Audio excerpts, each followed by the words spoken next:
And excited as I am. Morning, Mario. So welcome to another session, Crypto with Craig, and let's get right into it. So news this week, not much news on the agenda. PayPal actually launched its crypto purchasing services in the UK yesterday. The service is going to be started. They're going to start rolling out the service this week. So just a ticker that you guys can watch as well from the stock side of things, see how it performs throughout the day. They haven't started offering the service yet. It will be rolled out during the week, so I'm not sure how that will affect the ticker today, but just something to keep an eye on as well. Other than that, no major news. We spoke about a lot of the news last week in terms of investment from other companies and Coinbase rolling out its Japan website to offer its services to Japanese citizens. So let's move on and let's get into the Bitcoin trade. So if you guys were here during the afternoon session yesterday with myself and Michael, I came on the mic and I was talking about the Bitcoin reaction to that 50K mark. Yesterday in the morning, I spoke about Bitcoin hitting 50K, that psychological round number, that number that the news headlines, it always attracts headlines. The financial news stations love to talk about it, Bitcoin hitting 50K. So it draws a lot of attention. And by that also, you tend to see a lot of orders firing off around that level, whether it be a lot of buying, a lot of selling, it's just the nature of this market, the cryptocurrency market, and what surrounds it. So what I was watching was that reaction to that 50K level. And as you can see here, I've highlighted that 50K level. And this was the high of the day. It was around 50,500. And price kind of just grinded in that area. And then it finally broke. So I came on the mic and I was saying, guys, we've broken the 50K area. We're kind of stuttering to hold it.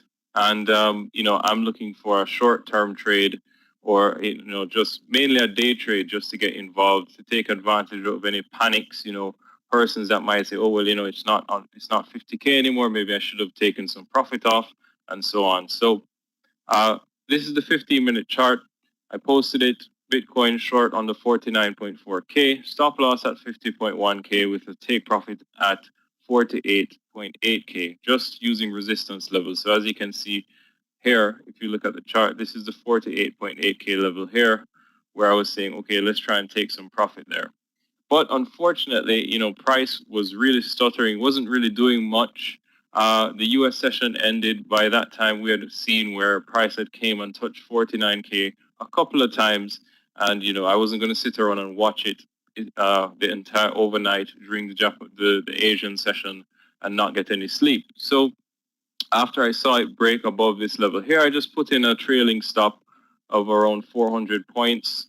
And, price eventually came down and touched the area, but it didn't because of the spread, it's usually around 200 to 250 points. It didn't trigger me out, even though it hit that 48.8K level, and it spiked up and hit my trailing stop, and I got out at 42.2K everything. So nothing special, but it's just one of those trades where, you're glad that you're kind of out of it, and, it wasn't really going your way, what you expected, but you're also happy you didn't take a loss. So those of you who did see it, and if you took it, hopefully, you were able to manage it that way as well, because we did speak about, taking advantage of that short-term panic, any momentum into the break of 50K, and hopefully, something would have happened, but nothing really happened there. So yeah, moving on to today's watches.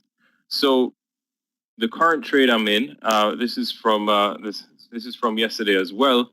I got triggered in at the start of the session, was Ripple long at $1.29, the stop loss at $1.17. So essentially right now I'm still in the trade. Price, when we get to the charts, I'll show you guys. Price really has just been consolidating, if you want to call it that. Bitcoin not moving any further above 50K probably isn't helping us in this trade.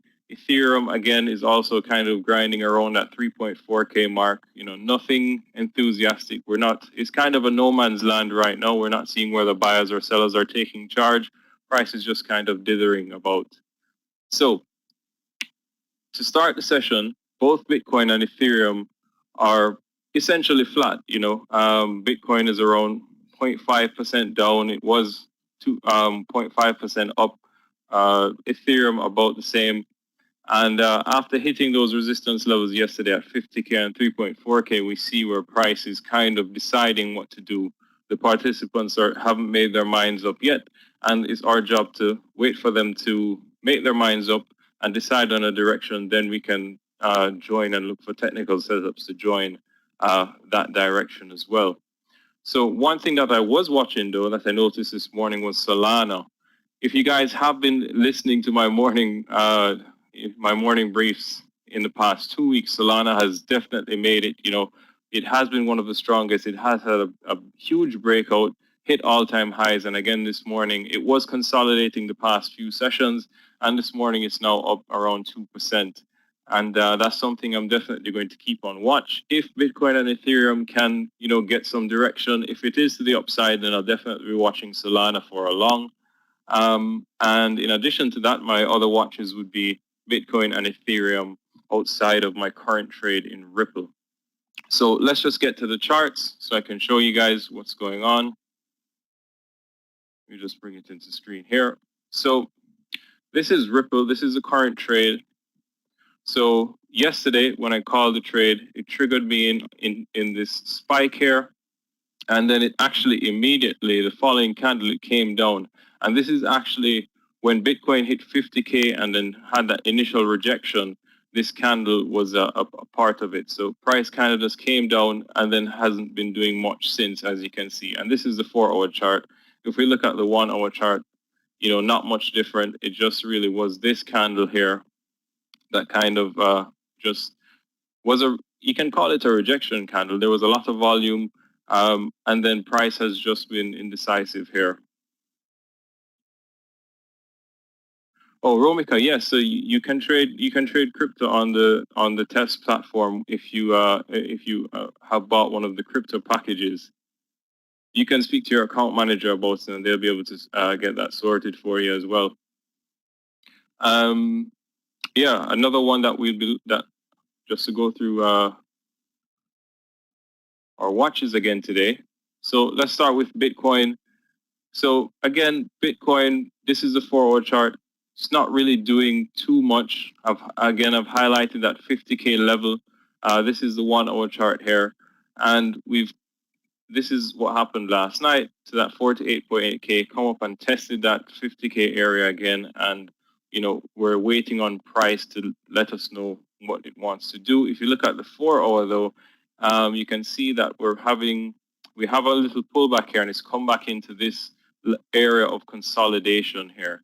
And I anticipate that, yes, even if we come below this level here, we'll probably still get buyers coming in and we might actually get another buy setup on the charts. But for now, there's nothing to dive into, nothing tempting. We have to wait and see where the volume is, where is price going, what the participants are looking for, and if they're optimistic enough to take it higher. So most cryptos are down on the day. Starting the session, down by either 1 or 2%. That can easily change in the crypto world. Things can move from -2% to +8, +10% in a matter of hours. So that's nothing major. Morning, Bram. Welcome back. Welcome back. Hope you enjoyed your break. So yeah, that's pretty much it from from my side of things. What I'm looking at today, just really hoping that Ripple trade will actually start the follow through. Hoping to get some direction on Bitcoin and Ethereum, and then we can look for plays otherwise. Yogi isn't in until Thursday. So, if you guys have any questions, if you guys want me to look at something, I have a few minutes, maybe 2 or 3 minutes. I can do that now before Scott comes in.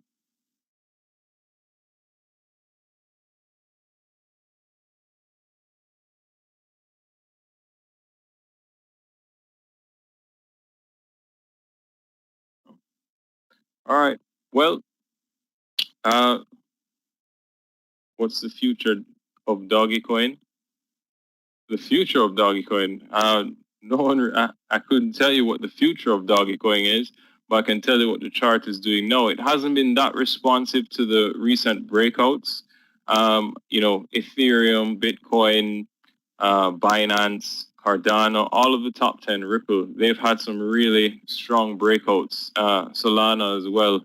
And, Dogecoin off the bottom here when, the trend started to reverse around the end of July, it hasn't had that strong reaction that, previously, if you look at this is the daily, if you look at what it has done before, a lot of spikes. So the enthusiasm isn't necessarily there. It hasn't been following through like all the other ones, but things could change. For now, as it regards to the future, I can't say what the future of Dogecoin is, but for now, in terms of the chart, I'd be looking for it to continue its move higher as long as Bitcoin and Ethereum, the main cryptocurrencies, continue to trend higher as well.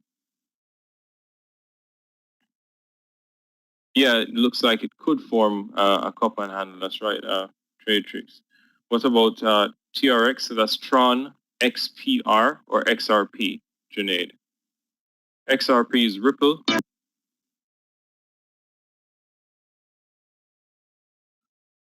So Ripple, we just looked at that. XRP is Ripple. We just looked at that. That's something I just spoke about. Where I'm in the trade. I'm in the trade long, looking for it to continue higher. If you look at the daily here, the momentum is higher, the trend is higher, and I was hoping when I got involved yesterday that this doji candle here, actually where buyers came in the day before. This was Sunday. That Monday we'd have some follow through and probably head up towards that 145 level. But nothing really happened yet, and we just have to be patient and wait. But I do see it going a bit higher. Morning, Hushang. Tron isn't tradable on this platform. It's kind of one of the smaller cryptocurrencies. I have looked at it.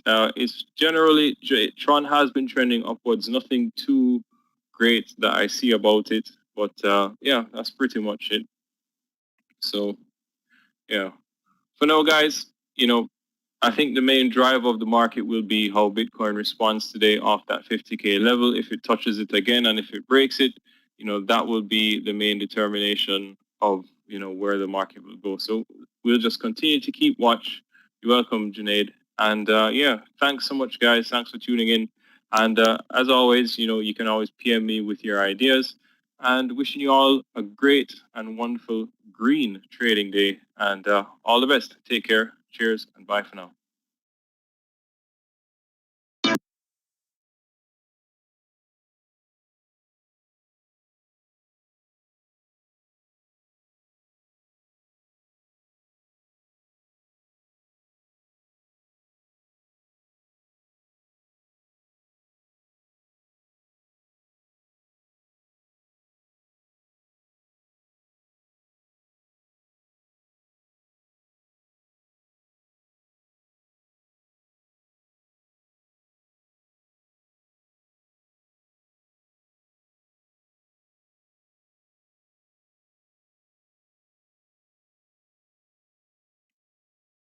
Morning and welcome to the Tradenet Trading Room. Welcome to a Tuesday session here, second day of the week.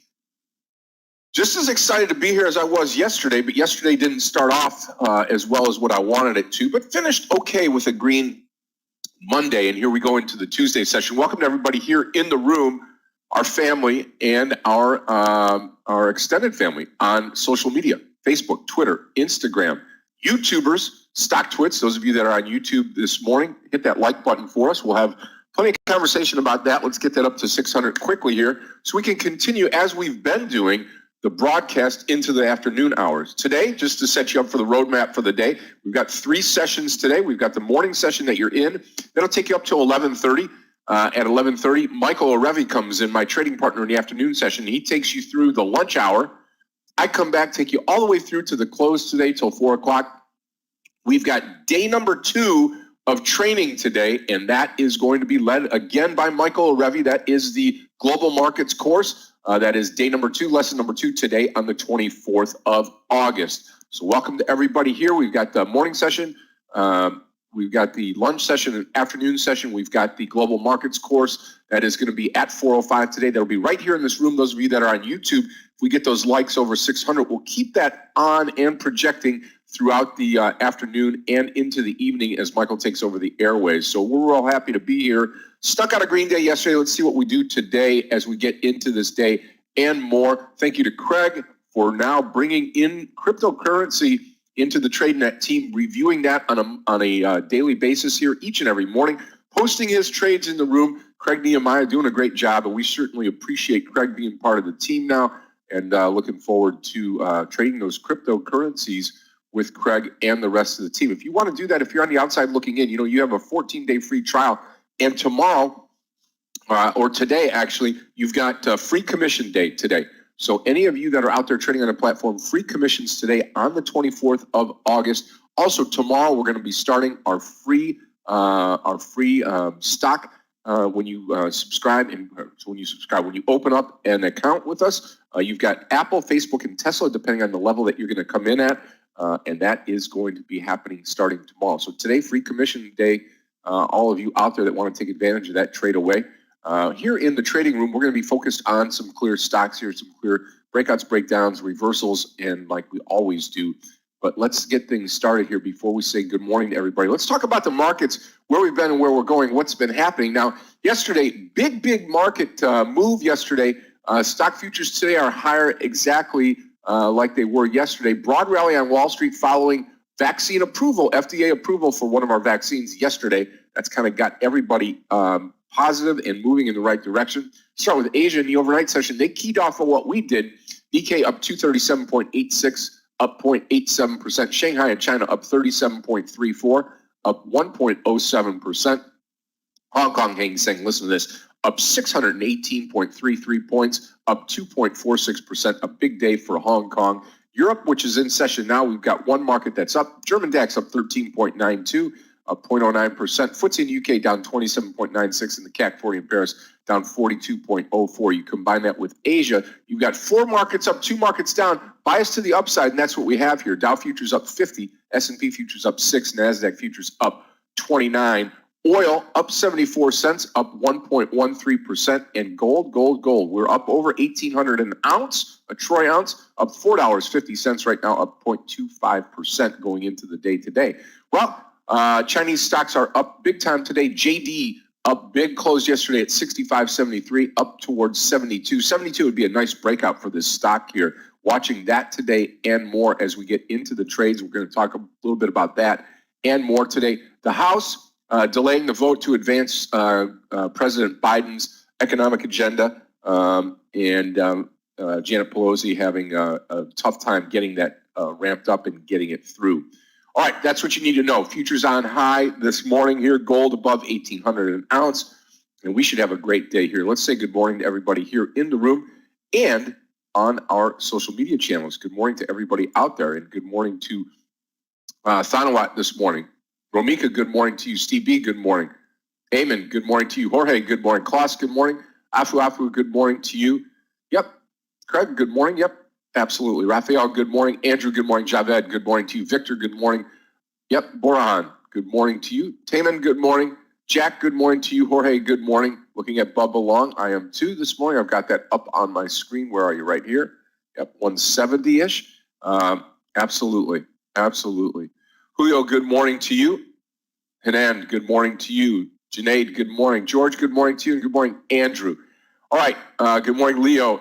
Yep. Absolutely. Let's take a look at a couple of stocks this morning. Michael, good morning to you, and great to have you here in the room. I'm going to post a couple of these trades. I don't have many short picks this morning, but I do have several long picks this morning. This HOOD hood over the 4630 this morning. We're going to paint this one green. Remember, this stock yesterday really moved out well. HOOD long over 4630 this morning.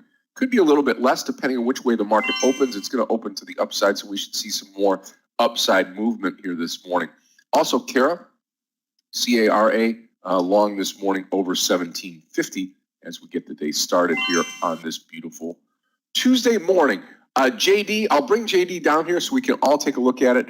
Anything over 72 would be a breakout. I want you to take a look at this trade on the daily here. Got a lot of room to run up towards 80. You come back to the 5-minute chart. 72 is the magic number for me this morning on JD Long. JD Long at 72. Remember, commission-free Tuesday today. Those of you that are trading with us, commission-free. And that is today on the 24th. Also, I do like NEO this morning. Watching NEO mRNA to the downside. That's the only stock that would be worth shorting to me. We'll see what coin does today. But Bubba off to the races. That stock looks great, over 170 this morning. And on Bubba, you got a long way to go. So this stock has come down big time. This is a stock that you might want to take a look at, possibly swing trading. I'm going to list it here at 170 on the long side here. BABA long 170 this morning as we get the day started. All right, with me today, Clifton and Gabe, our stalwarts here in the room, each and every day, taking our Tradenet support to the next level. Anything that you need throughout the day, just click on their name. And great to have Clifton and Gabe here this morning. Yes, good morning to you, Tim. Fabricio, good morning. Silvio, good morning to you. Freon TFS, and good morning to Danny is here, and Galia is here this morning. Good morning to both of you. Galia translates each and every day between English and Russian, and Danny is one of our lead analysts here in the room as well. I'll be trading this morning's session with Meir. Barak, Meir will be coming in. Johan, good morning to you. Chad, good morning. Meir will be coming in here shortly here, and he'll be leading us here this morning, trying to bounce back from a red day yesterday that I believe he had, and we are ready to rock and roll this morning. We get started in about 3 minutes this morning. I'm going to take a look at a couple more of your picks. The SPRT trade, SPRT, we talked about that yesterday, actually took that trade yesterday. Looking great now. It's over $11. We'll keep that on board. Looking at the daily of the SPRT trade, it's very, very, very extended, but at the same time, the stock could start to break out again here with another leg up. And then Baidu this morning. Baidu looks to be a long, exactly 150. In fact, the high candle pre-market though is 150.17. 150.17, Julio. So watch that one here as we start the day. And then Sava, SAVA.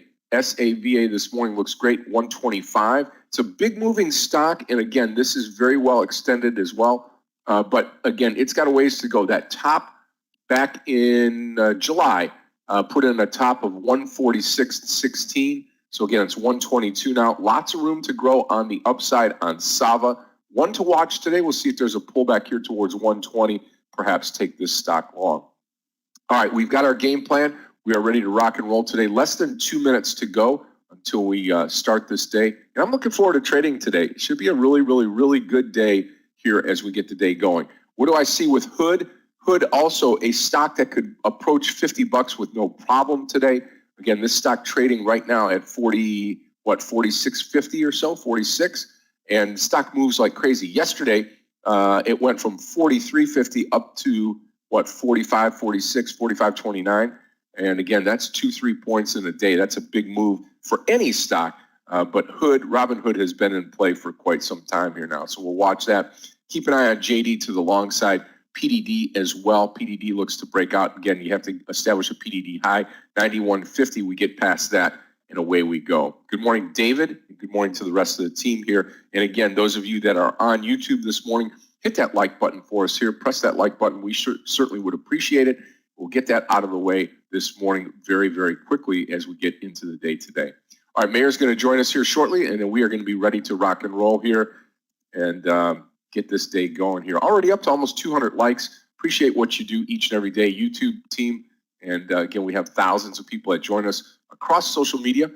And happy to be broadcasting, happy to be bringing that to you at no charge. And all we do is ask for a nice smash of the like button. All right, 30 seconds. Here we go for a beautiful, beautiful day on Wall Street. It's great to be a trader. It's great to be here on a Tuesday. Thank God for everybody here, health and happiness, and we're about ready to rock and roll today. 15 seconds to go.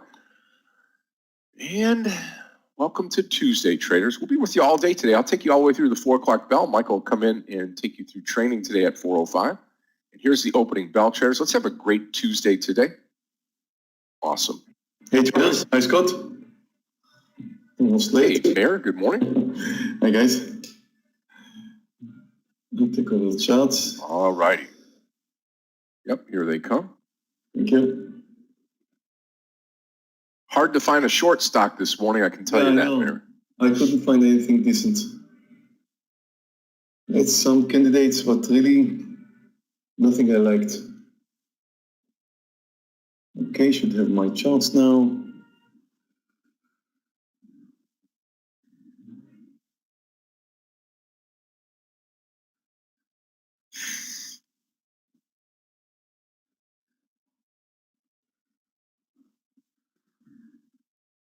You watch Bubba here, 17, I'm going to let it go, 170. Yeah, Bubba long 170. If we get it. I think we will get it at some point in time, but Bubba long 170.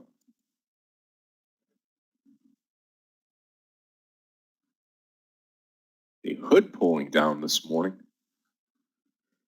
These first green candles I want to ignore. I want to wait for a pullback, anything that's breaking out.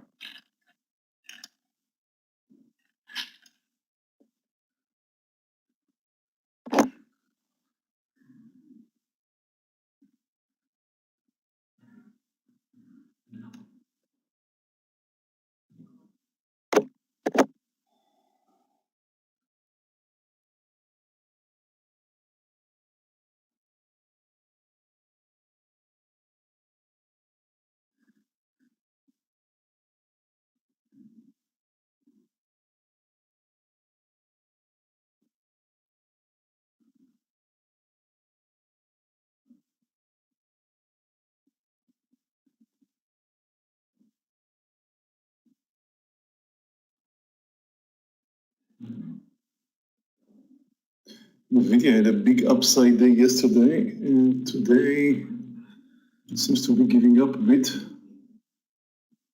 Bubba, no trade. Almost 5%. It's quite interesting.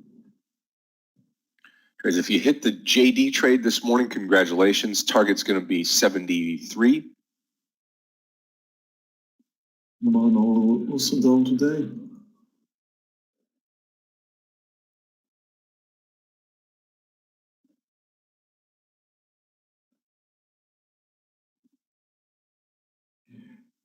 Both the S&P and the Nasdaq starts in green territory, 0.15 approximately right now.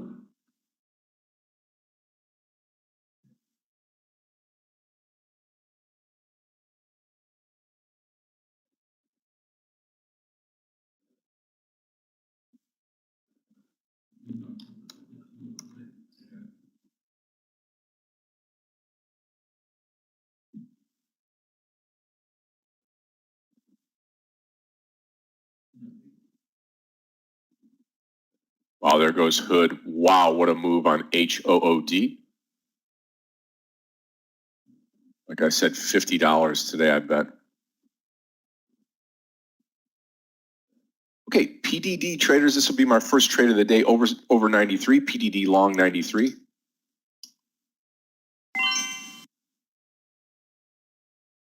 Liking CARA too, CARA.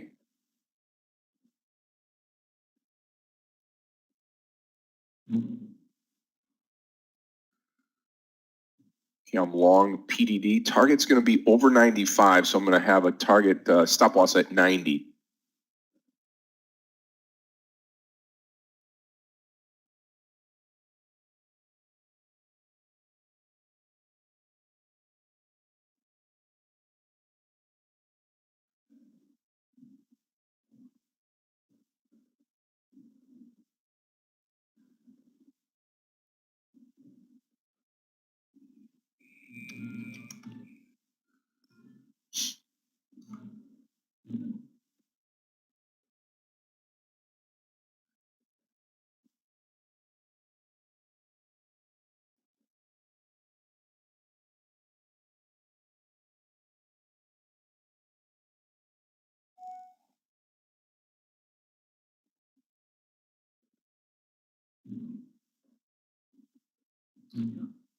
Going short Boeing under 220.10.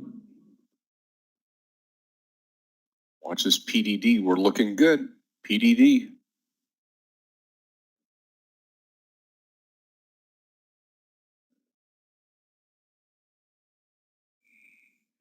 If you're in the JD trade, just watch out here. We should get some support at 72.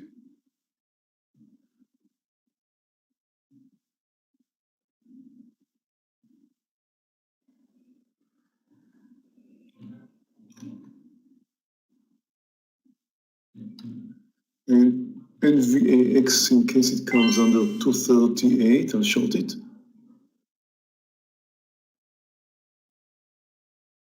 Wow, it's pretty.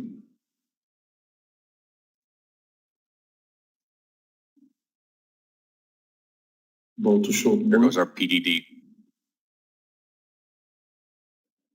Watch the 95. Watch the 95 here, PDD. Looking strong here on this trade.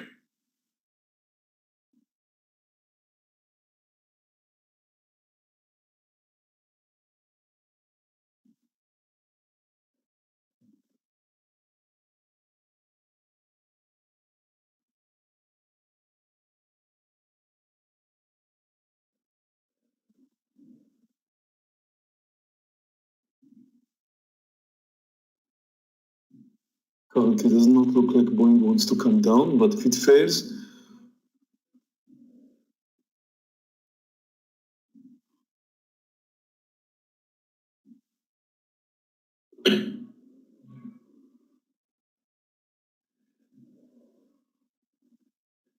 Come on. 95. I'm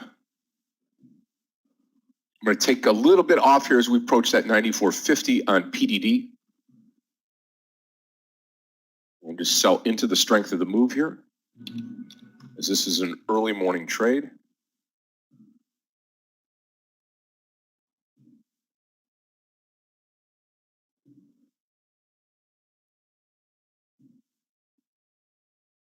no, it does not. 20 cents to go, 25 BA cents to wants go. to come down.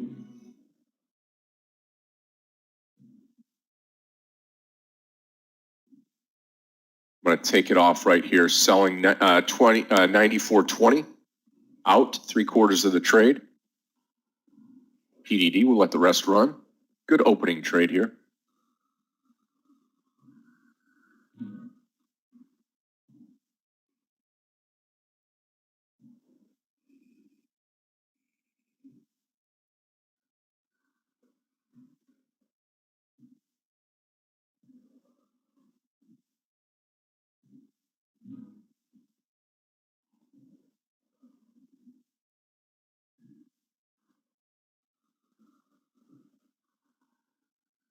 Now we'll take out the 95. There we go. Come on. Charts. I did go short NVX, but something went wrong with my charts. Okay, traders, one more trade here. Neo 39.50 on the breakout.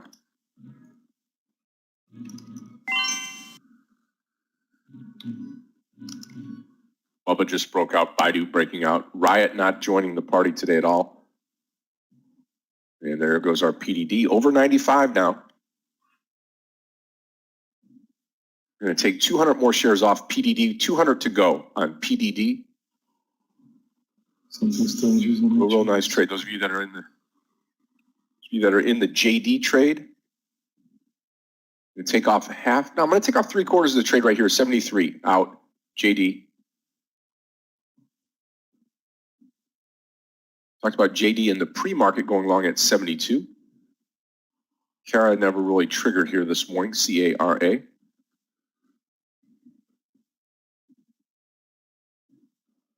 I'm curious too on Hood where we go.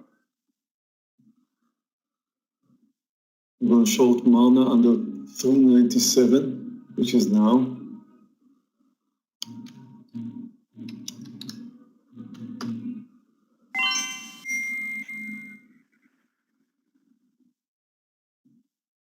I'm short Mana. I'm short NVX. Although I have some kind of an issue with the NVX chart, I don't know what's going on there.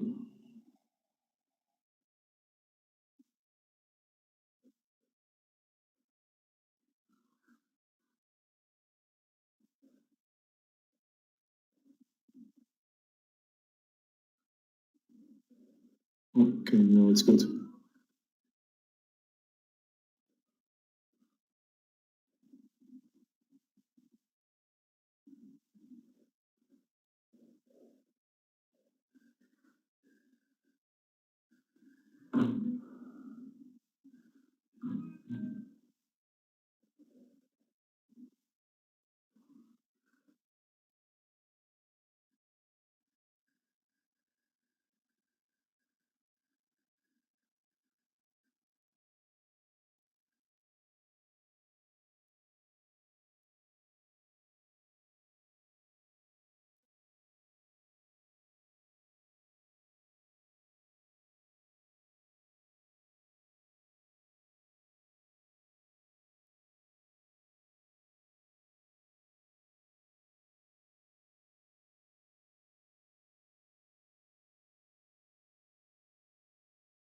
Looking for 3 points in NVX, almost got them.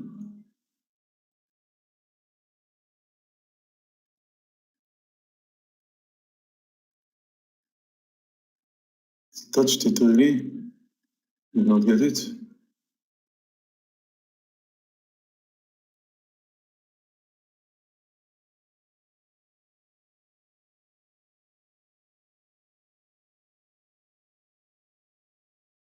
Tesla currently unknown. It looked like it's coming down, now it looks like it's about to move up. I like the daily of Tesla, I have to say, for the long side.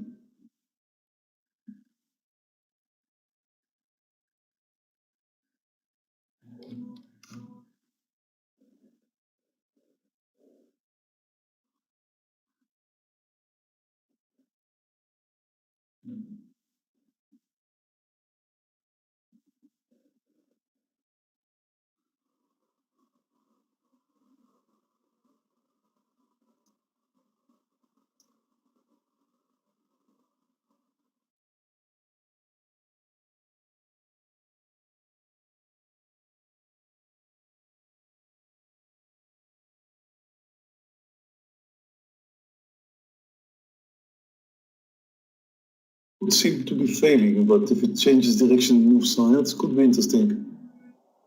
I won't go short there because it's relatively strong. Market's looking for direction. We're in the middle of the range, we don't have any direction yet. Approximately where we started, maybe a bit lower. Here's Neo triggered here. I'm long Neo right now, long JD, long PDD. Three stocks. I have partialed out of 2 of them.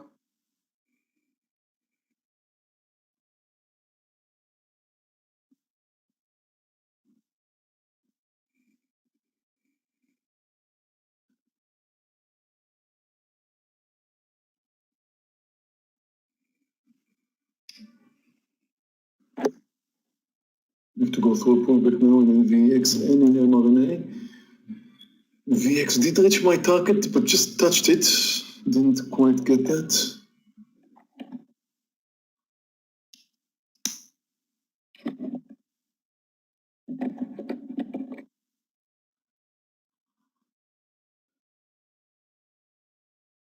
Yeah, CARA did not do as we expected this morning. CARA, no trade there.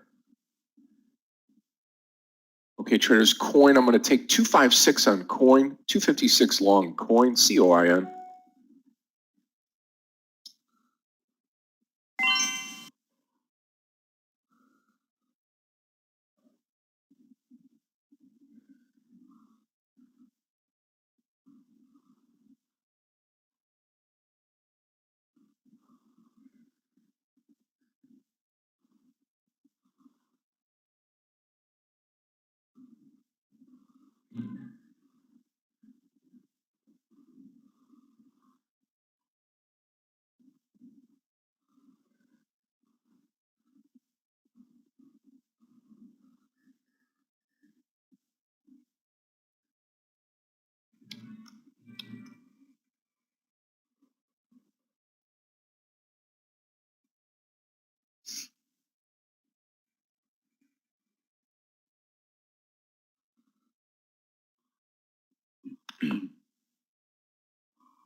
Watching coin.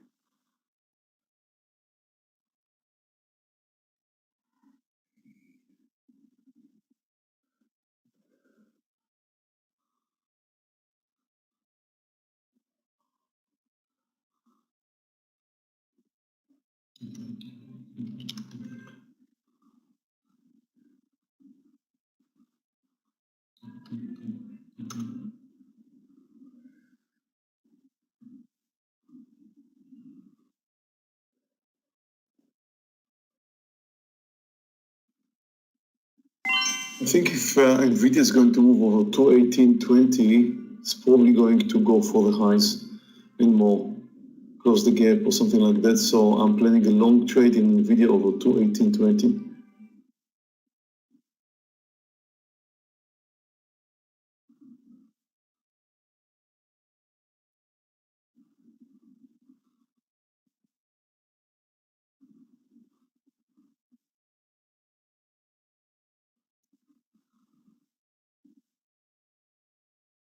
Okay, traders, those of you that are in the PDD trade, anything under 93.50, I will come out of the trade.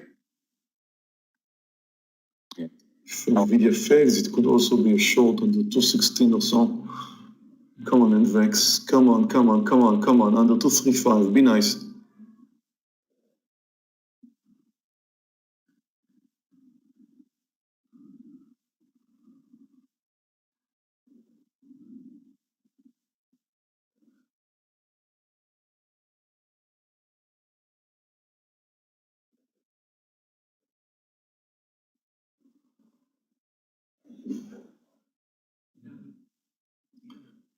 Tesla, I mean, the pullback you're seeing right now in Tesla could take it under the lows, but if it fails to move lower and move higher, let's say 708.50, you could think about going long.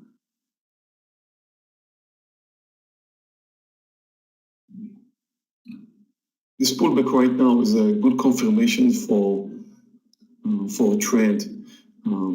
Either it comes down under the lows and then it means it failed to move higher, or it's just pulled back from the recent high and it's going to move higher. So if it's going to move around over 7 or 8, now you have a confirmation that you could consider going long.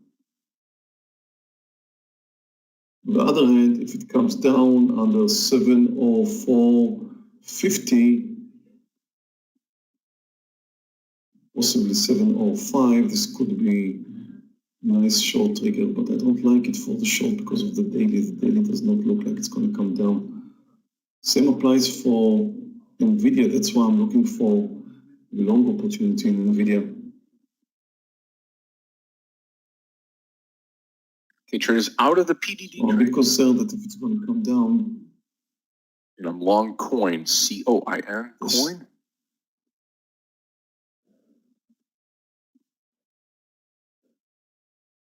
$2 stop loss. Of course, if the market would have come, market was moving lower, then of course Tesla short could be interesting. But again, technically speaking, I think under 705, Tesla could be shorted. Traders doing good on YouTube this morning. Hit that like button for us. Again, we appreciate you. Get that up over 600 today, easy this morning. We've got training coming up with Michael this afternoon at 4:05. We're going to keep the YouTube channel open for you all. We would appreciate you smashing that like button for us. Anything under 72 on JD, I'll come out of that trade. PDD already out of the trade. Good first climb here, took advantage of it. S&P is looking for a new high.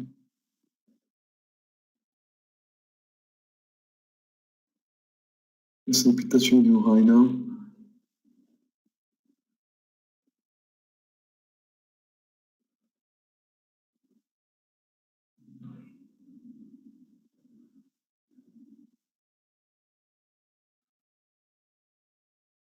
Both mRNA and NVX are holding down, but just hope that they're going to continue with the downtrend here.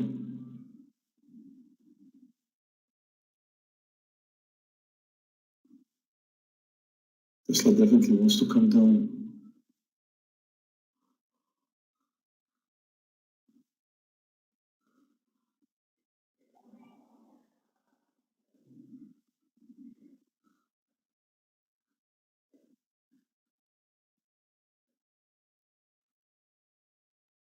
Okay, 703.80. Just in case it does, I could short some size down. Posting Tesla. I like this green candle, this wrist green candle. Tells me that if it's going to fail to move higher, it's likely to come down. So 703.80. Are we short Tesla? It's getting down. I'm short.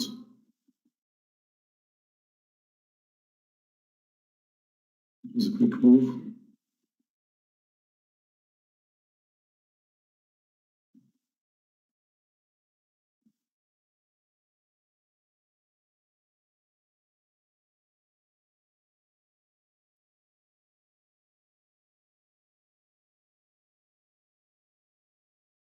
Mana is returning to the lows. Come on, baby.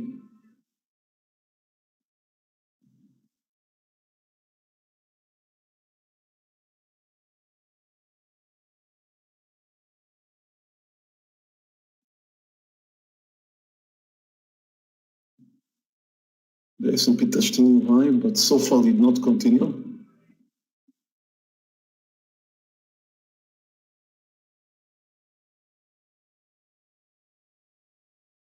Mana is going to move to a new low. I guess MVX should do the same.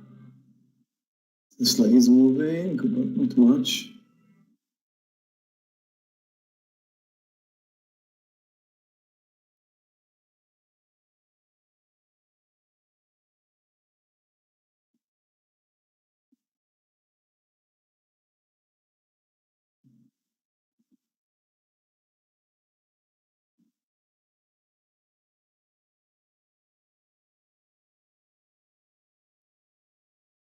Mana is touching the lows now, very close.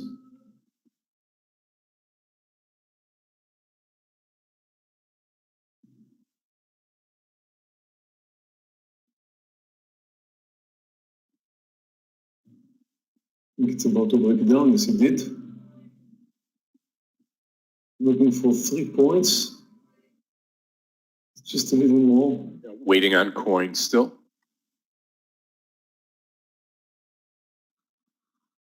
I got 3 points. Mana, trying to get a bit more. I'll take Hood one more time here. Hood 47 long. $1 stop loss here on Hood. Did not get my partial in Mana.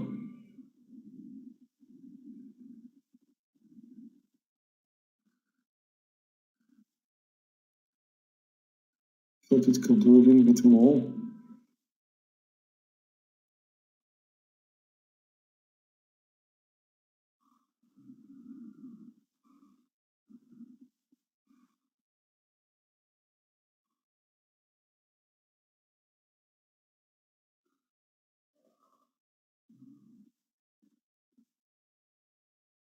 Market could be fading here. It's first signs coming from the Nasdaq, really, not from the S&P.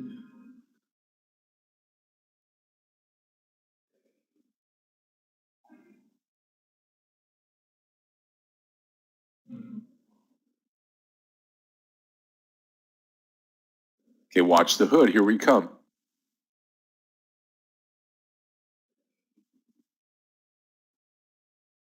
13 cents to go.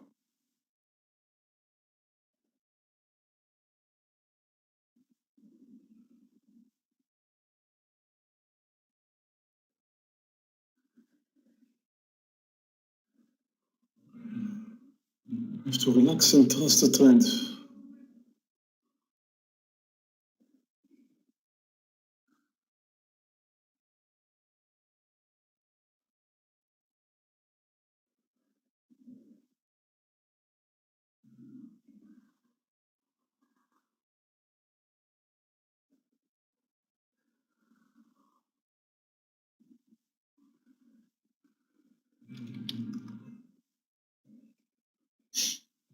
Baba seems to me quite tired, but yes, if it moves over 170.70, it does look 171, no, before that. You could definitely go in before 170.80. But right now, it seems to me like it's going to come down. Stock is up 5%, and it seems like there's some profit taking or something, whatever.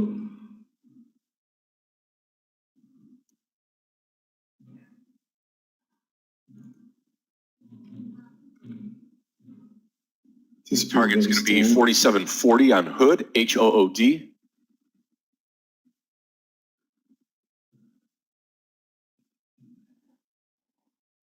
It's a bit late to get into TSP now.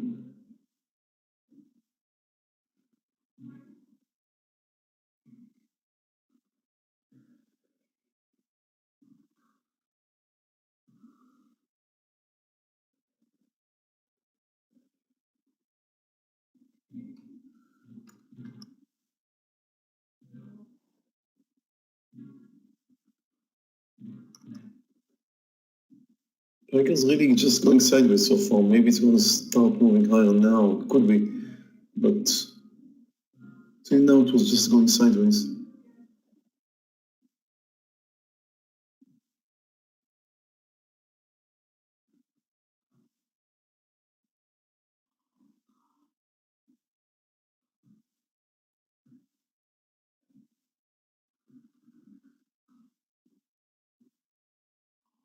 Okay, traders, coin's going to be a huge, huge trade for me. Going to come out of the coin trade right here as it goes through 259, 3/4 of the trade out. We'll let the rest of it run today. Anything under 256, I'll come out back to where we entered. It's a nice run there, Scott. Yep.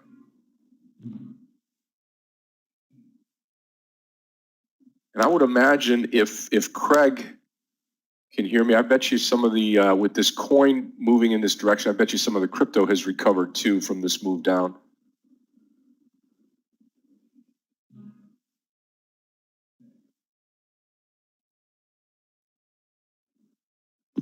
Yeah, thank you. I've got 3 trades where I'm supposed to be trusting the trend.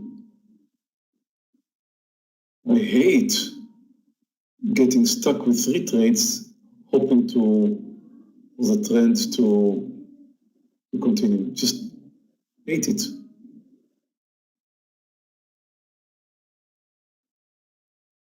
Hey, Scott. I don't get my partials real quick. I'm getting nervous. Yeah, in terms of crypto, Scott, no, not really. We're actually just kind of here, just consolidating, but we had an initial fall, a slight sell-off, if you want to call it that, because we started the day almost flat and now down around 2%. Ethereum as well. So, the coin trade, hats off to you for that. But I don't, these didn't really have much to do in terms of that bounce. Right on. Hey, traders, those of you that are still in the hood, trade 47.50 here. We just punched through here. I'm looking for a little bit more on this trade.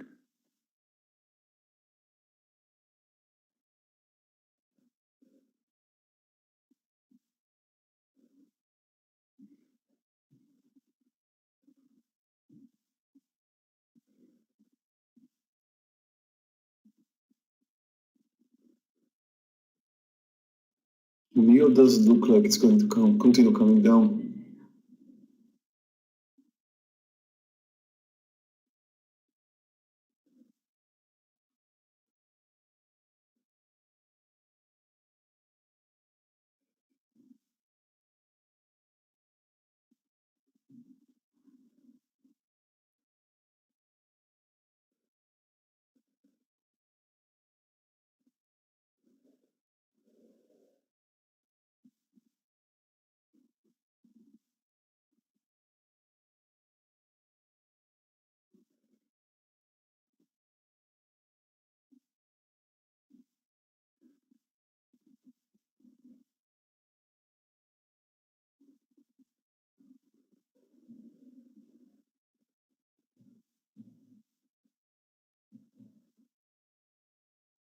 Yeah, European B is amazing today. Big upside move without a gap, 6%. It's crazy. Very, very rarely something like that happens.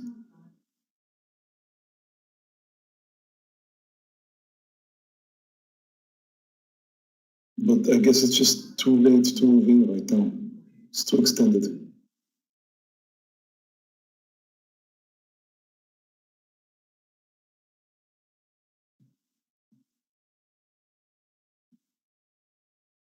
Now Tesla spiking up. I have to let it cool down.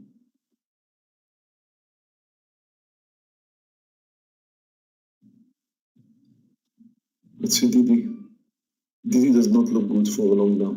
Standing lower. I think shouldn't let it move under 820. I was long, I would stop 820, under 820.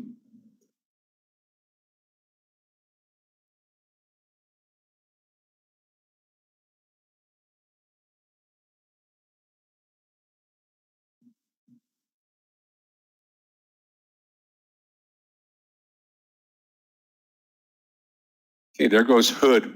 We're approaching at 48. I had called it 50 today. We'll see if we get close to it.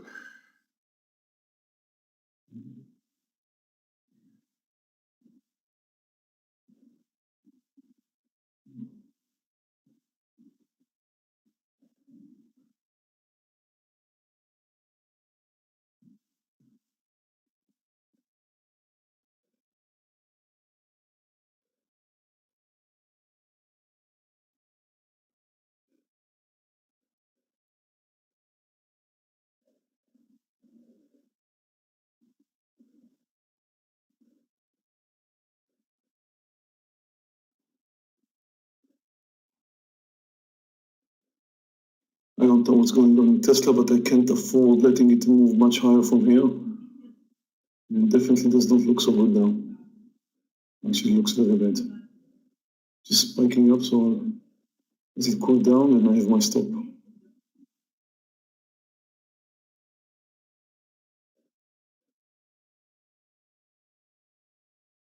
Oh, it's looking bad.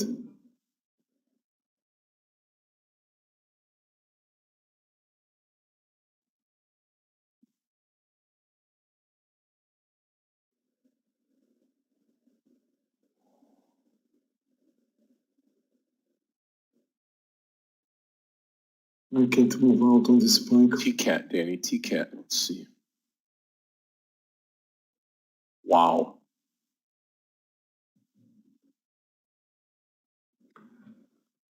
Oh, and MRNA giving me some trouble too. Stop's going to be over 400. The 3-point target. I reached it, did not take my partial. Now I have to face the consequences. If it moves over 400, I'll be out.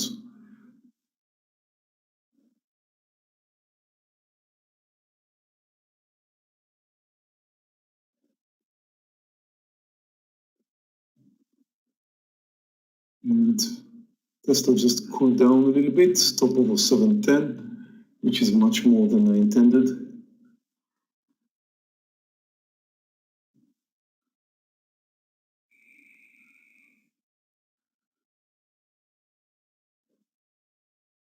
It's going to take me out soon.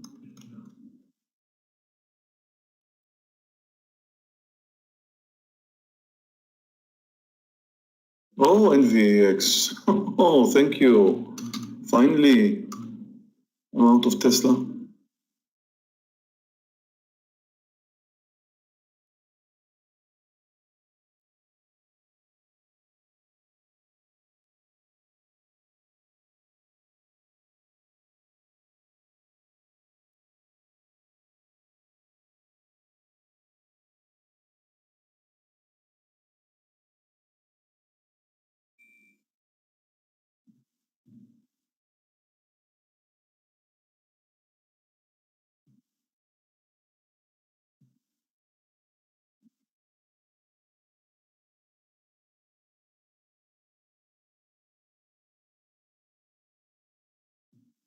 Mana will be stopped over 400.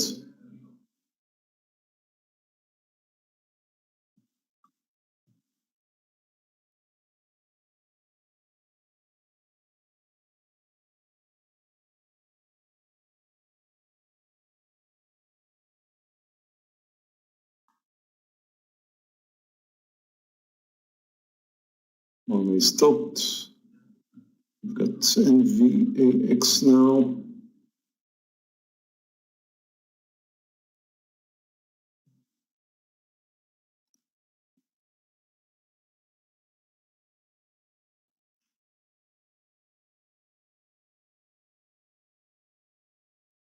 Those of you that are trading today on COMEX with us, again, commission free today.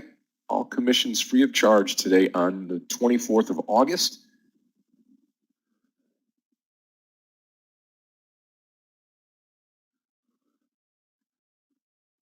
Okay. Make sure on YouTube channel, we're getting there. Hit that like button, that thumbs up. We would appreciate that. Keep that taken care of. Get that 600 out of the way. Training coming up today that we're going to keep live for everybody on YouTube.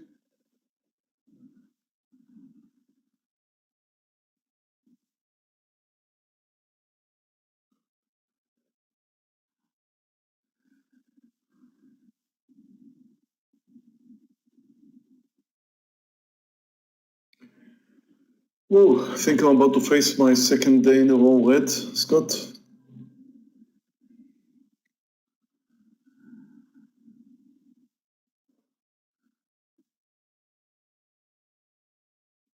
Well, CARA's been a disappointment. CARA, I thought for sure that stock would start to rise today, but it has not. Just down it goes. Still in the hood trade. I still think hood can take off to 50 today. We'll see.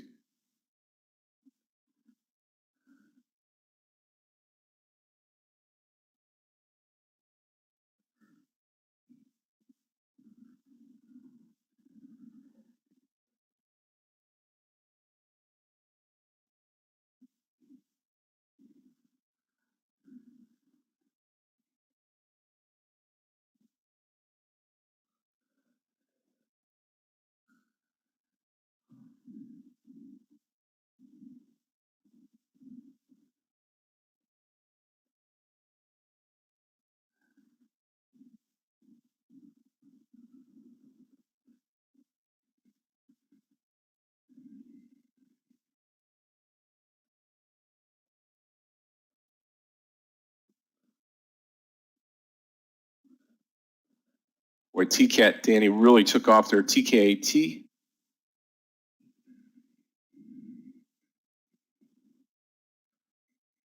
Coin starting to come again. HOOD. Again, we're still in the HOOD trade. See, that took it with me at 47, waiting for it. Hopefully we get a lot more here.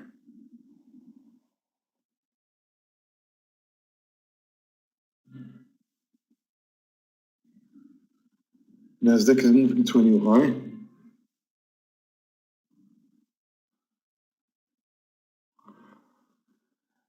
Benjamin, I have the same feeling like Man's going to move down, but I cannot take the risk. The 3-point target, 3-point stop loss. Should have taken my target, it reached my target. That was a stupid mistake.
And what I've got open now is NVAX, which also touched my target, but it's turning down so nicely, so I'll let it run a little bit more.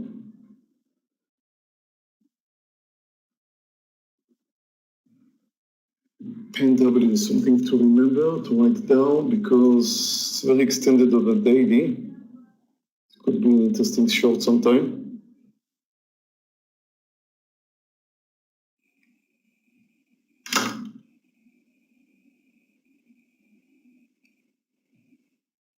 We'll take a look at JD. JD looks quite nice for long if it moves over 73.50 or so.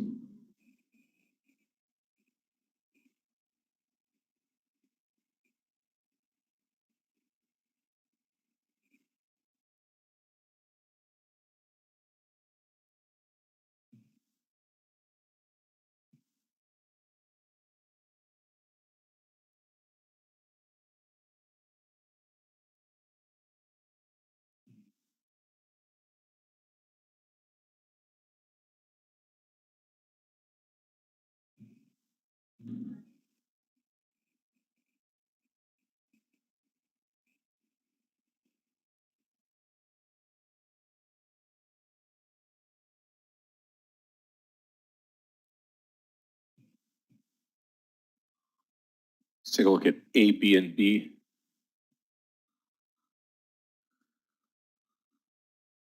Wow, that's incredible.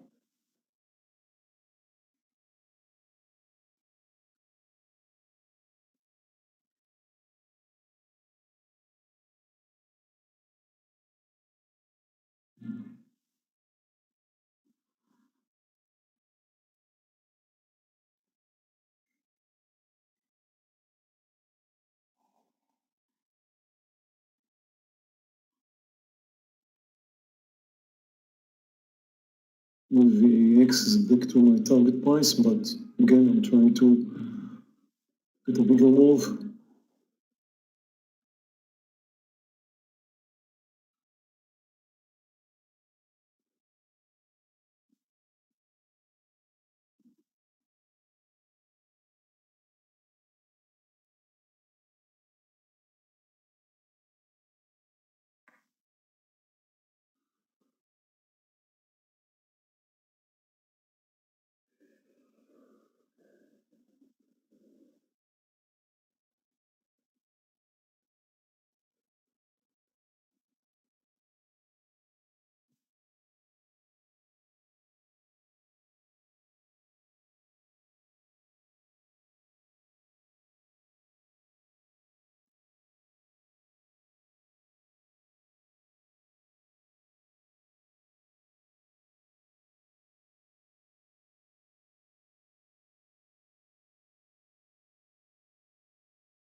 VX at the lows.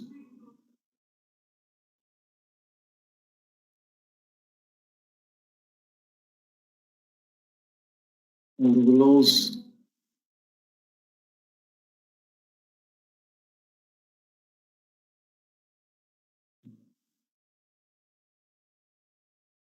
I'm getting more than I expected.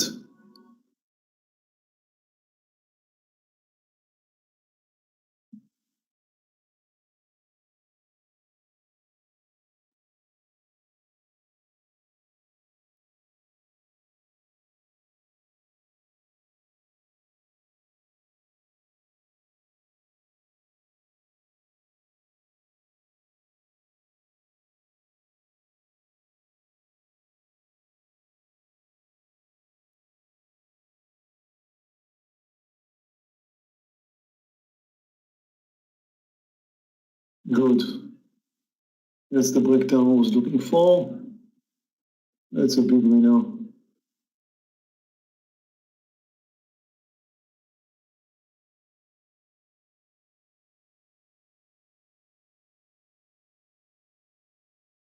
Took my partial. Finally, something's going my way.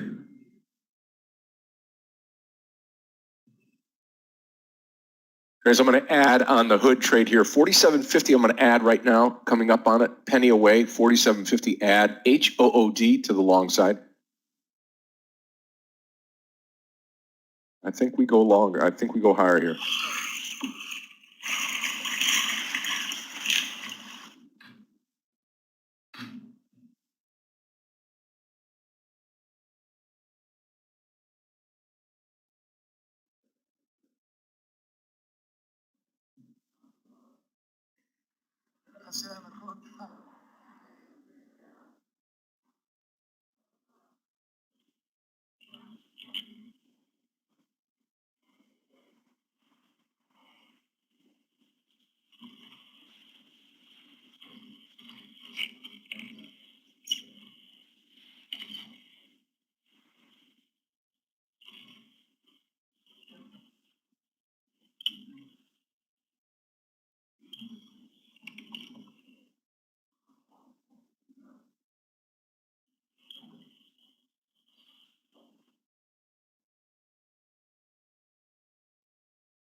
Okay, there's our hood trade. Those of you that are in the hood trade, this is going to be a big trade for me again as we approach $48.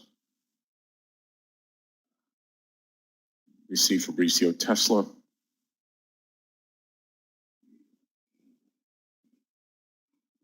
I would probably stay long Tesla. Up in an up market. We're starting to break out again on the SPY. I know it's hard to imagine that we just keep going higher, but we do. Yep.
I'll give Mana one more shot. If it comes under 396, I'll take another trade.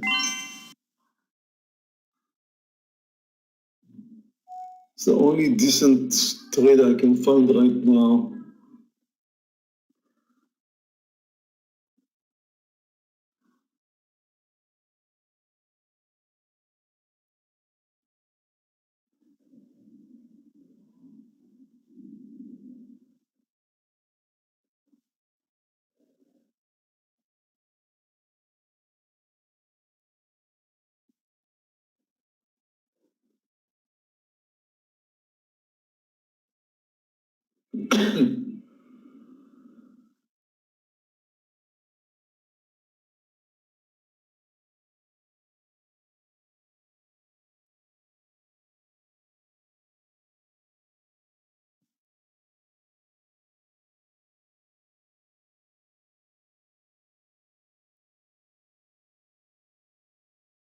Anything else you guys want me to take a look at?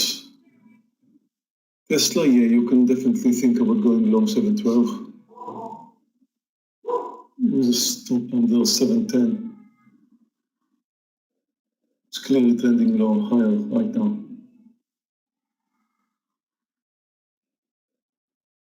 Won't do it myself. Good enough with Tesla today, but just in case it moves over 712, it looks nice. But on the other hand, if it comes under 710, which it is about to do, then well, maybe it's not going to go move higher. Take a look at RBLX and Sava. Sava standing lower very, very clearly, almost closing the gap. I don't see anything to do there. It's still green. It's all over the place. RBLX standing higher. Looks like could continue. The daily looks very nice for a long gap.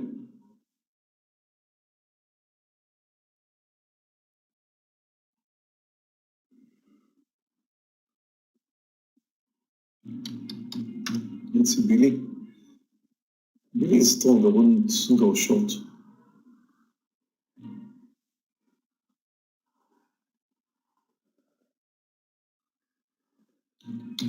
Hey, traders, I'm going to post one more trade here. Smaller share size to start.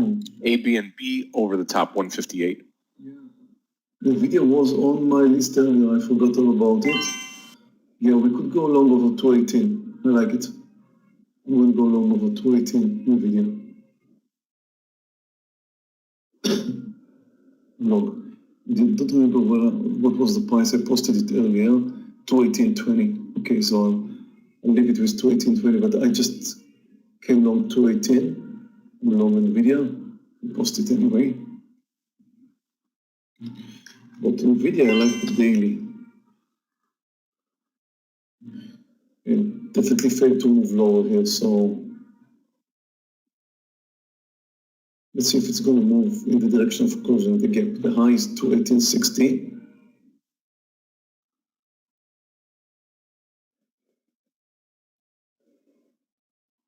And the gap will close at 219.60 approximately. Just below 219.60, something like 219.50 should be our target.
I would be more concerned regarding mRNA, but the chart, I mean, to me it looks like a failure under 396.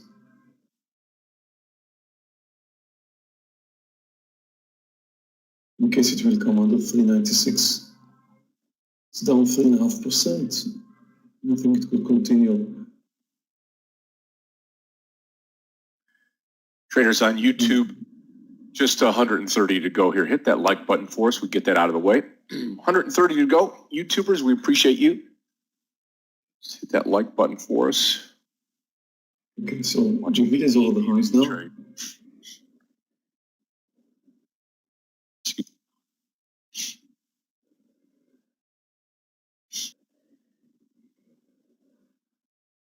You don't want to mess with the yesterday's highs, which is approximately the close of yesterday.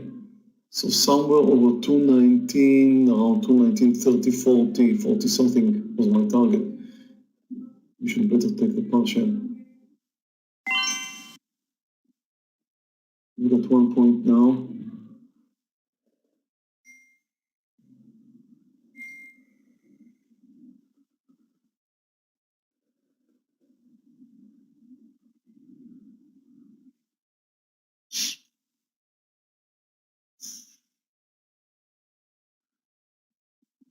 Oh, LVX, nice of you.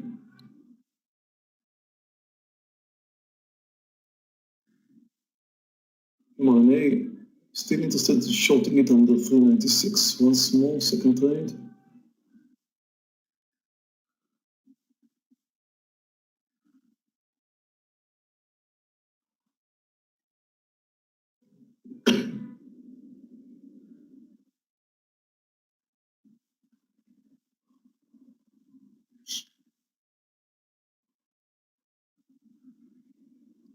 Okay, those of you that are in the A, B, and B trade, target's going to be 1 point up to that 159 on this breakout here.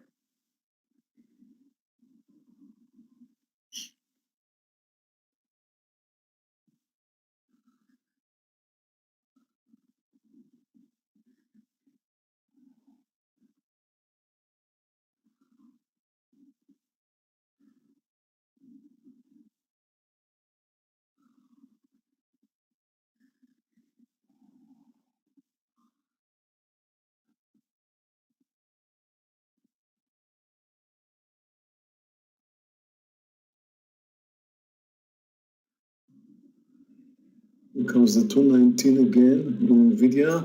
It was stopped exactly at the whole number 219.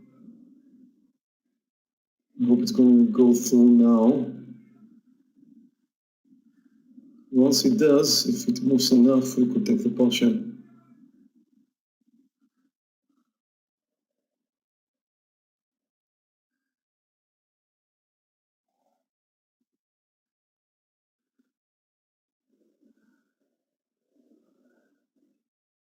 What happened to Tesla?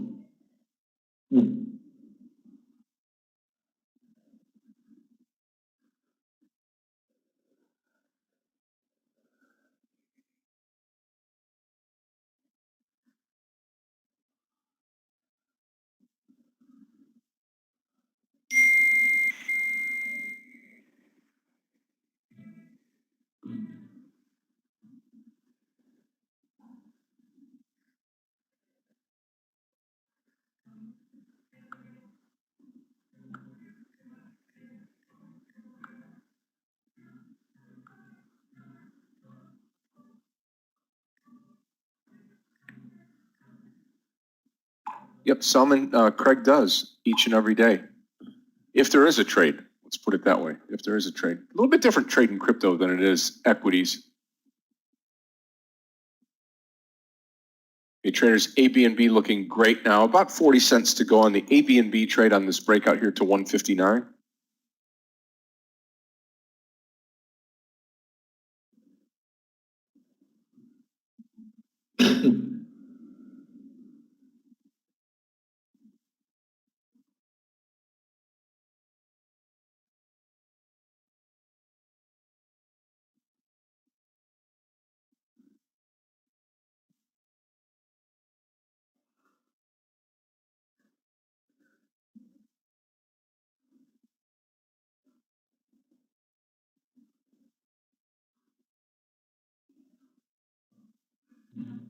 Okay, you have to go through a pullback in NVIDIA.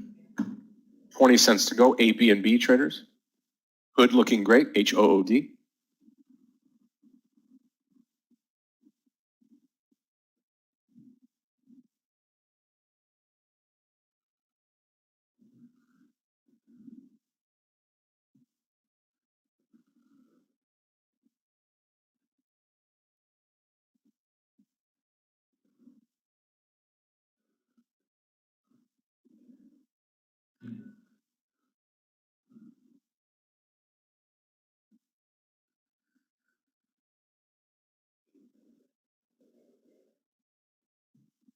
NVIDIA back to the 219.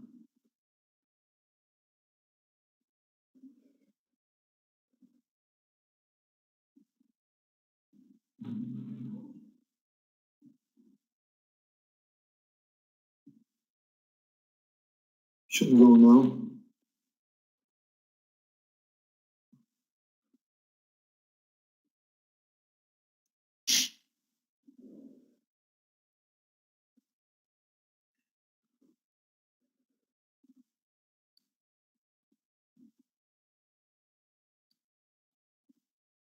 And over, good. Get ready for a partial somewhere over there.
Okay, there goes Hood as predicted. I'm going to come out of some of the Hood right here. 48.20 on the Hood trade, HOOD, 1.2 on this trade here on Hood. Really a nice move up higher. Again, traders, those of you on YouTube, we just have 54 to go. Come back a little bit, hit that like button for us. We can take care of you and keep you in the training this afternoon at 4:05 with Michael. Good looking extremely. Okay, taking my partial here. On some resistance here at around the 20 something. Too early.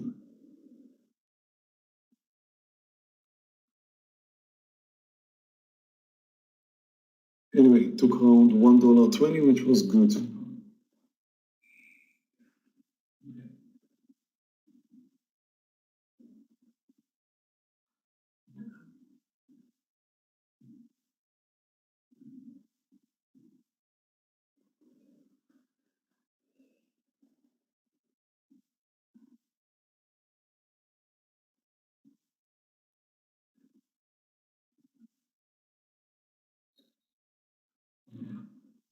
Yeah, it did move high.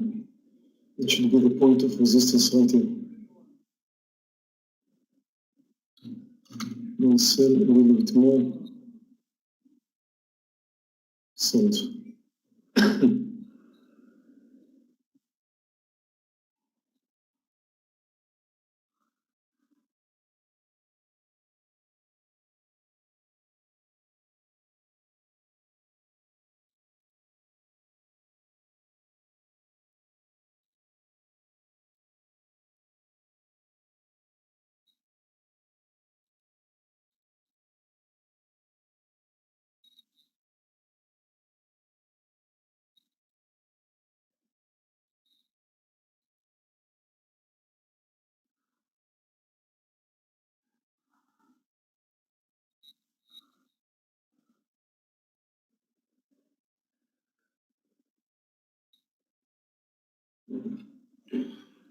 Okay, so something's starting to work.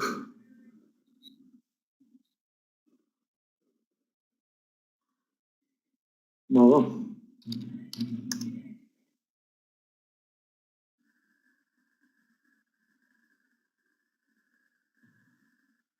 It's clearly trending higher, Mara, you know. But it's still red for the day. And I can't say I like the daily like I like NVIDIA. There goes Hood. Hood's pushing towards 49 now. Oh, maybe up to 50 today. Maybe we get to 50. Big move for it. There's 24 to go on YouTube. On the likes, smash that like button for us.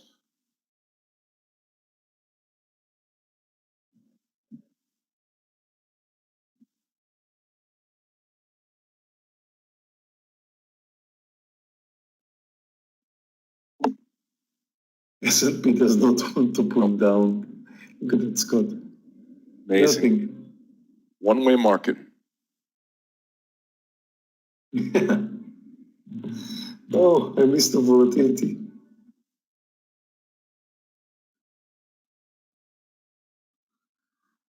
Seven to go on YouTube. Thank you, traders.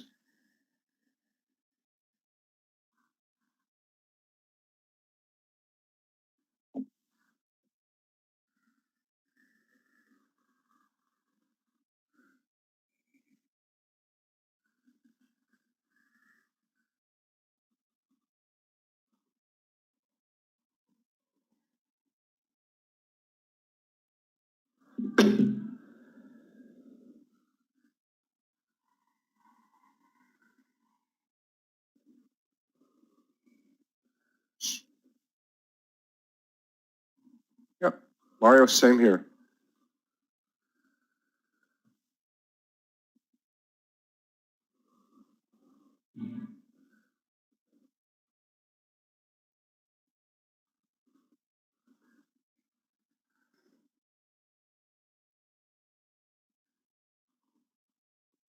Keep watching the mRNA in case it comes under 396.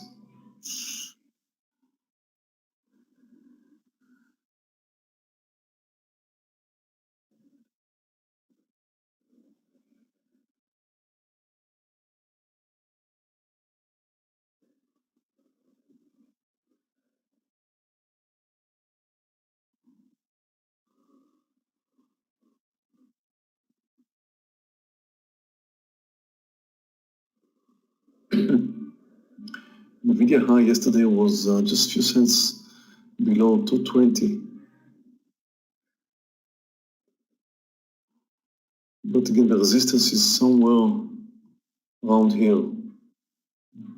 So if it moves over 219.80, it's likely to move over yesterday's highs as well. But there's a big fight going there. You can see it just found its resistance here at around the 219.50. There's the hood blast off. Selling into the strength of the move, just 200 shares left on hood. HOOD.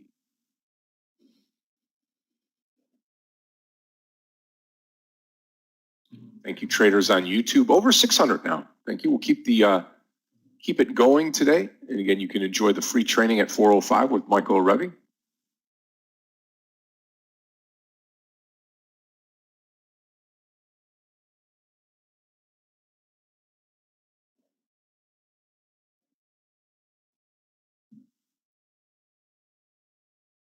Well, I am having a great day today, great profitable day today on a Tuesday. Remember, traders, this week we do have training Monday, Tuesday, Wednesday, and then Thursday we have mentoring session with Meir this week, 3:15 to 4. Then we'll cruise into Friday and then on the weekend. And we've got a holiday coming up, right? We've got a holiday next, a week from now on a Monday. A week from now on a Monday. Monday is a holiday? Not this Monday. Not this Monday, the next Monday.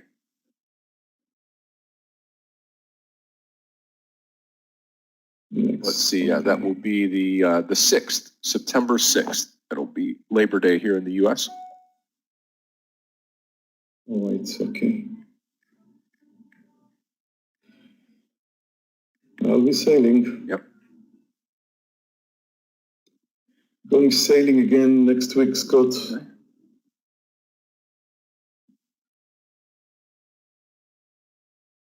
On the 1st or on the 2nd, I'm not sure. September.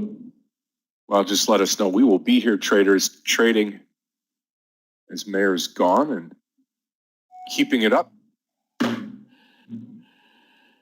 Hopefully profitable. I'll tell you what, I have not had a losing trade today and been long the market.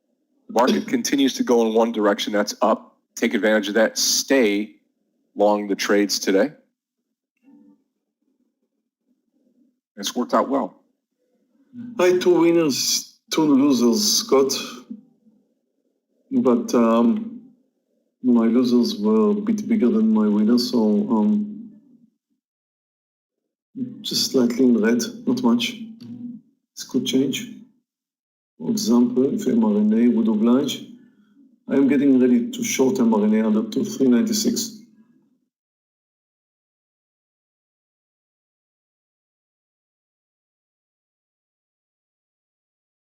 Take a look at mRNA. I had it up this morning. I'm going to follow you into this trade, this mRNA, traders.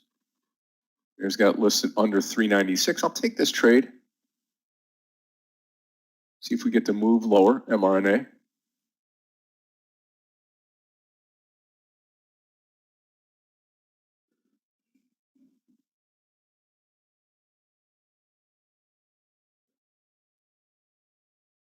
About the short mRNA under 396. Going to get to move under 396.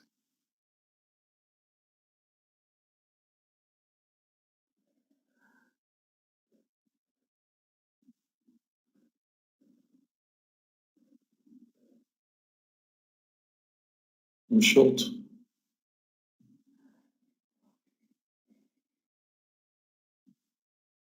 Also short the stock. Looks like it's going to be a quick rundown.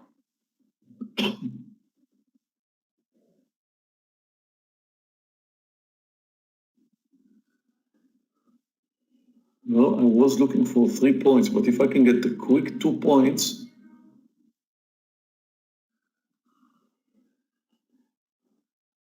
without a pullback, I'll take them. Well, why not?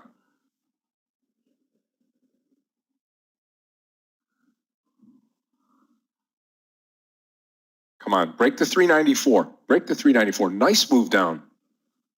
This trade here. Here comes 2 points. Come on, come on.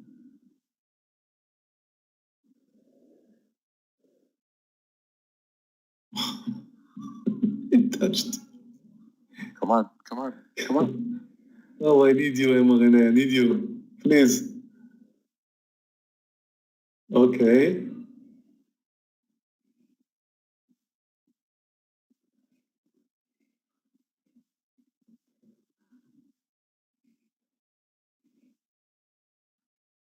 There we go. Beautiful. It covers some right here. Yep. Just under 394. Very nice, Meir. Very nice. No, well, I was going for 3 points, Scott, but you know, can't resist a quick 2 points move without a pullback. And I still have some size riding, so hopefully it's gonna move. Oh, I'm back to green. That's good.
I don't know, but it was a great breakdown. You love to see him go quick like that.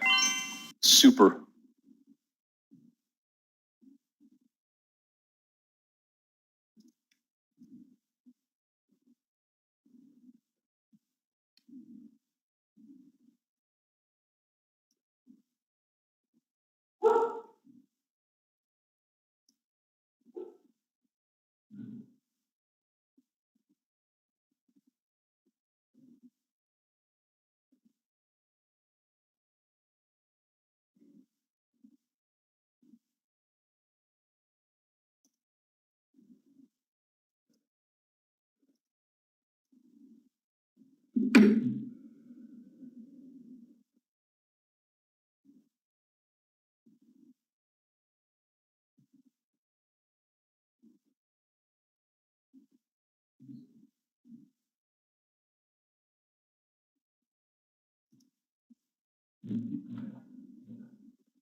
CARA for long. Let's take a look.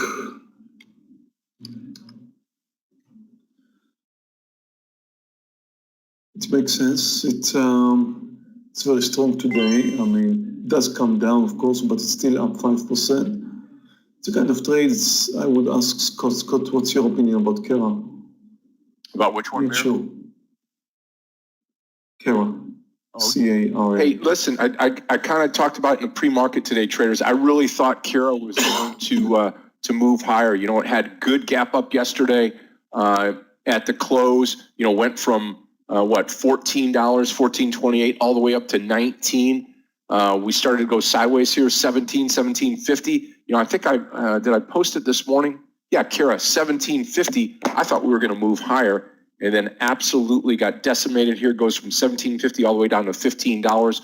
We're sitting there right now on CARA. If you look at the daily, you know, I quite frankly, I see it down to $14. So probably not a trade that I'm willing to take right now on CARA. If you're bottom fishing, you know, you could take it down here at 15, but you're going to have a stop loss at the low of the day. And that low of the day, for those of you that are looking at it, is going to be around 14.70. So 30 cents 30-cent downside to maybe $1 on the upside, up to 16 where the VWAP is. It's probably about it. It's really a no trade for me right now. Yep. Okay. Yep. Trade Tricks is right. Short all day If long.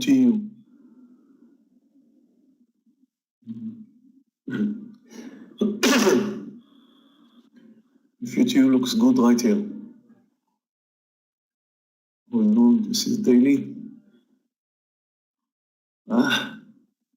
Trying to come back on the daily, I don't know. Don't really like the daily, but it has the potential.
Let's see PDD.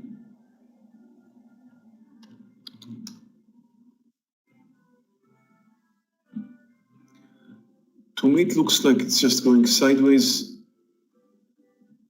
I think you should wait for 95. Assuming it's going to move over 95, this could be interesting. Otherwise, I don't think you should. BBY just looks good right here for long. Yeah, the daily looks quite good too. Very nice. Daily looks very nice.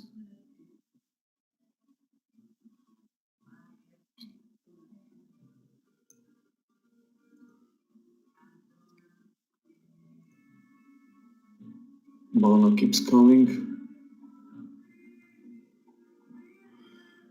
Oh, nice, Marna. My small size is doing very well there.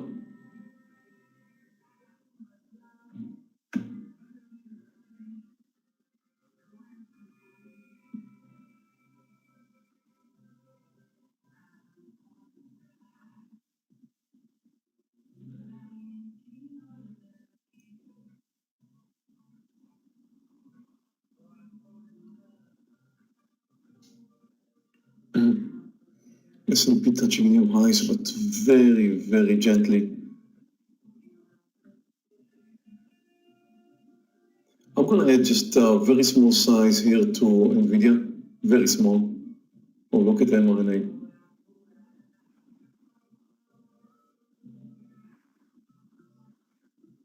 Gets under that 393. I'm going to take another couple hundred off here with just 400 shares to go on mRNA.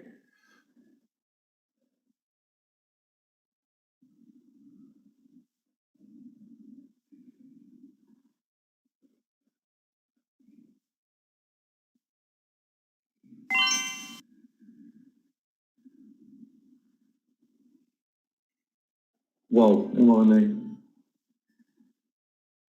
Can't believe it took me out my first trade.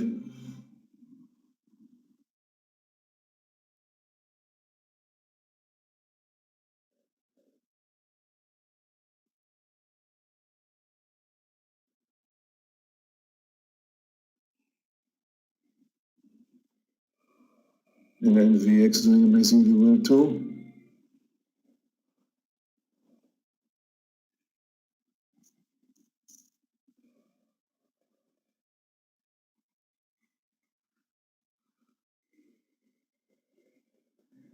I just added a little bit higher, around 218.30. I added to NVIDIA. Just font size, nothing that can change much.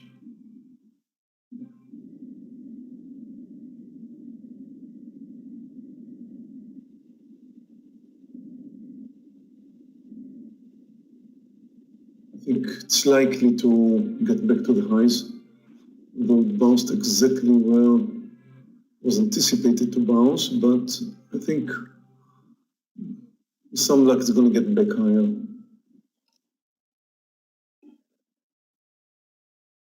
I'm about to reduce some more size, cover some more size in mRNA. If it moves over 391,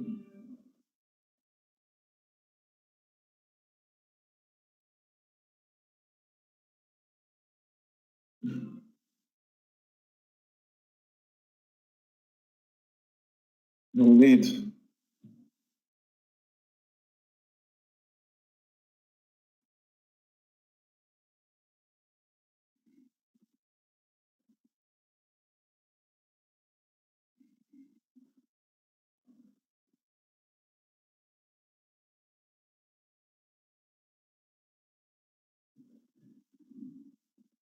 Wow, that's the way to go.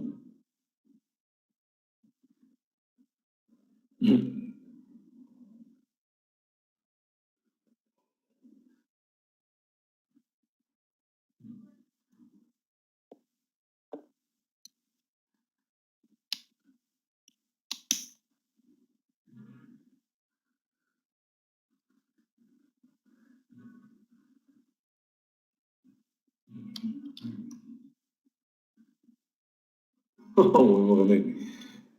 Wow. Doesn't stop. Nope. Got a lot more than what I thought I was going to get out of mRNA. Thank you. Really nice trade.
Six points in mRNA. Crazy. Covering Absolutely now crazy some more. here.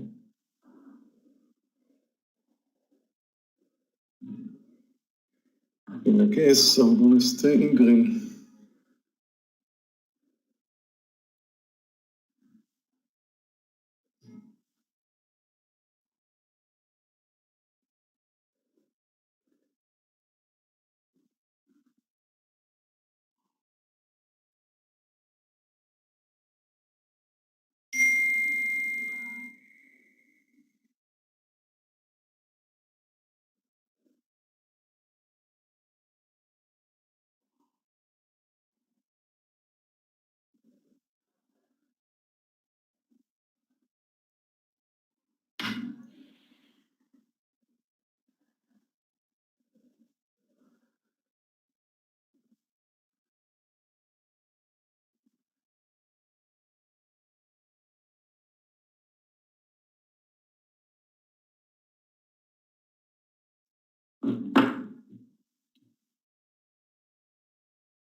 Whereas the only thing that I have left right now is a little bit of JD and the mRNA trade.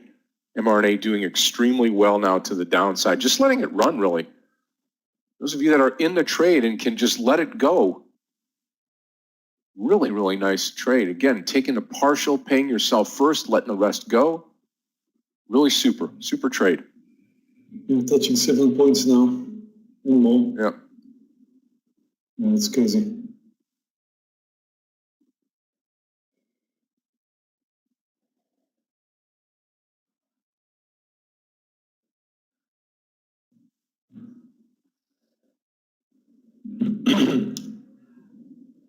I am. I'm going to try one more hood trade. This will be with smaller share size this time around. Hood long over 48. Again, I came out of all these shares here on hood. And I'll try it one more time here.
Okay, no trade on hood as it continues to come down lower.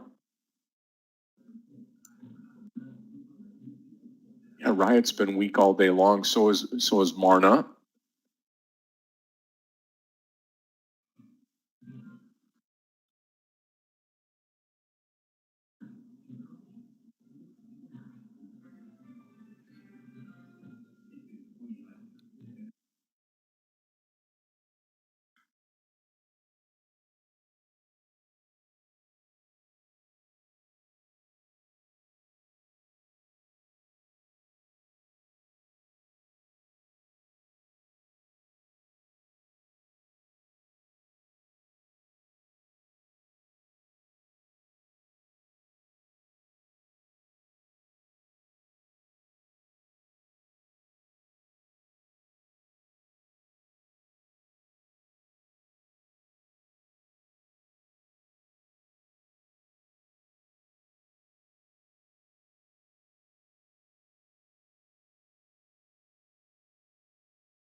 Traders, on the educational part of today, I want to talk about NVIDIA. I do have several trades today. Some of them are winners, some of them are losers.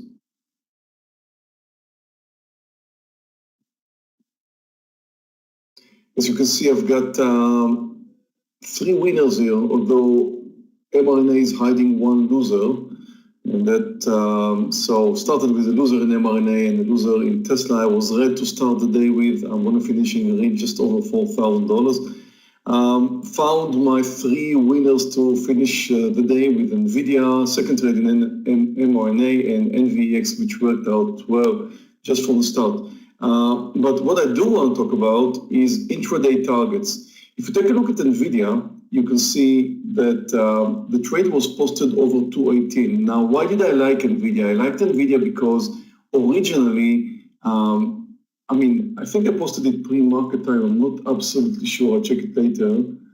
Yes, it's on my long list, my pre-market long list. Let me see that. Yeah, it's right over here on my long pre-market list. But anyway, I posted NVIDIA not because it had a big move pre-market time. In fact, you can see that it started in red. I posted NVIDIA because I thought it's going to have some kind of a momentum trade. I mean, one of the systems that we follow or should follow is momentum. Now, take a look at what happened to NVIDIA yesterday. That was a huge upside move. It didn't really look back. If you take a look at the daily, you can see that it has a really nice daily.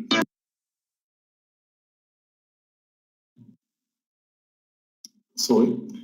It really has a very nice daily. And therefore, if you put in together the daily and the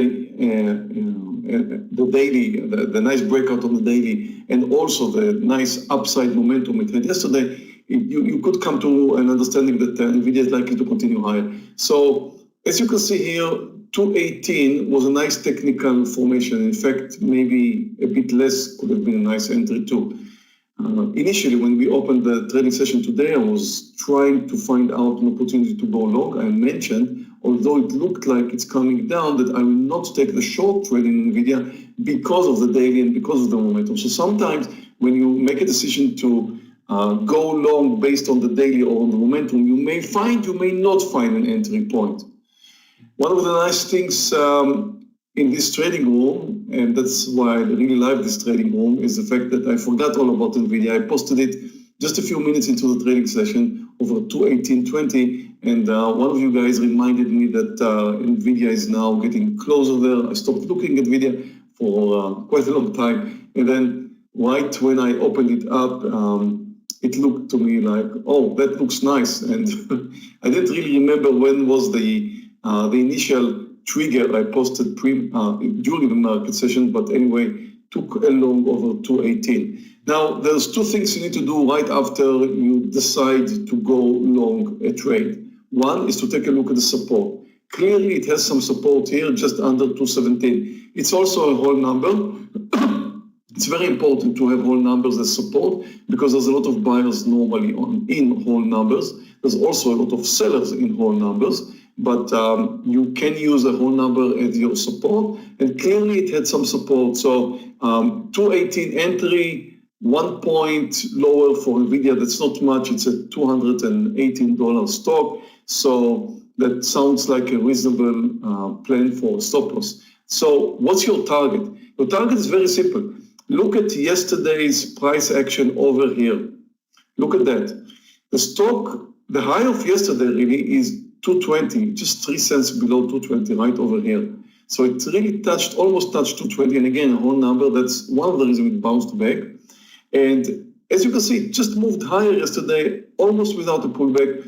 But what's interesting to see, look at what happened here during the last 1 hour. If you take a look at what happened during the last 1 hour, we could see that it really based anywhere between 219.30 to 219.80. So right in the middle would be 219.50 or so, which was the place where I thought it likely to get some resistance. So one of the reasons is the fact that it went sideways here for quite a long time. And the second, take a look at the volume. You can see that the volume is relatively high. I mean, if apart from, of course, the first few minutes yesterday, take a look at the volume during the last 1 hour. There was quite a high volume in this place. High volume means a lot of buyers, also a lot of sellers, okay? So just imagine the people who were buying NVIDIA yesterday at this price, $219.50. Like, just imagine what happened to them today. When they bought at 219.50, what did they think is going to happen? Well, of course, they thought it's going to move over to 20 and they're going to have a fantastic winner or whatever. What happened to them today? They're opening up the charts and it's down several points and it continues to come down. It went all the way down almost to 215. So a person who bought it yesterday close to 220 saw a 5-point drop today, just on the first 30 minutes or so. So 5-point drop, and this guy bought it at 219, 70, 60, 50. Some of them bought it a little bit higher. So around 219.50, most of them bought. And you can see that the volume was quite high. Now, what happens to the people who are buying at a certain price? Now, imagine you bought it yesterday at 219.50. Again, most of the volume, average price was around 219.50. Now, imagine what would happen if you bought it yesterday at 219.50. You lost 5 points, and then it's moving higher. What would you do when it reaches 219.50? Would you stay? Would you wait for it to move higher? Or would you sell? What would be your choice? Again, you bought yesterday at 219.50. It dropped down almost 5 points. Finally, it's coming back to 219.50. My question to you, what would you do? If you're on YouTube and you want to answer that as well, I'll be happy to get your answer too. Again, you bought at 219.50. It came down almost 5 points. It's finally moving back to 219.50. Anwar says he will sell. Meir says he will sell or go out, get out. Joel says he will add. Uziel says he's going to sell. Anas is going to says he's going to sell. Ruslan says he's going to sell. Steph says he's going to sell. Kenneth says he's going to go out. Well, that would be. Thank you for your answers. Sasha, sell. TWMG, sell. Roll into the corner and cry. No reason for that, Miller. It just came back to your price. Buy more, Mickey. Sell. Break even. Sell. Sell. You'll wait. Alex says he'll wait. Ariel says he's going to sell. Sell half or half. Okay. Sell and run away, George. Yeah, okay. So we've got plenty of answers here, but as you can see, the vast majority of you guys saying they will sell. Now, why is that? People hate to lose money, right? So these guys bought it yesterday at 219.50, way too late. You know, stock started yesterday, it's 209. So it came all the way up to 219.50. And they were still hoping that they're going to get some profit yesterday, and probably today is going to start green and going to continue. And whatever they thought about NVIDIA, and they failed. It came down 5 points. People hate to lose money. They're normally not selling when the stock they bought going down. I'm not talking about traders. Forget about us traders. We are a very small part of the trading or the investing community. So think about people who are more like long-term investors or swing traders, and even traders. They bought at 219.50. Normally, they will not sell. They're just going to wait. It's just going to pray. It's going to move back up. And finally, it answers their prayers. It's moving up. It's getting back to their entry point. The only thing they want to do is just sell and get out of the trade. Is that the right thing to do? I don't know. And you know what? I don't care. It's not something I want to talk about right now. What I do care about is the fact that most people will do that. We just saw that 90% of the people here in the room will choose to sell. So finally, it gets back to your entry point. You're finally looking at the price and say, oh my God, I went through this horrific pullback, 5-point pullback, and now it just came back up, and I don't want to stay there anymore, and that's it, I'm selling. That's why we have resistance. That's why my target was this price over here. I mentioned that when we moved to the trade. Actually, I took a little bit less, 20 cents or maybe less, but I couldn't really hang on all the way. I just didn't have the mental power to hang on to 219.50. But you can see what happened once it reached 219.50. Once it reached 219.50, and again, look at the way it consolidated on this near this price for a long time. Look at the high volume, and again, high volume means a lot of buyers, also a lot of sellers. But we're not talking about sellers now, we're talking about buyers. The buyers that were here, because for every seller there is a buyer, the buyers that were trading it at around 219.50 are the ones that, oh my God, it just came back to my target, to my entry point, I'm going to sell. That's it. So that's why you have the resistance here at where it was earlier resistance. I mean, yesterday it was a resistance for whatever reason. I don't know and I don't care. It was, stock reaches that price. The people who bought there, if there's a lot of volume and a lot of consolidation at this price, they're about to sell.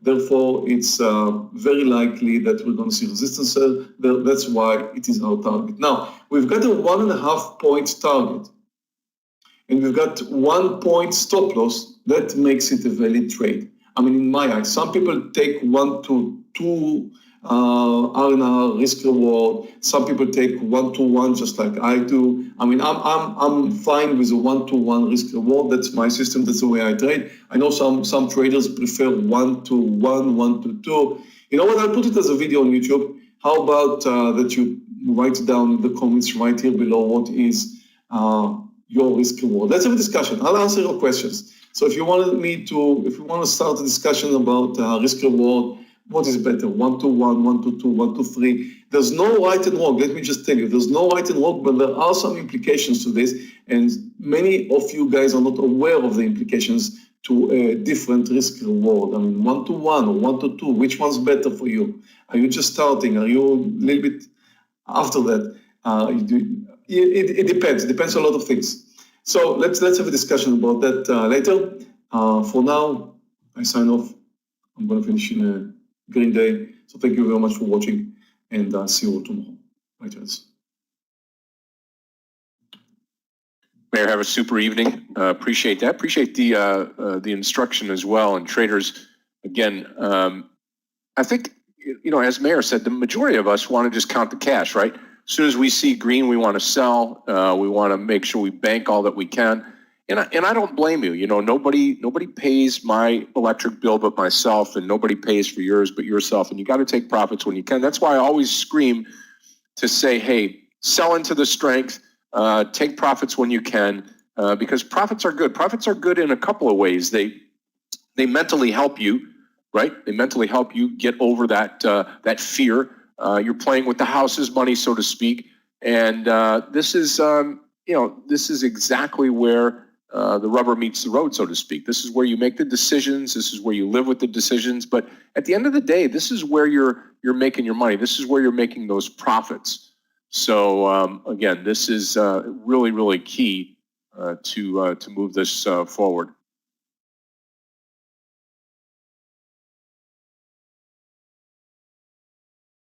Okay. Hey, Scott, it's Reddit. Can I get a sound check, please? Hey, Danny. Good morning to you. Good afternoon. Sound great. Thank you. Scott, I would like to talk a little bit about the market conditions in the previous 3 days. You know, I think Please it's do. about the move we see right now. I think it's related to the vaccine, the third dose, the third vaccine from Pfizer.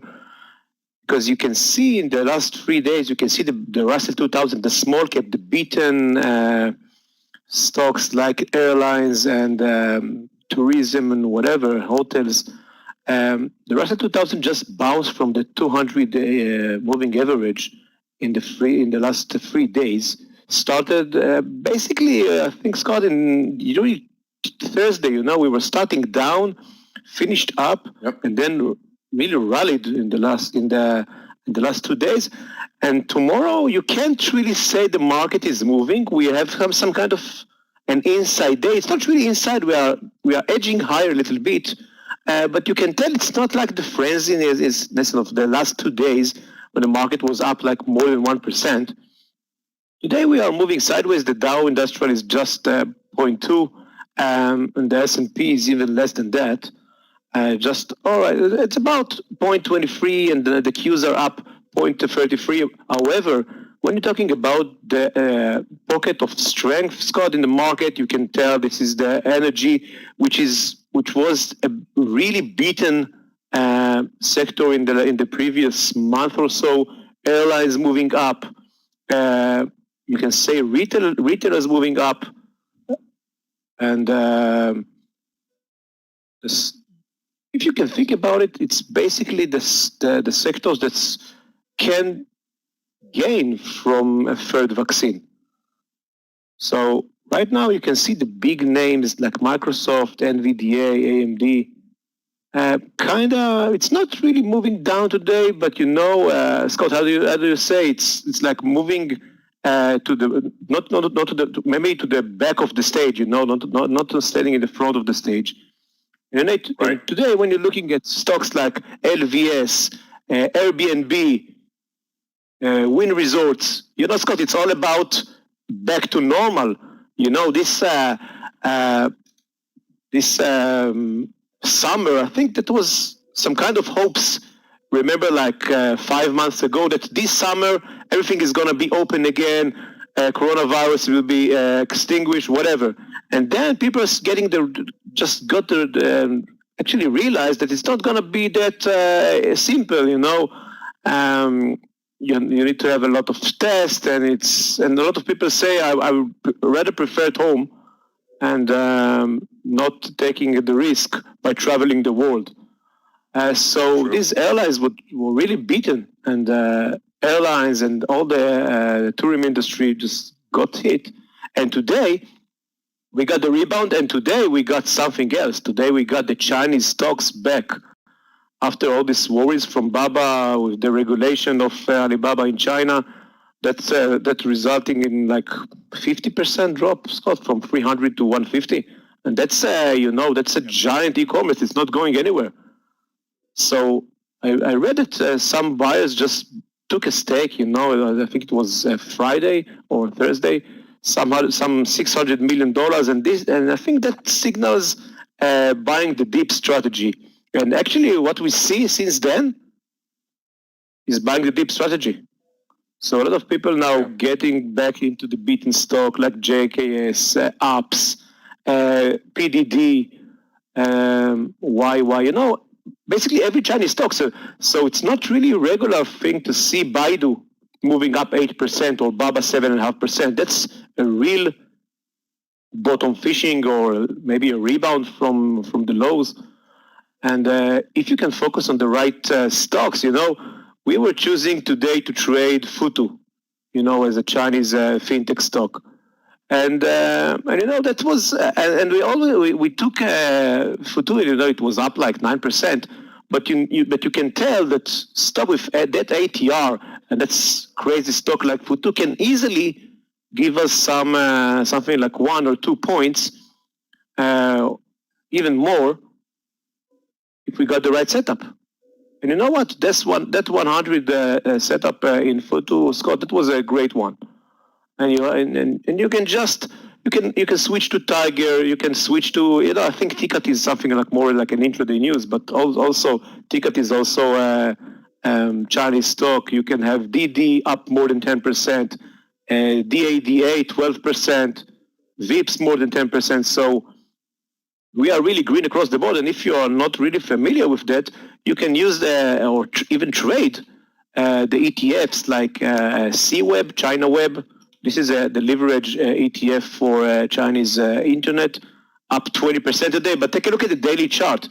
Take a look how beaten these Chinese stocks really are since the Chinese government started to make some regulation. And that's affect everyone. They affected even Billy, even the television, and of course internet and social networking. But today, I think Scott, it started today in the East. That Baba was up 5%. So that started that bounce start from the East, and just getting into Wall Street.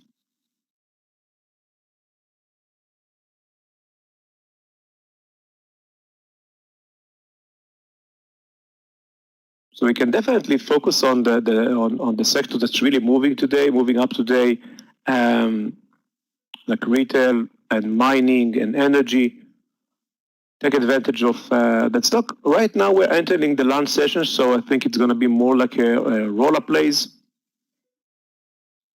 But you can definitely find the strong stocks that might get back to Black Hood. This HOOD trade. You know, Scott, if you're looking at 15 minutes, you can definitely make it during the lunch session, maybe all the way to 49. And that stock has a lot of room to move, you know. We are talking about Crowd. You know, Crowd is a tech stock, but Crowd is some great news with Crowd spiking 9% today. So definitely it's about pockets of strength.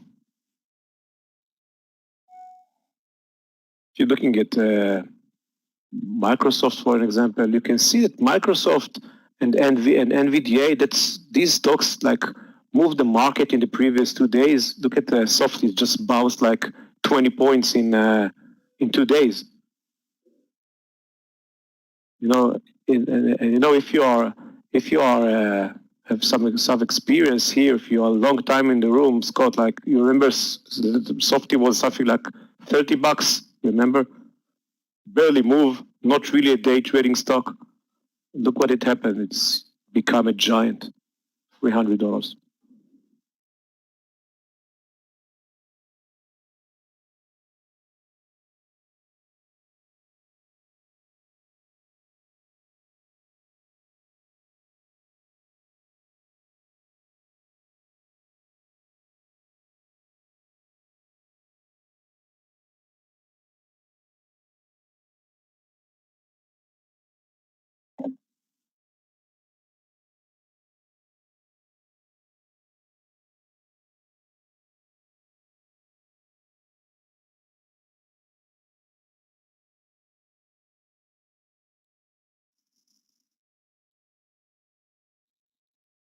Good morning, Scott, Danny, Meir, everyone. May I get the sound test, please?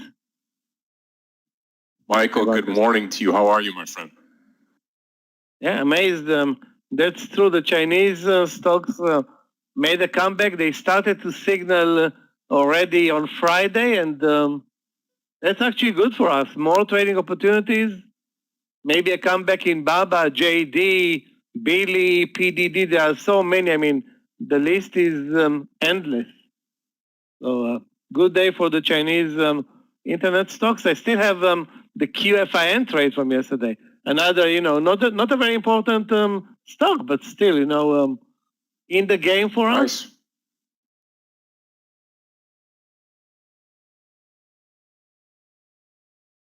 Well, Michael, like Danny was saying, we were talking about today, the Chinese stocks finally came back, and it's nice to have this volatility in the market, nice to have some Chinese stocks back in the game.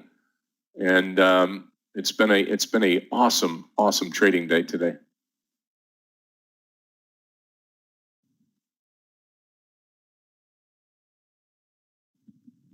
Basically, the market is also, super strong. Everything points to more upside. I mean, nothing points to a pullback.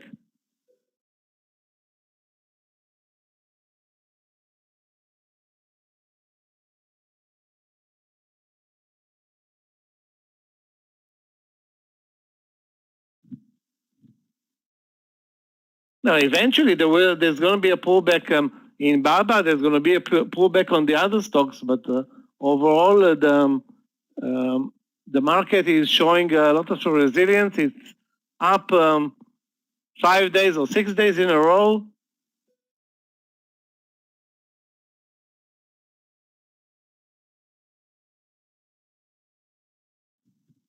Tesla.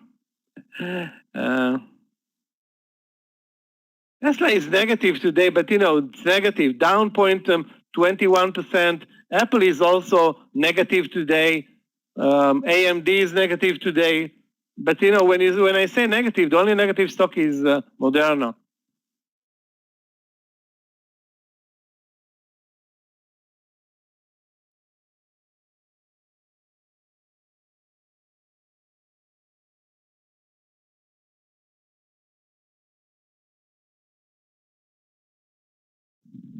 On my watch list, I mean.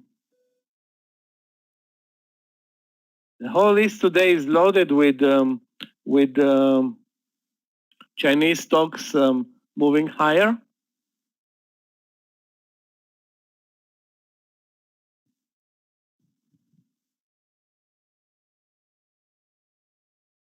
Guys, did you watch OTLY? I mean, this is a stock that we normally don't watch, but an amazing move today from, I guess, from all-time lows this week.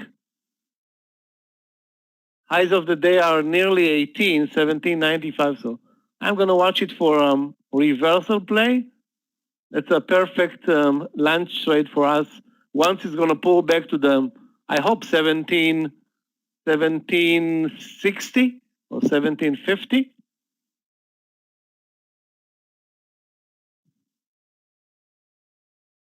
Robinhood, let's take a look.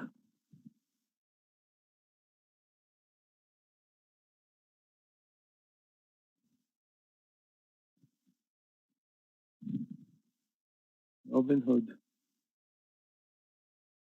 I don't see an entry point right now, but I think you want to trade it, I think over 48. It looks better than now at 47.50. It's just in the middle of the range right now. Actually, exactly in the middle of the range. I would go for a power move in this one. Like I said, maybe over 48. Highs of the day are nearly 49. Okay, traders, this is going to be a perfect spot for me to break and turn it over to Michael. Remember, you're just now finishing the morning session. We're transitioning into lunch. Michael will take you for the next hour and a half or so. I'll be back. I'll take you all the way through to the close today. Michael's going to break off early today to head over and get prepared for his lesson today at 4:05. You're not going to want to miss that. That'll be day number 2 of the Global Markets course that comes to you today at 4:05. We're going to keep the feed going on YouTube, and we certainly appreciate everybody being a part of what we're doing here on a day-to-day basis. So thank you so much. A great trading morning. Going to be a great day for me today, and I'm looking forward to trading into the afternoon with everybody. So take care. Michael, it's all yours, traders. I'll see you back this afternoon. Have a great lunch session. Thank you. Thanks, Scott. Hold on a second, guys. Let me take over the charts. There you go. Thanks, Michael.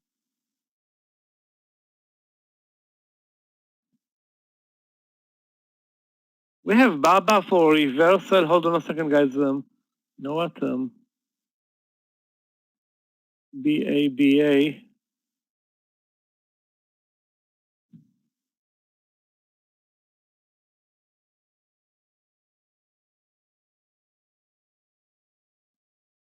I want to say we have, okay, still my charts are not coming out. What the hell? Okay, here it is. Okay. I want to say 172.50 in BABA, 172.50. Then we'll have a stop loss under 172. Exactly 172. Okay, that's going to be a bit risky, but 172.50. Let me see. Okay, posting the trade right now at 172.50, and I will take the stop loss down to the 172.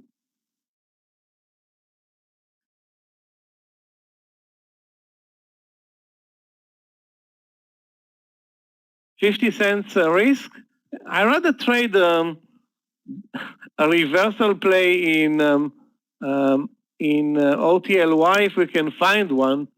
OTLY is, guys, take a look at the move in OTLY. I think there was some news. There was some news in OTLY. The stock basically traded higher for almost an hour and a half. Now the new entry is 18, the breakout over 18. But the reversal play is still not clear. Yeah, let's take a look at Baidu.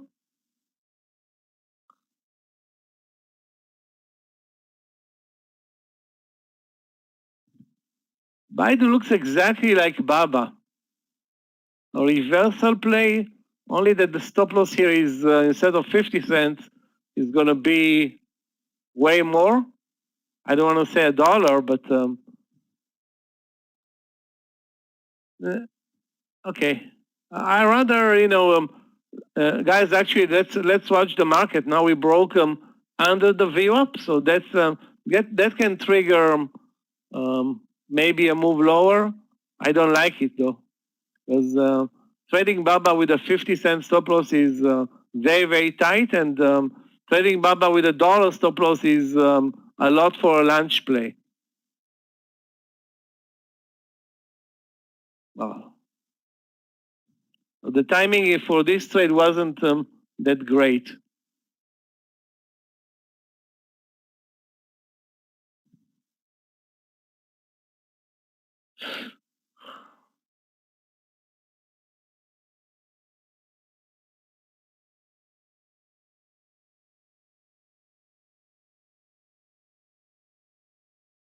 Okay, I'm going to post my stop loss in the platform at 171.90.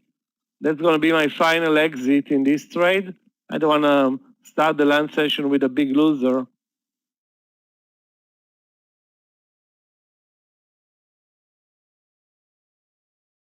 Okay, I'm out of the trade. Hope to see a reversal, but the reversal may come only at the VWAP level, which is now 171.25. That makes it a dollar plus on the trade. Not a great one for a lunch session. I mean, as soon as we rank the lunch session, take a look at the SPY, basically moving now lower. Maybe towards the lows of the day.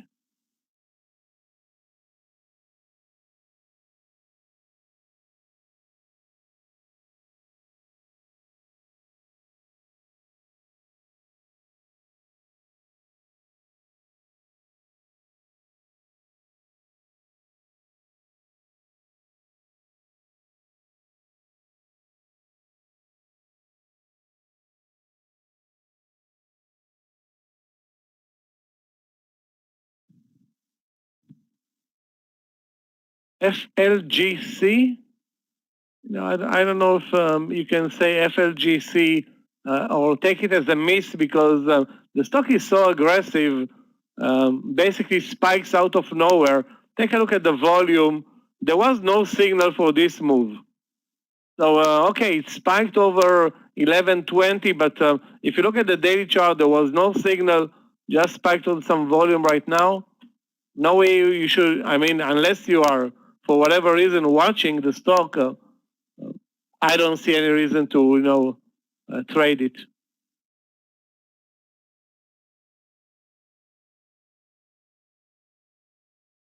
Or even survey it.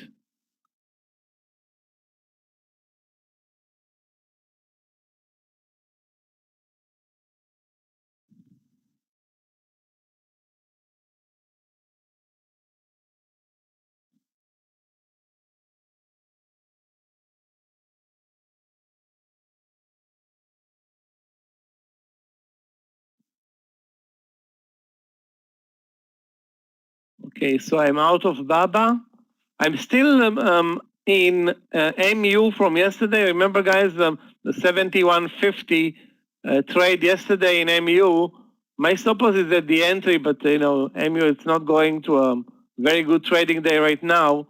I will keep it until the end of the trading day, unless it goes back and stop. I will stop out, but I don't think I will carry it for another day. Basically, it failed with the move into the gap. That was basically what we were looking for yesterday.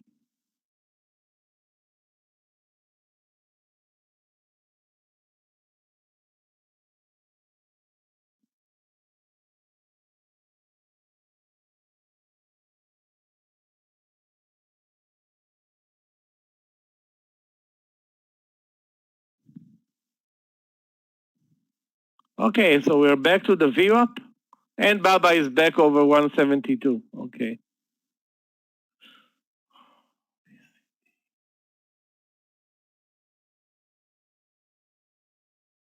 Two stocks are very weak today. STX and WDC. Both of them are being basically trading under the VWAP since the morning session. Take a look, guys, at STX. If it comes back again to the VWAP area, that's a short trade around the 86 level. Right now it's trading at 85.70. The trend has been a lower and under the VWAP all day. I guess on some news or earnings. QFIN, let's take a look.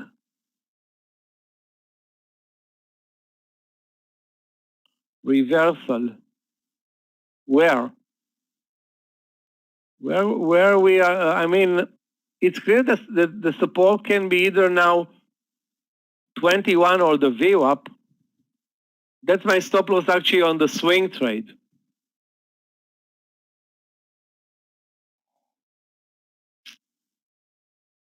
I'm not gonna add. If it goes down to 21, I'm gonna cash my profits on the swing trade from yesterday. Keep in mind, it was already over 22 and a quarter. And you know, the Chinese stocks had a great 3 hours or 2.5 hours so far, but there is no guarantee that they will continue.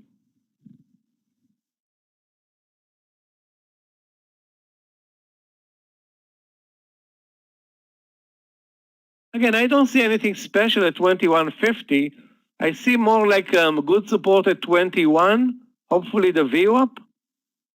I think you can buy it cheaper than 21.50. 21.30 or 21.40 is, I think, just as good.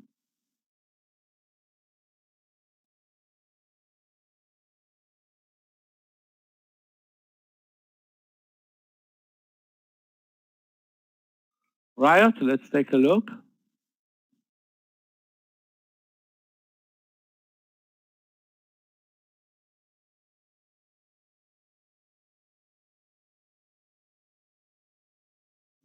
Riot is actually now a breakout trade over 37. But if you look at the technical pattern and the risk, more than 50 cents here on this trade. So it's I think it's a risky entry. I didn't check the Bitcoin prices today, but I definitely think it's a risky entry, maybe a late entry as well.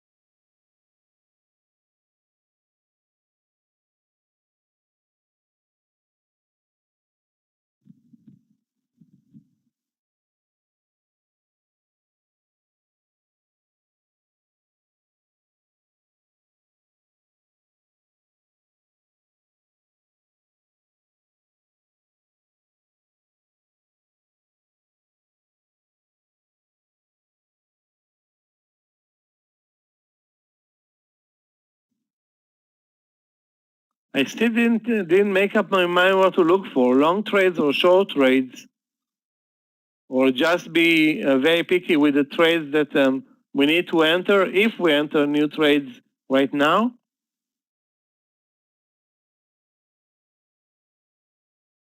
As always, it's almost impossible to find short trades.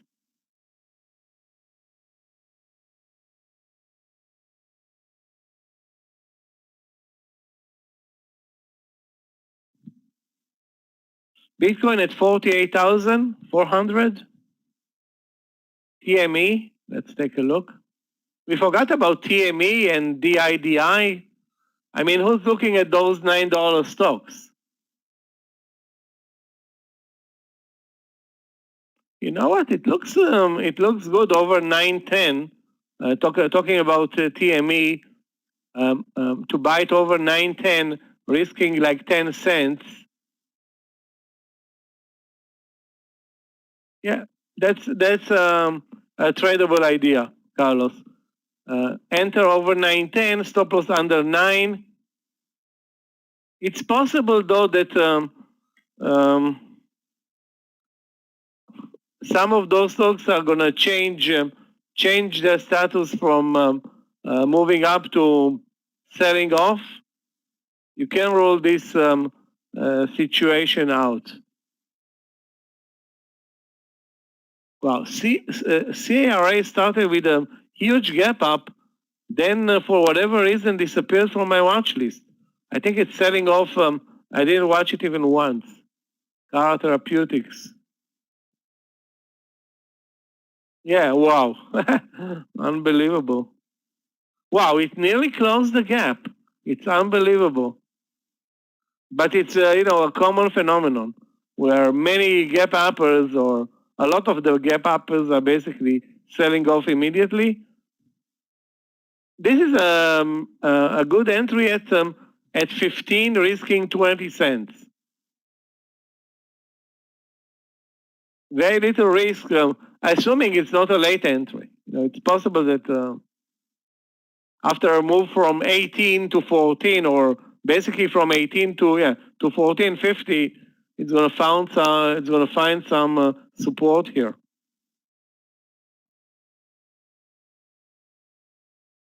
Okay, so BABA continues lower. I'm glad that I'm out of that trade.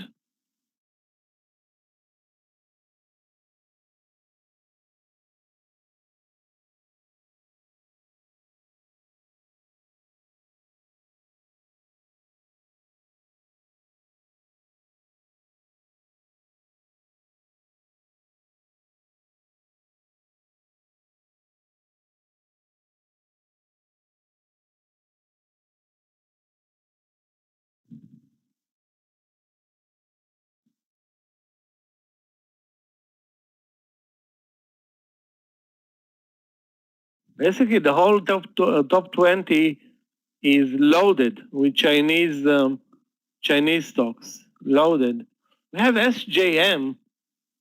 That's JM Smucker.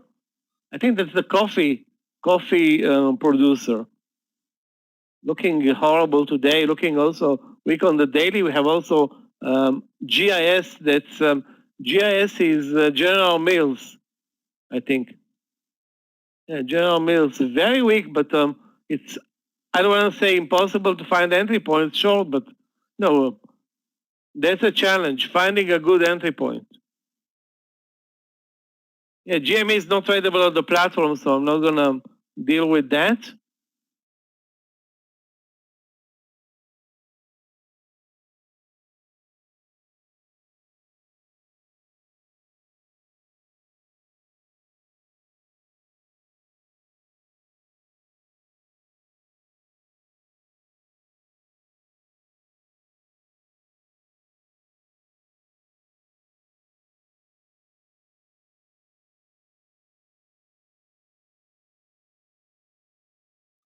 And BNTX is going to be very tough to trade. I'd prefer to stay away from BNTX. Let's take a look at BR.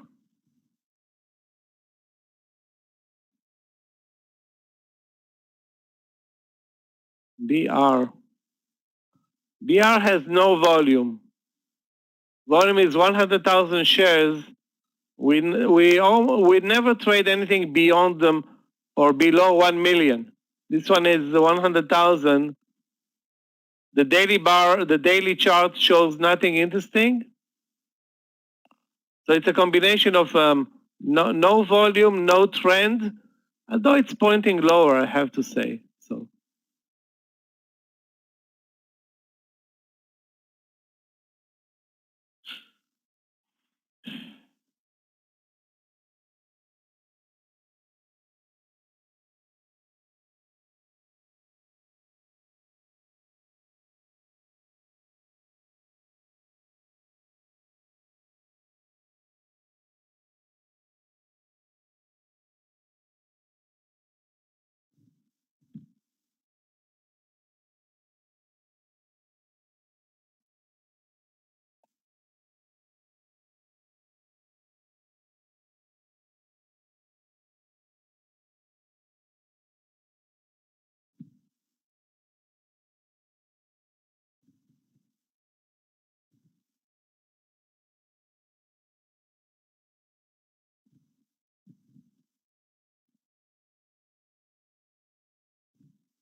Right now, we started basically to chop above the VWAP, under the VWAP. Support is at 447.50, resistance at 448.50. So the range today for the whole day is $1. 448. Yeah, the range today is $1. Are you kidding me?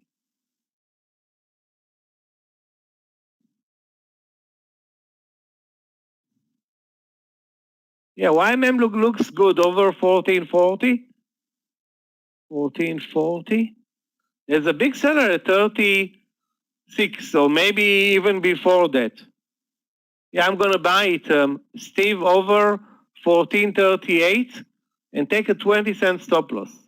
You can see the 68,000 shares seller at 1438.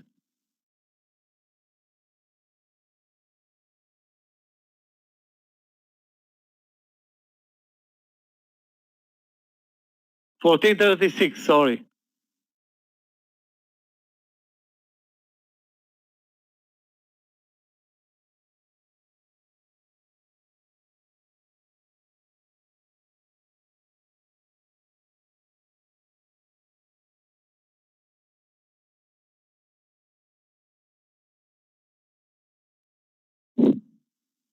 $70,000 shares left.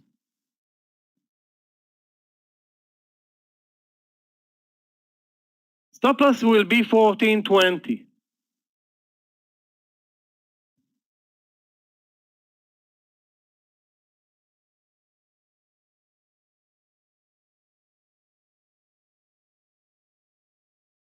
Full Truck Alliance company looks good for reversal higher.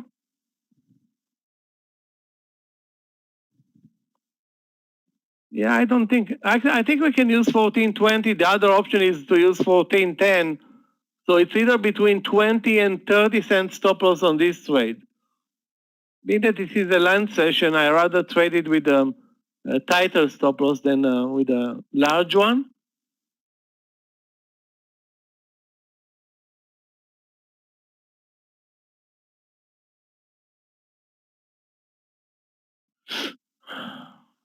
Yeah, that's QFIN. QFIN also looks good. We talked about this trade, QFIN 2140 or 2130. You can answer. You can try also the 2150. Stop loss is going to be under 21. IMAN. Anywhere you look at it, stop loss is going to be under 21.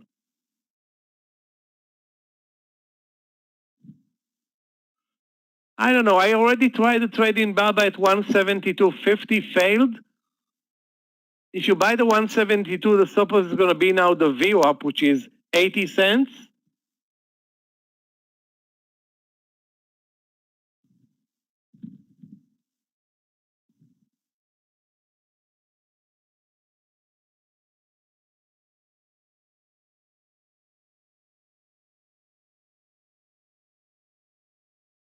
Looks like YMM is selling off.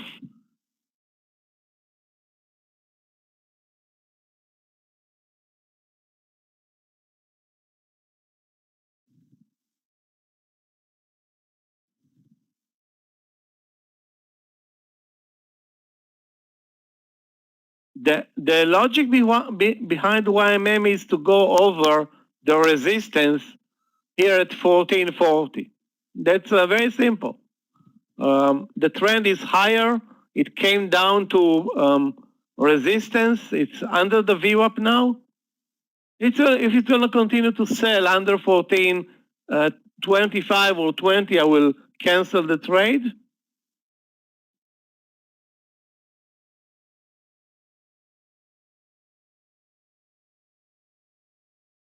BBIG over 3.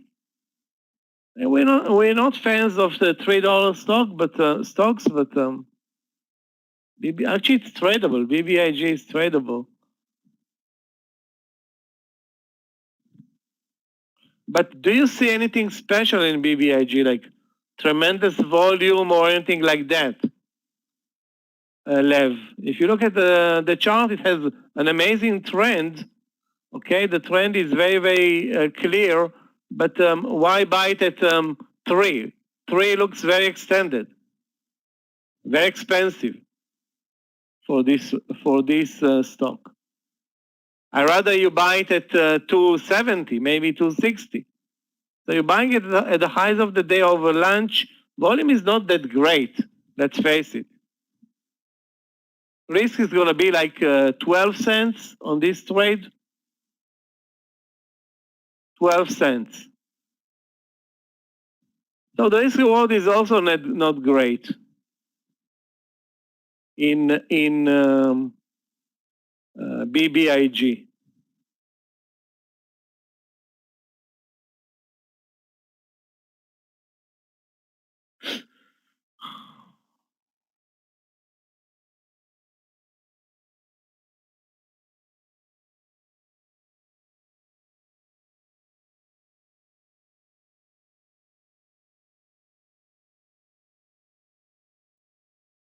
Okay, I'm canceling the YMM. It's just moving lower. Maybe spooked from the big seller, maybe.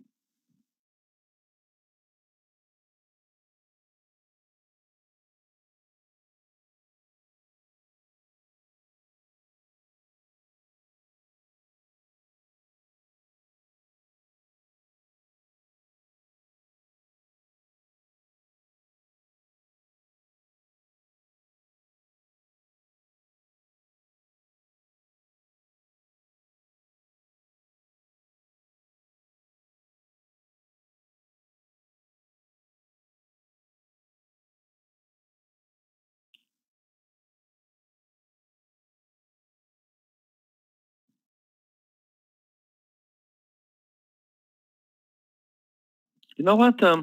Let's hold on to YMM. 10 more, a couple of more cents, and then make the decision. It's down 10 cents from the entry.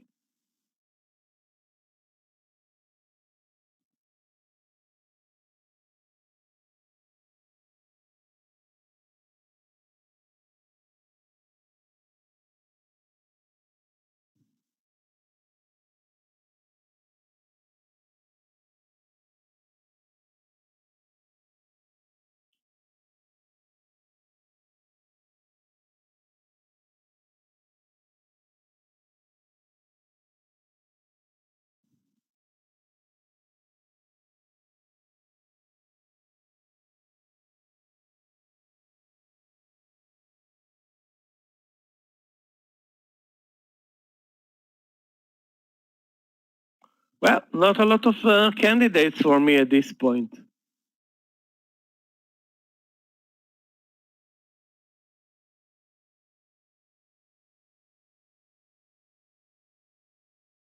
QFN is actually moving higher. Those who bought at 21.30 or 21.40.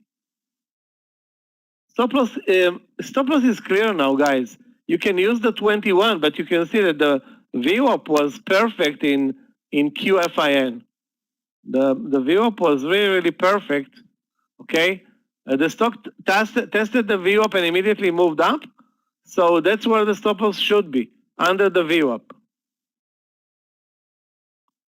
Let's watch FB.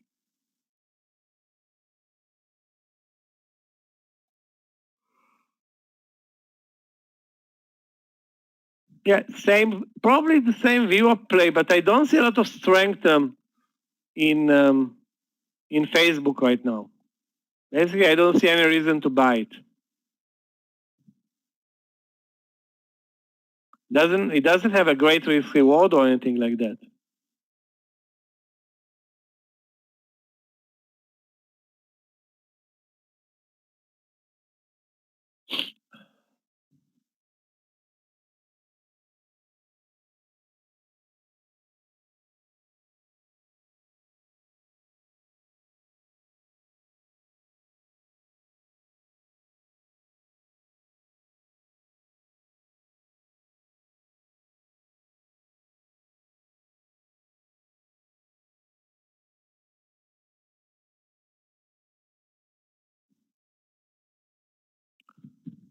BEKE, let's take a look. Another Chinese stock. BEKE is also a Chinese stock. Yeah, wow. Nice reversal over 19. But that's gone. It's now at 1915. Also, I see YY moving higher. Maybe, you know what? Maybe there will be another leg up in the Chinese stocks. I needed, okay, let's go with JD over 74. Assuming it didn't break by the time we are talking about it. Actually, it is now at 74.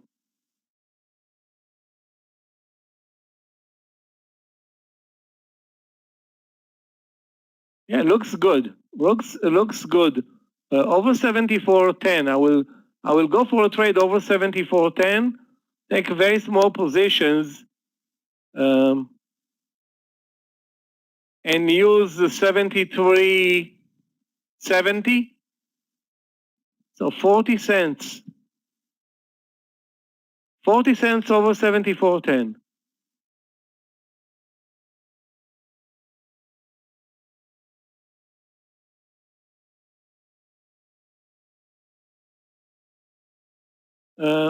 That's the seller at 14.33 that was sitting earlier, I think at 14.40 or 14.38.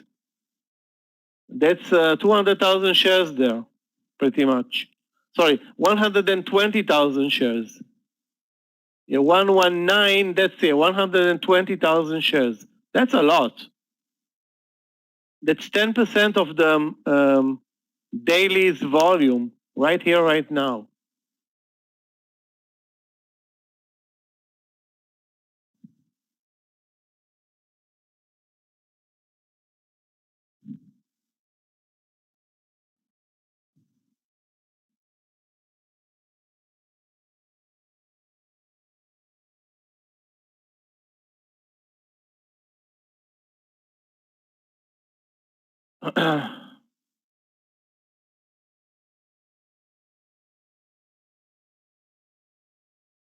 He trades though in a weird manner.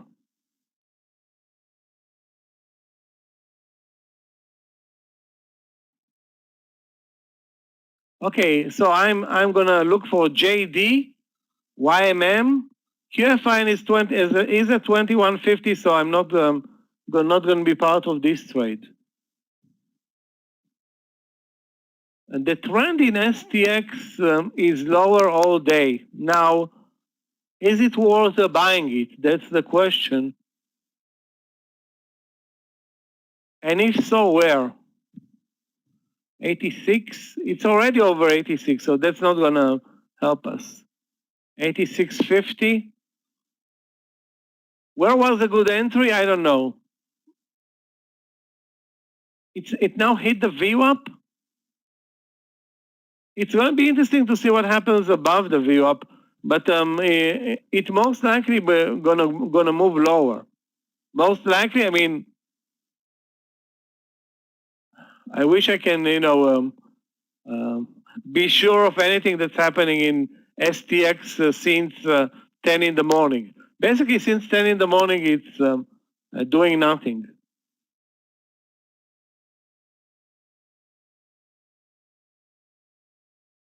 Okay, JD pulling back, so no trade so far in JD.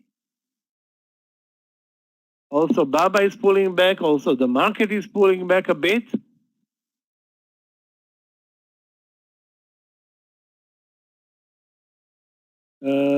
Tesla, let's take a look.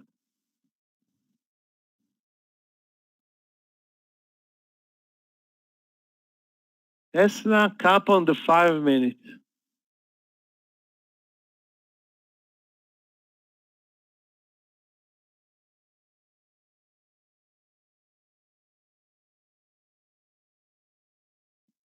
I don't see any cap, but if I'm looking at Tesla today, the range today in Tesla is very, very small. The trend is not there. I think the best thing, the safest thing to do today is stay away from it.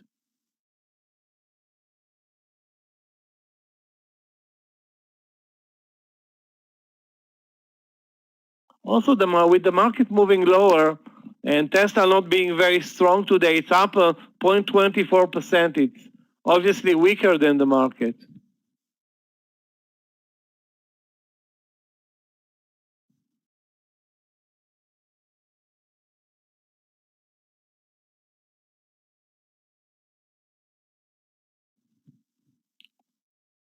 Well, I don't see any reason to be involved with Tesla right here, right now.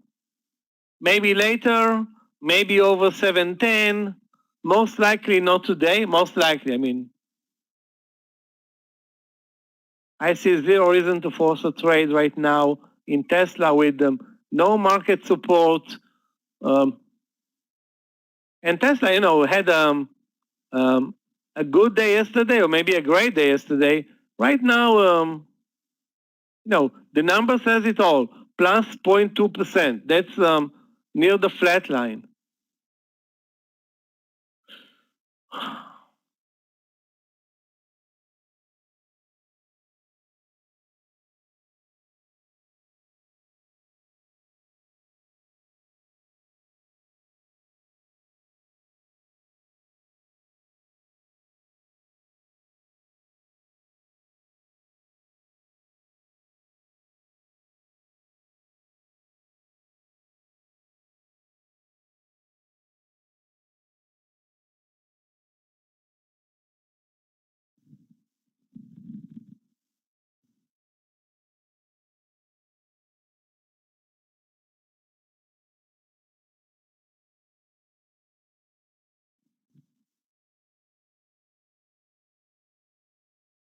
Yeah, the YMM trade right now it's still there. The YMM trade moved down like 6 or 7 cents, maybe 8 cents.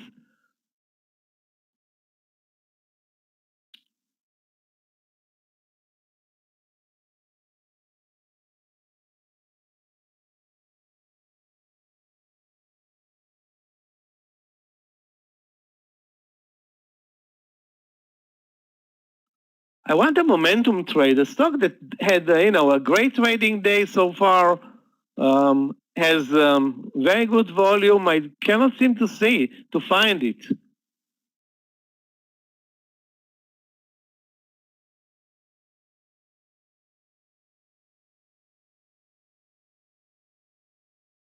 QFIN is very strong, but I'm already in the trade from yesterday. So QFIN in retrospect from 21.30 now at 21.60, not a bad idea. My stop loss on the swing trade is 21, so that's where I'm gonna exit the trade. And if it's gonna go back to the highs of the day, later I will carry it another day. If not, game over. Let's take a look. Into it is, no, I think it had earnings today, or will have earnings today. Not really sure.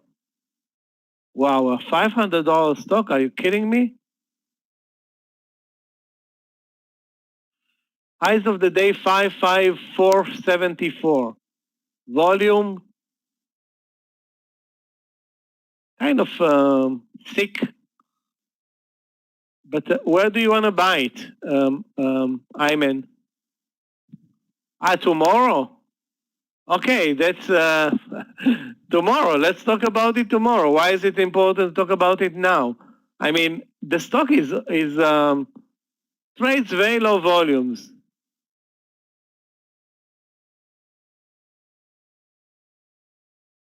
That's that's something that we try to stay away from. Anyway, if it's going to deliver us a good move tomorrow, fine.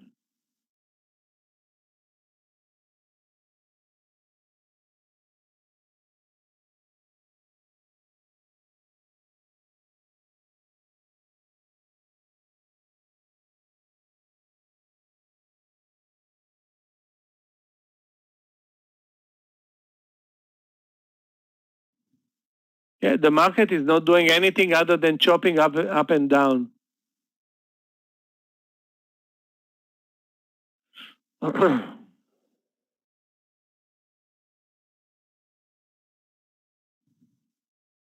Guys, anybody traded PANW today? Gap up and go on, I guess, amazing earnings, a $400 stock. Tough trade, though. Guys, let's take a look at LVS. LVS, I see that Win Resorts is very strong today. Also, MLCO is very strong. Yeah, also LVS is very strong, but guess what? It's basically at the highs of the day.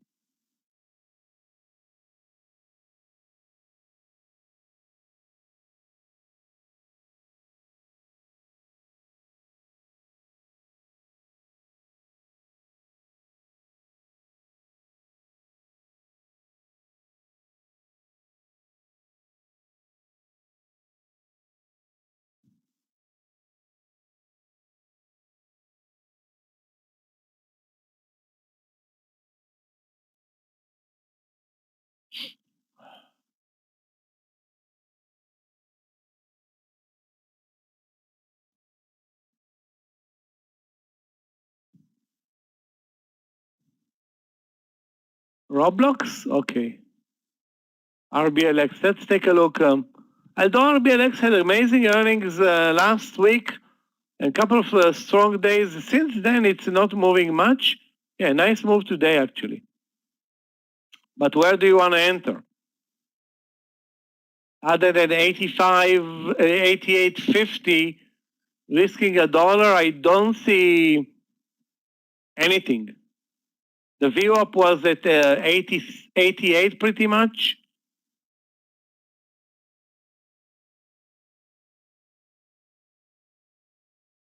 Not an easy trade. Not an easy trade, Roblox, if you want to buy it over 88.50. I don't see any reason for that though.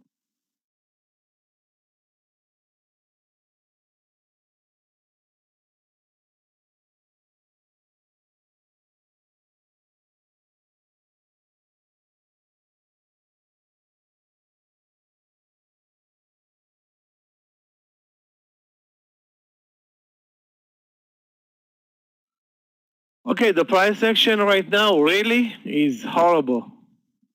We are under the VWAP and not moving in either direction. Let's take a look. SPRT.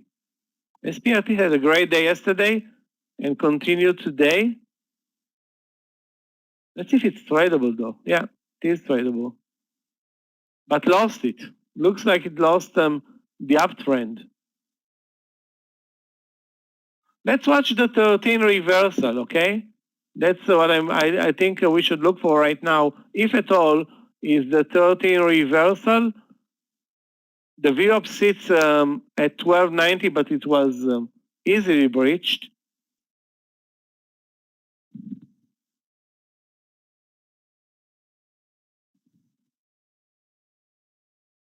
I don't know. There is no technical pattern for a reversal right now.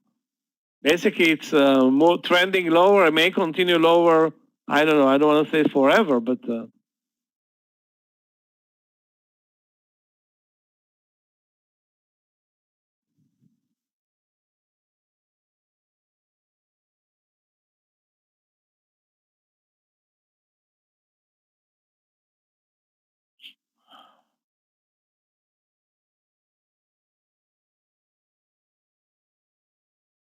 so the daily looks great. But we need to find a cheap entry. Right now, it's selling off. So the VWAP is not a factor. 13, maybe 13 is going to become a factor later.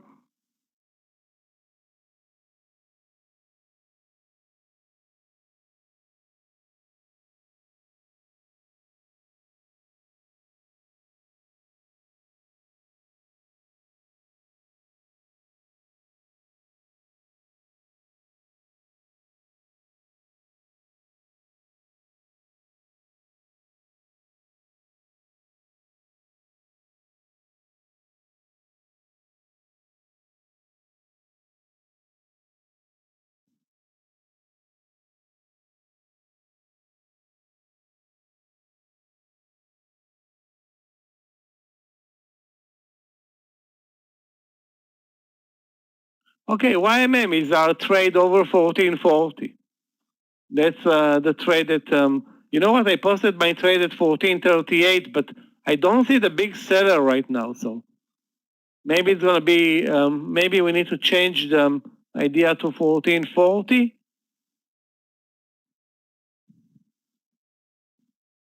I hope it won't matter much. Support is clear, 1420. So 20 cents of risk on this trade if it's going to trigger. Okay, now we can see it at 1433. Okay, so 120,000 shares at 1433.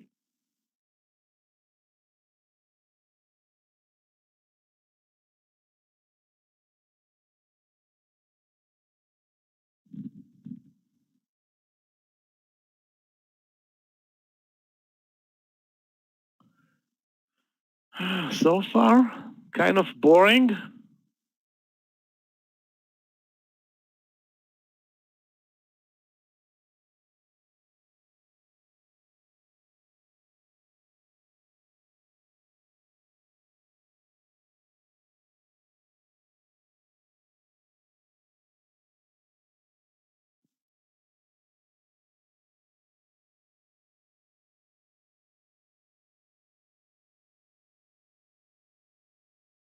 Basically, it moved over 1433, nothing happened. We should stick to 1441, guys. 1441. Okay, I'm going to change my entry to 1441.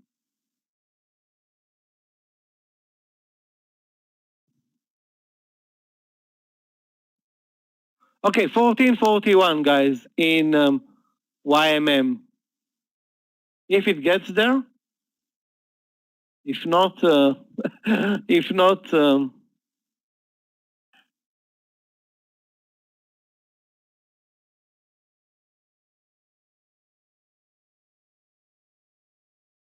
there are spikes in volume here, but the price action is not changing, so not great. Robinhood, let's take a look. Robinhood over, what's the price?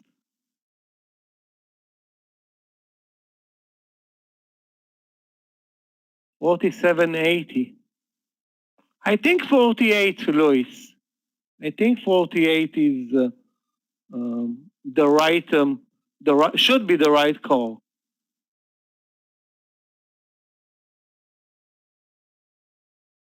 Because that's going to be the power trade, 48.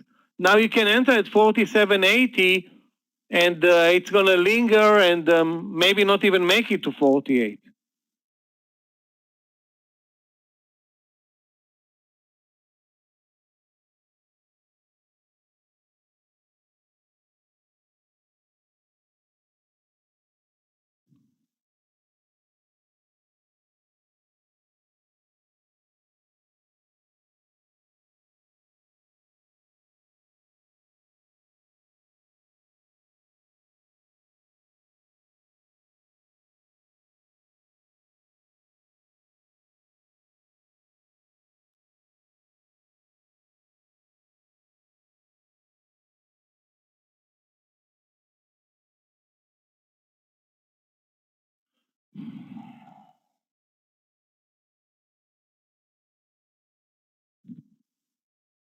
SPRT, okay, let's go back to SPRT.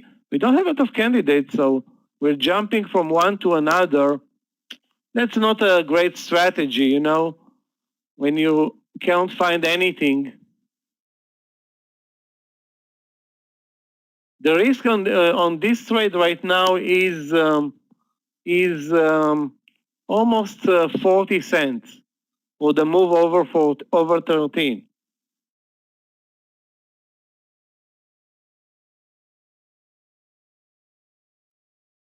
I don't know. I don't feel comfortable with big stop losses over lunch.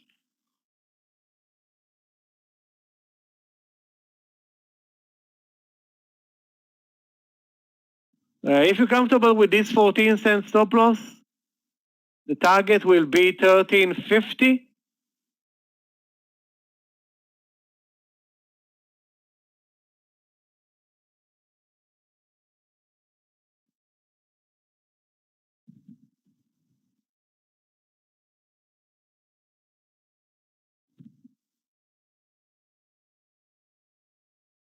Tesla will be an interesting trade, I think, if the market continues higher.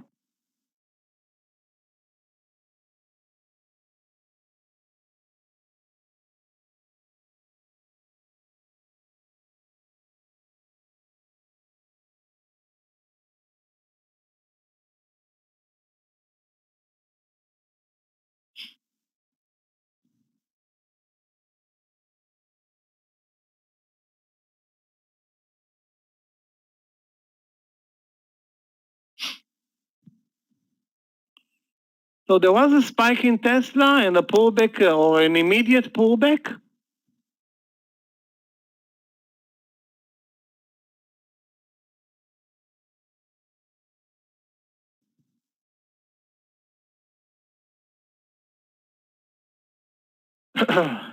Hold on a second, guys. YMM triggered. YMM triggered over 1140.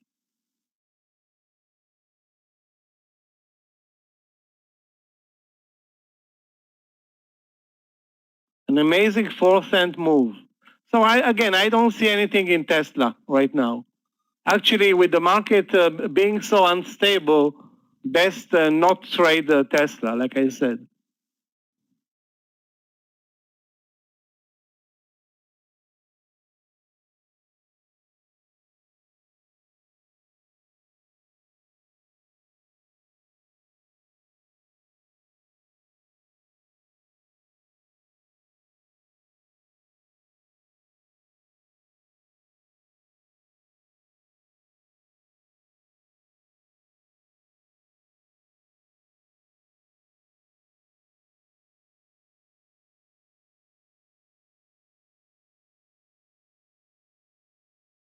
We need YMM over 1450 just to see if there is anything, aggressive here.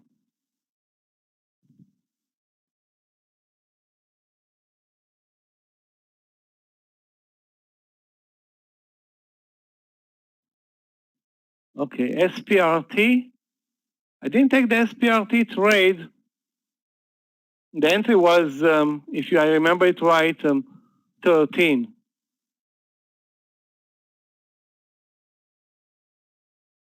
Yeah, 40-cent risk, 40-cent target.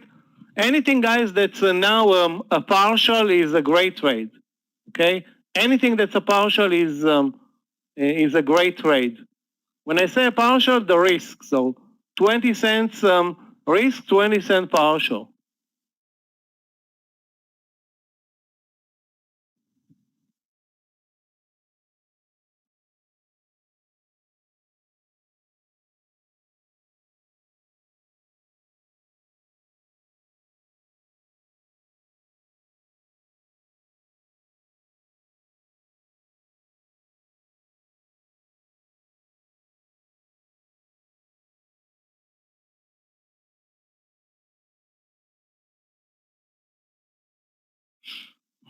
Nice initial move over 13. That's clear.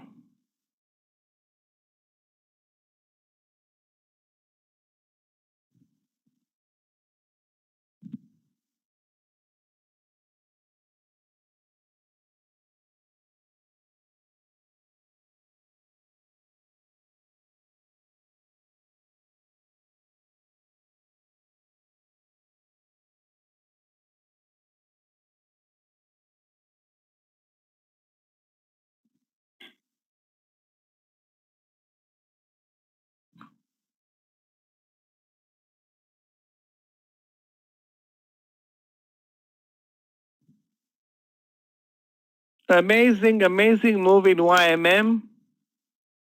Up 7 cents, down 10 cents. Yeah, this is a joke. Again, we have the stop loss at in YMM at 1420. Yeah, 1420. Let me post it in the platform.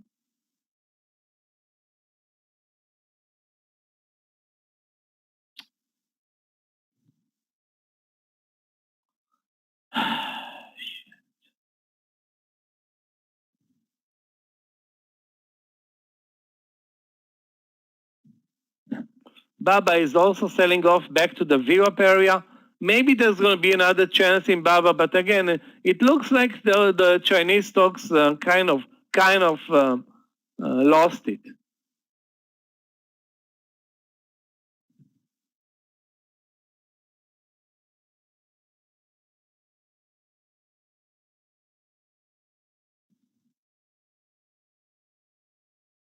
Oh my God. Actually, the toughest trade worked. There was a tough trade in TSP. Let's see if it's tradable. TSP.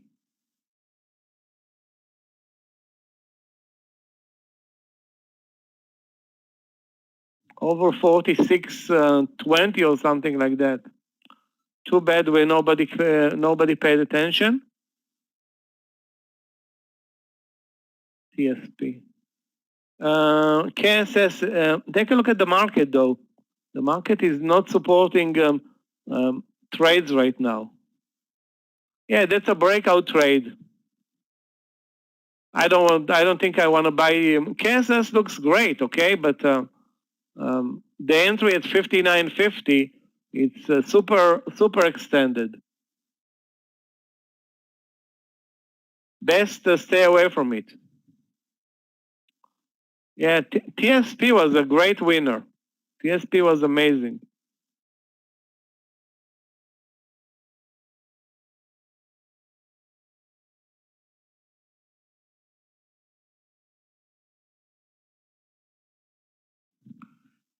Okay, guys, looks like the market is tired, maybe bored from its own price action. So, I mean, JD, YMM, both trades from today, and nothing is working at this point. Some trades from yesterday are doing better, but that's beside the point.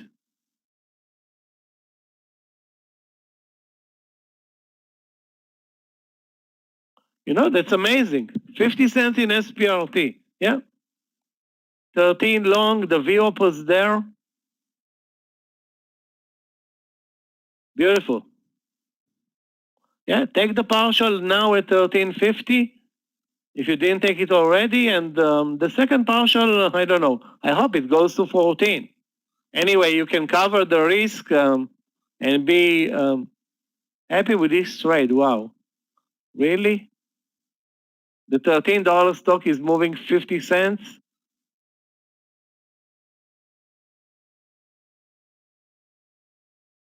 Exactly from the view up, actually up 60 cents.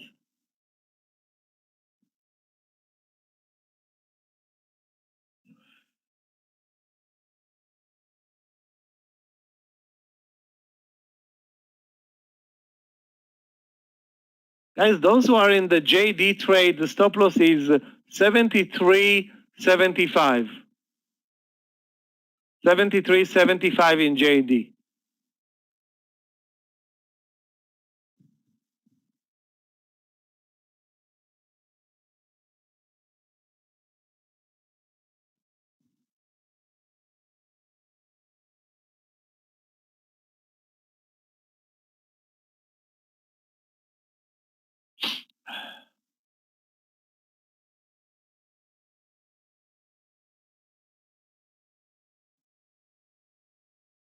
The 95 reversal in PDD was amazing.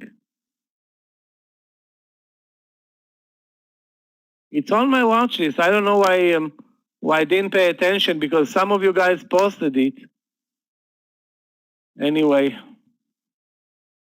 I mean, it had to do obviously with the stop loss, which was $1.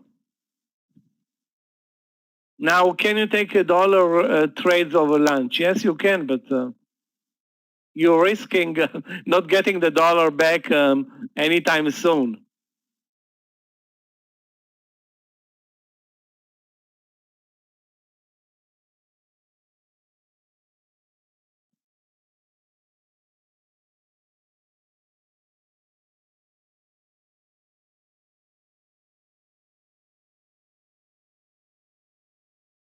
Yeah, we have a Billy, guys. If PDD is working, let's look at Billy, which is basically the twin stock.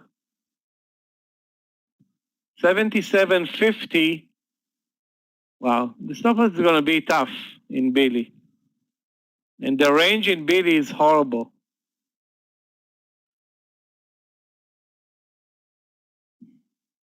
Wow, SPRT killing it. Unbelievable.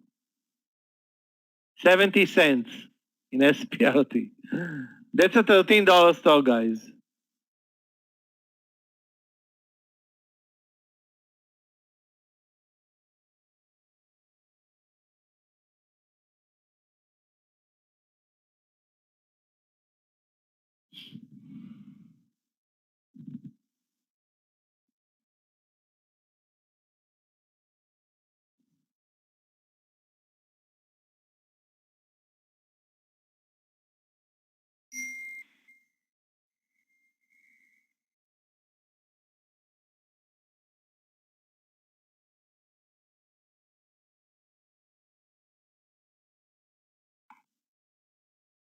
Okay, the market is moving lower. That's not good for the long trades, but I don't think SPRT is going to be affected.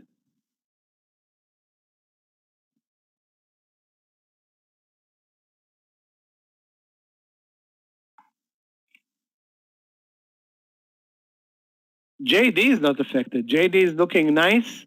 Finally, something is working. When I say working, 15 cents in the money in JD.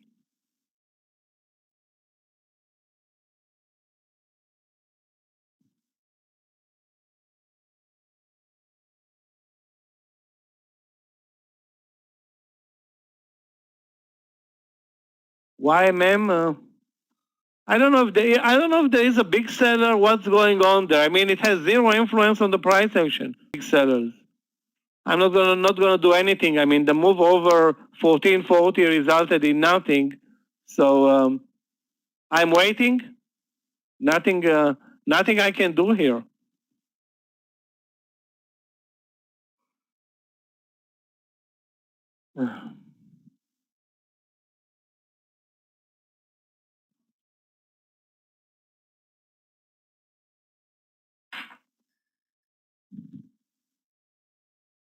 Okay, so Bill is not going to be a trade long. Baba is boring. QFIN is not moving much. So guys, the winner of lunch is SPRT, a $13 stock, now 80 cents in the money. Wow, this is now double the risk. Remember, the risk was 40 cents in SPRT. Guess what? Now it's double the risk. Amazing. Amazing and sad because I didn't trade it. LVS.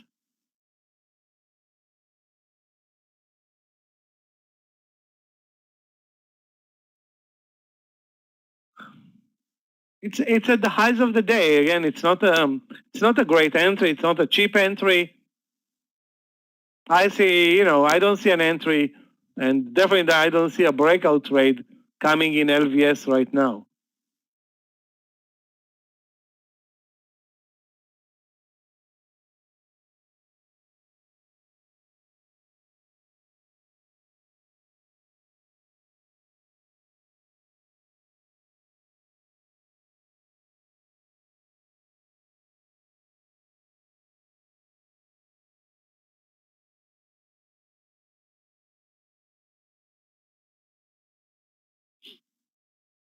Looks like you need a pullback in LVS. Used to be that LVS was a better mover. Basically, the stock had a disaster move over the last 3 months. I guess the business in Las Vegas and Macau is not really picking up. I don't know if the move lower is because of the business in Macau or because of Las Vegas not picking up, but obviously not great. Yeah, I watched this 445. Now, can it continue? Yes, it can. That's PANW. Highs of the day are 445.08. 445.1.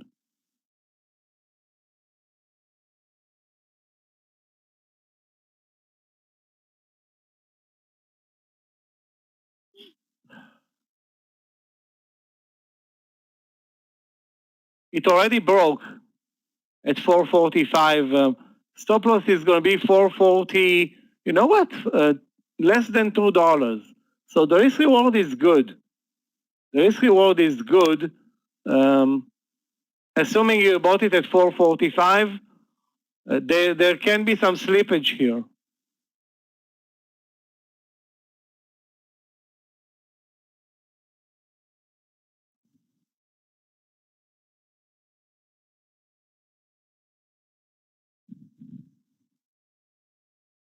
Did you buy, Johnny, in time?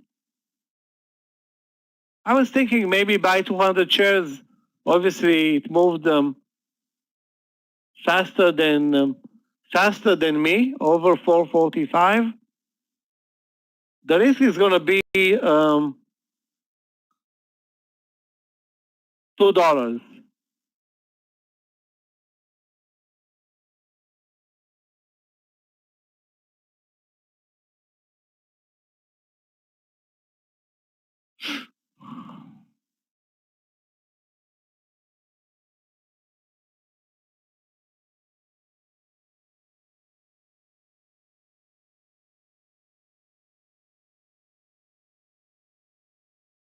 Should I try it? 445.10, 200 shares. You know what? Now there's a pullback. Let's see what happens. And then I will make the decision if to buy it at 445, round number. So now it's clear that 445, spreads are like 50 cents, but that's not an issue. I mean, the risk is $2 on this trade.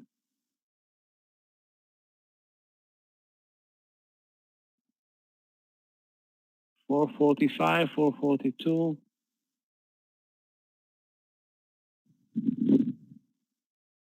Yeah, there is no volume, you're right. But, this is a stock that normally doesn't trade a lot of volume.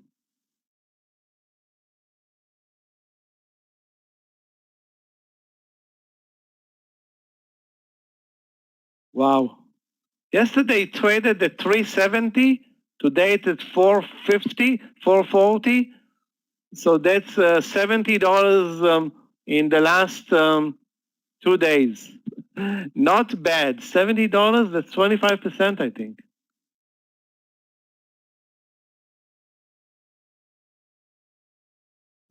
Okay, guys, I'm going to skip it. Yeah, the technical pattern was good, but I guess the land session plus the market plus profit taking, you need some pick here.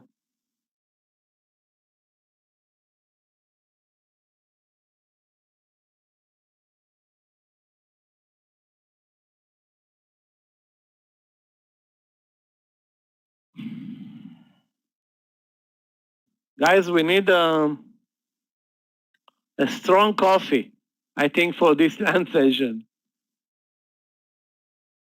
The market is not going to be helping us much today, as opposed to yesterday where we had a great land session.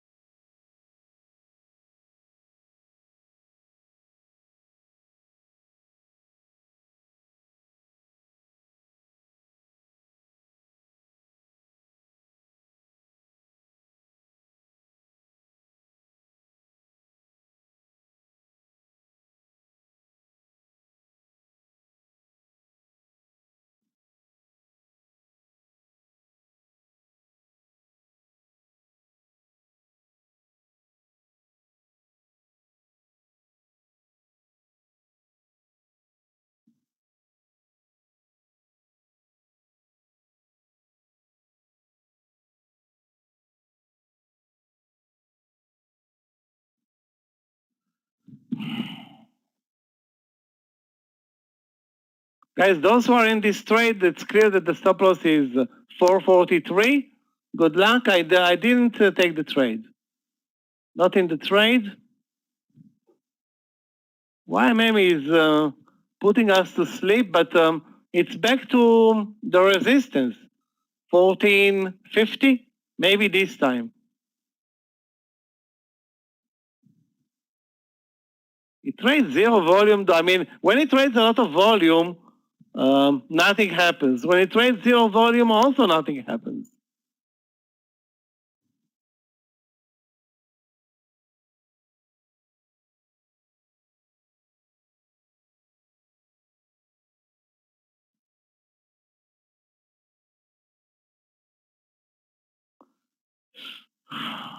I guess the place to make money today was SPRT over lunch.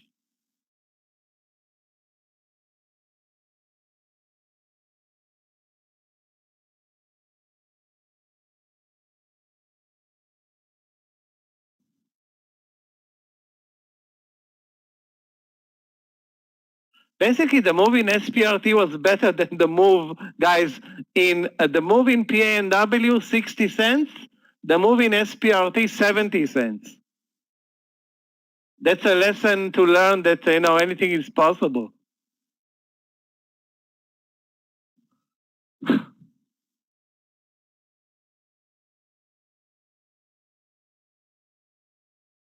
Guys, the target in JD, 74.40 for the partial.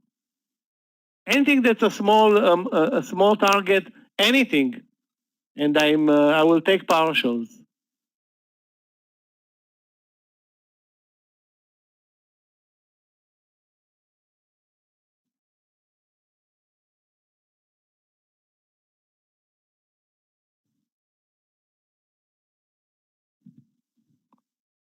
Robinhood, let's take a look again. We talked about this trade, I think, so many times. Maybe eventually it's going to deliver a good move, Robinhood.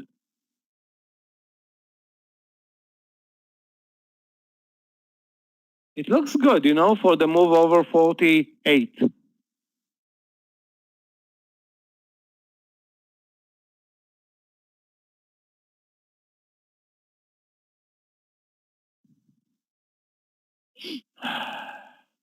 Looks good for the move over 48. The question is, will there be enough volume at 48? So let's watch.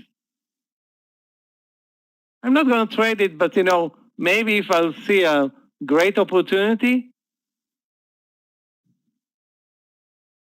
I don't think I traded Robinhood since the IPO day or a couple of days after when I had great swing trades.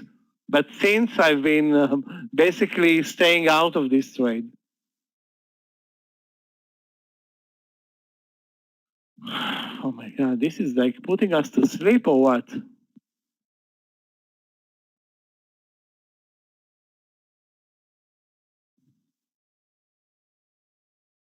The stop loss should be the VWAP right now.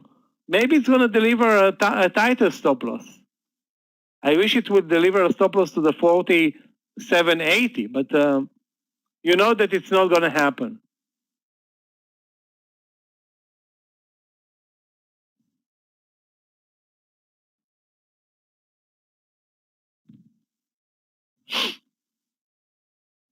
The market is moving up very, very slowly, so that's good for all the long trades. I don't think anybody has short trades.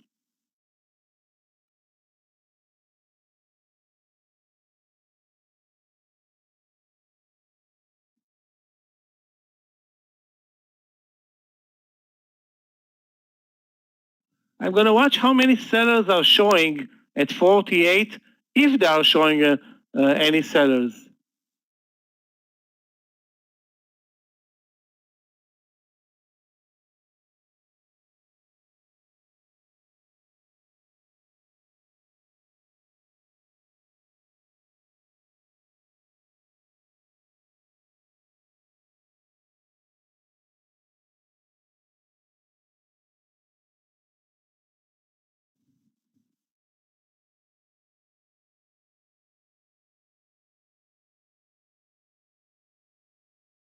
Yeah, there are a lot of sellers at 48.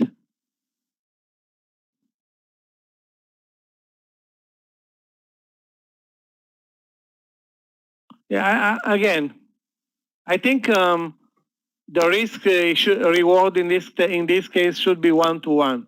So 48.40 versus 47.50.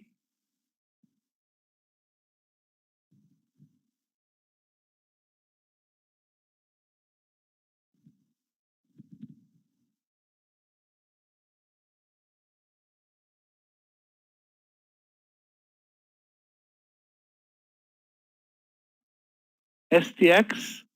I think we talked about STX, but I don't remember what was the verdict, to go long or short. Obviously, the STX decided, yeah, it's only long.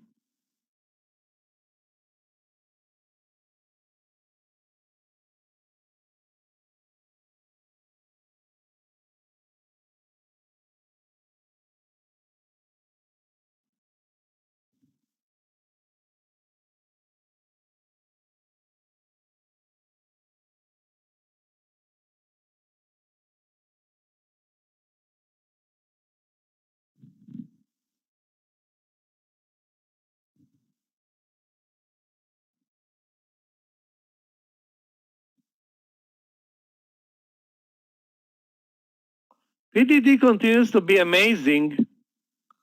On the other hand, BB continues to be boring. It's back to the 77.50, but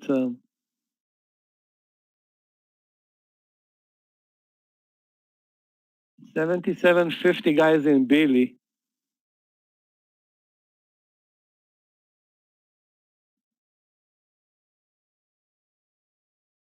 Highs of the day are 78.20.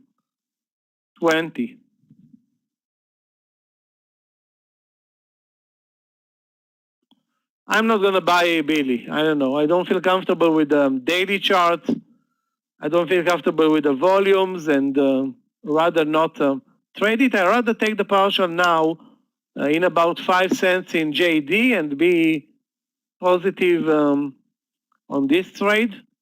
Okay, 77.45. I'm taking the partial. 77.50 are the highs of the day. So we're getting ready to sell my partial in JD.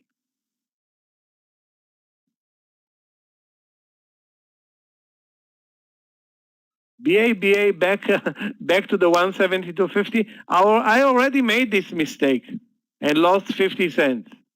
Why not 72? 172. Take a look at the chart. You missed the 172. Now you're going to buy it at 172.50, which is I don't see a good entry there.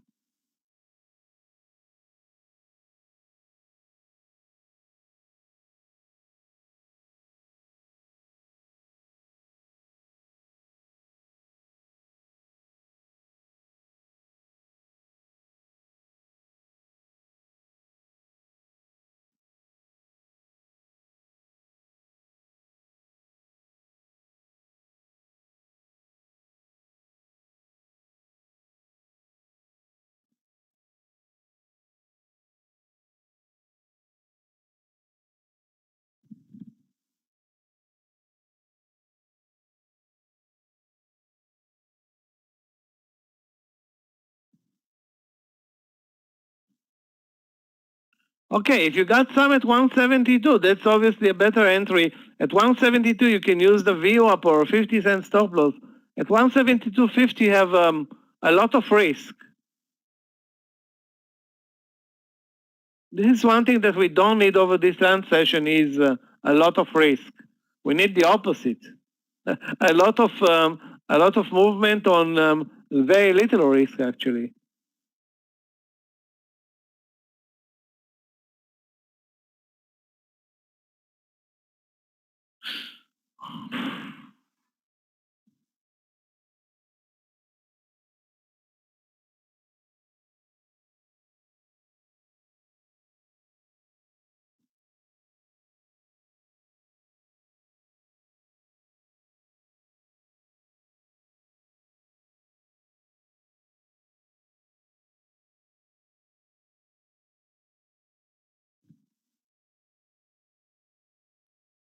I don't think so. Look, you're not even close to 172.50 now. You're under 172. No, don't add.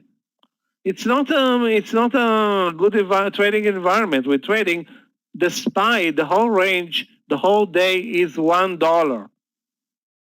I mean, need I say more? $1 on the S&P 500 all day? Really $1 or is it a joke? No, it is. Lows 447.40, highs 448.40. Are you kidding me? $1. That's zero range. Basically, nobody. It means that nobody's running any trades today.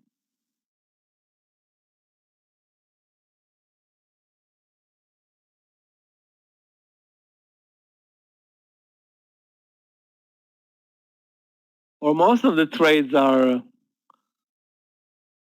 dead. Nice, Pfizer is so weak today. But, trading Pfizer is very, very boring.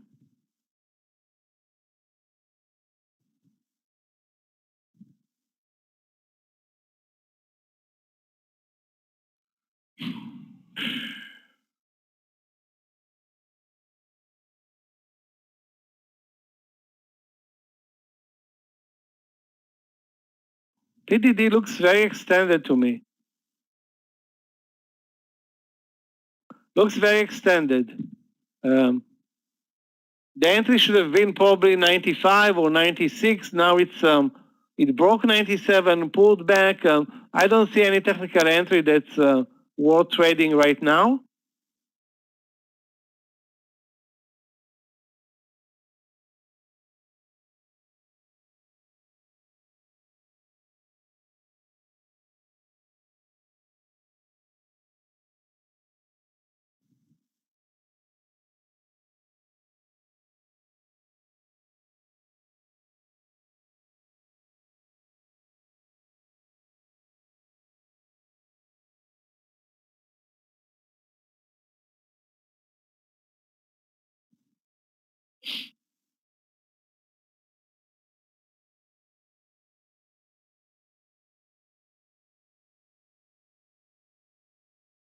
Obviously, the best trade over lunch was SPRT.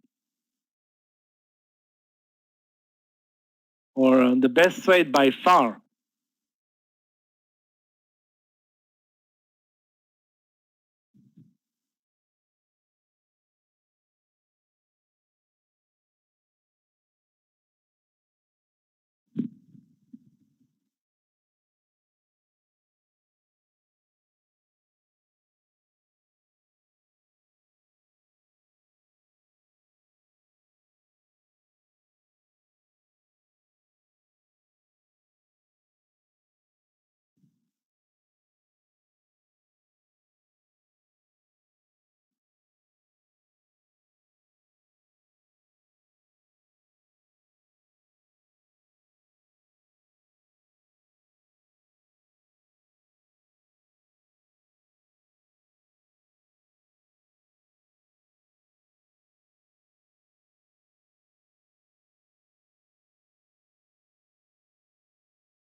Very boring session, but if we can squeeze the trade and you take a partial, that's what you want to do right now. I mean, the only trade that I'm in that's near a partial area right now is JD, but it's been rejected like a couple of times now at 74.40. Yeah, nice, Linda. If you SPRT, amazing. A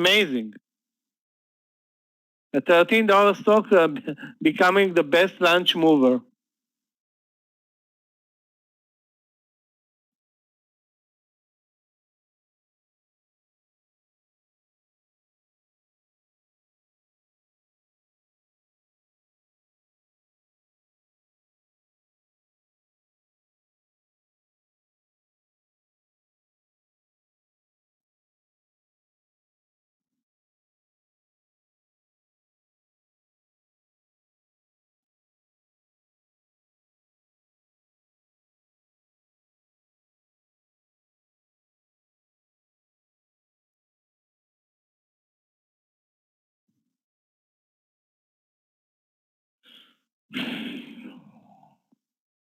YMM is putting us to sleep. Really, YMM is horrible. But it's down 3 cents. Who cares? Let's wait and see what happens next. Yeah, exactly. That's, we can take a nap. We can take a nap on this trade. 1450 is like a barrier there.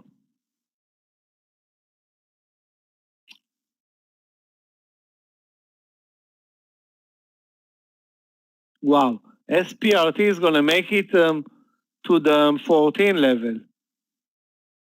Wow. My land session could have been totally different had I taken 600 or 800 shares here in SPRT. Totally different.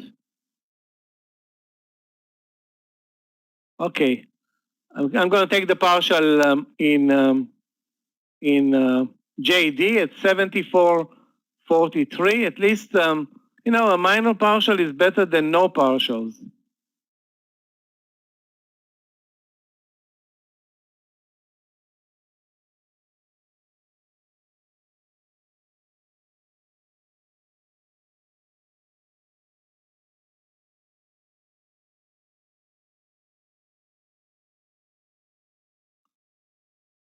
Obviously, it's going to encounter a lot of sellers at 14. What do you think? It's going to go through.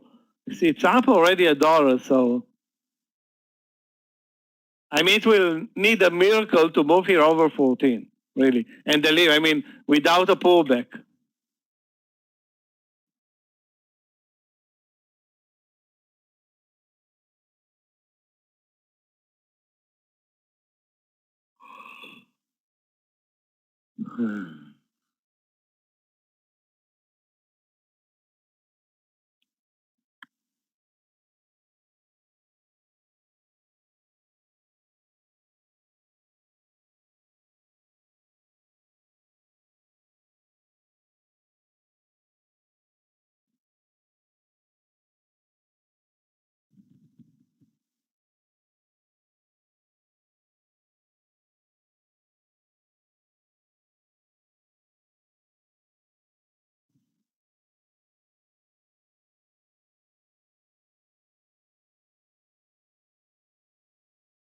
Again, once the stock moves from 13 to 14, and it's a $13 stock, it's a huge accomplishment over lunch. Even if it is a $100 stock, and it goes up $1, that's a lot over lunch. So the pullback now is, you know, very, very reasonable, acceptable, you know.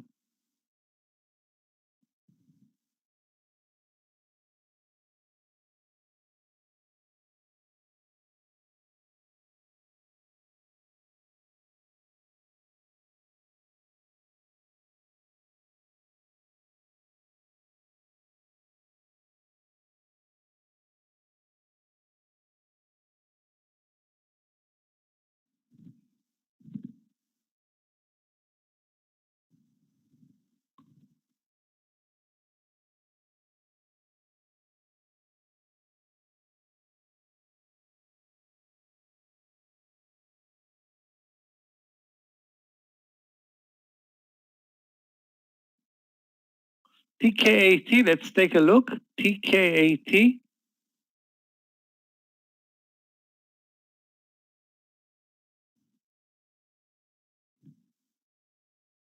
Over 850, you mean? What?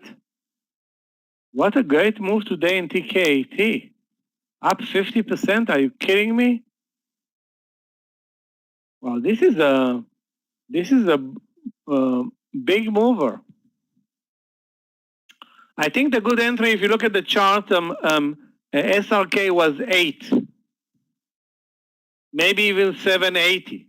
Now you're gonna take a late entry with a very, very big stop loss for an $8 stock. I think it's not a good, not good enough, you know.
Iliana, welcome back. Where were you?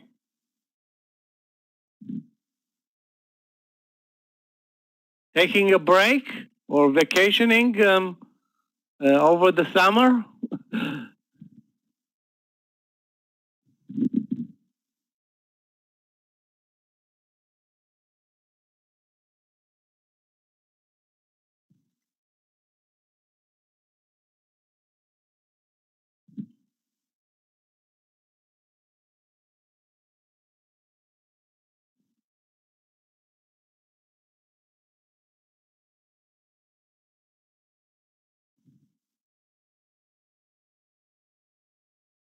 You know what? The 850 can be interesting if it builds here a bull flag. But it's going to be such a risky trade.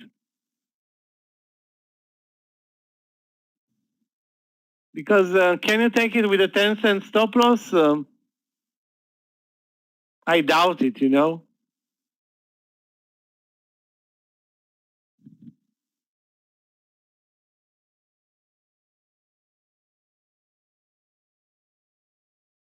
So let's watch this TKAT. If it's going to build a bull flag here, maybe it's a trade over 850. If not, I suggest we wait for a pullback.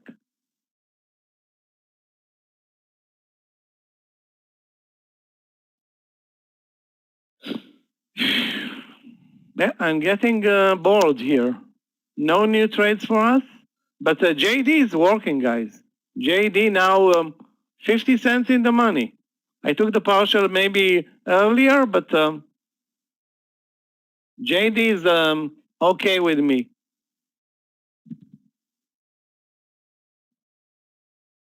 Baba 172.50.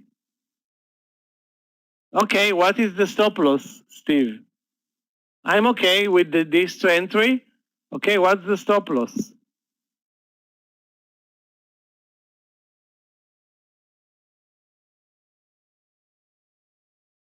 I don't know what is the stop loss. If you look at the chart, it's not really clear.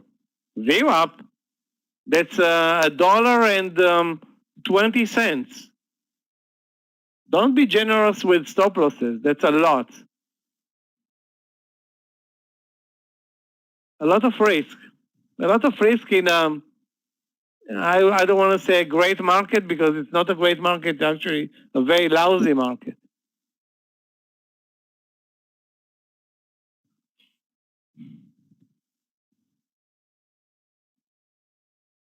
I didn't buy the TKAT at 850. Those who bought it can use either the 8 or the 840. You know, it's to me it looks like a late entry. You know, maybe it's going to deliver, have a magic move here, but I think overall it's a late entry at 850.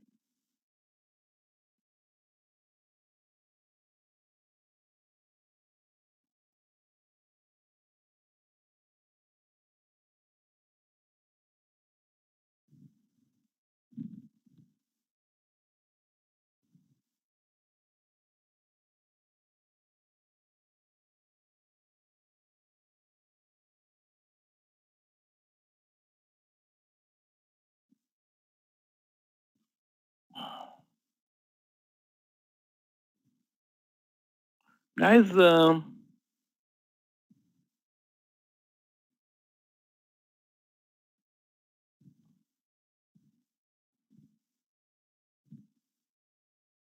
835 stop loss. Again, it's not going to be enough, you know.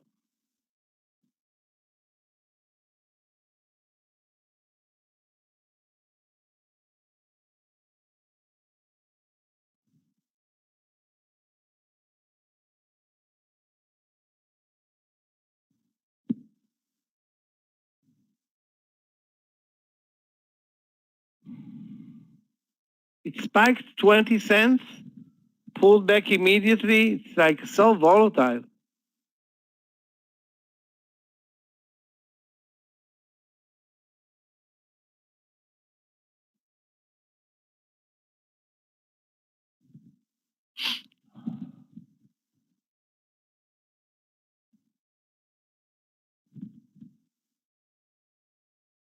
What do I think about Robinhood? Let's take a look.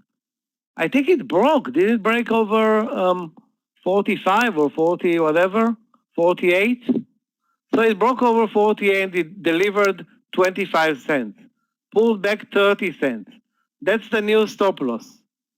47.68. Moved up again.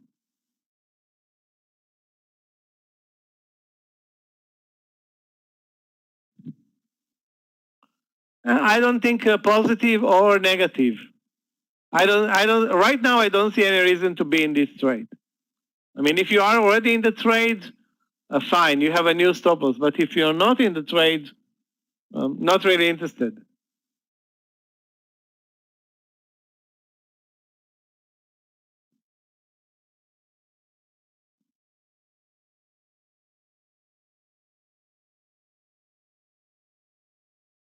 Well, the YMM trade is putting us really to sleep. I mean, to sleep big time.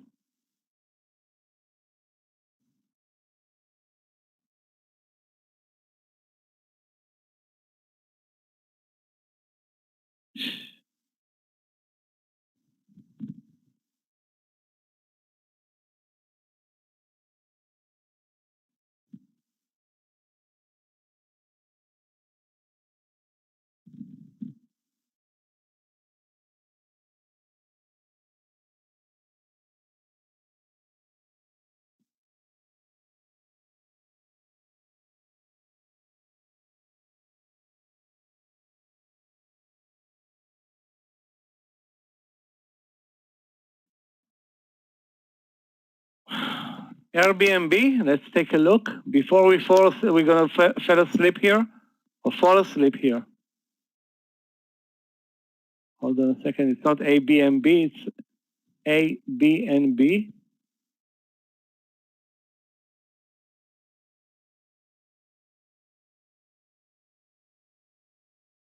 $158.50 or 60.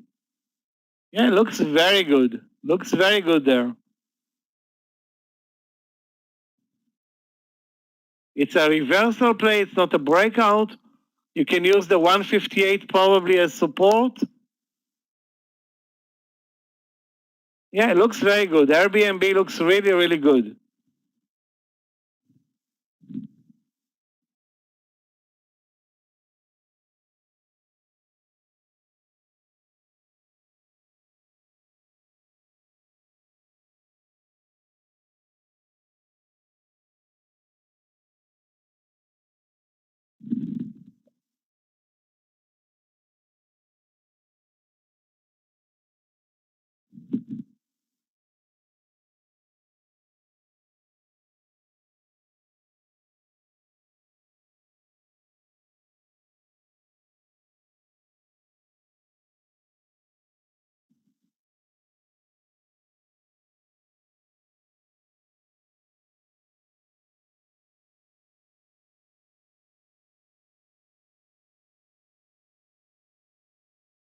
Baba rejected again.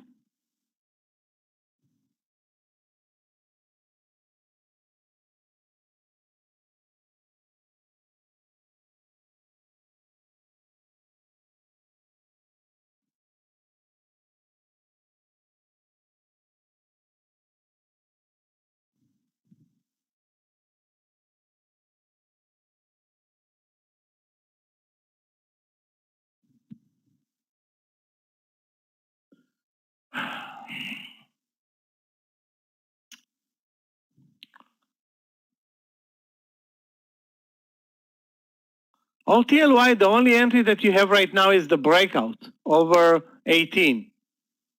Now, is it extended? Yes, it is.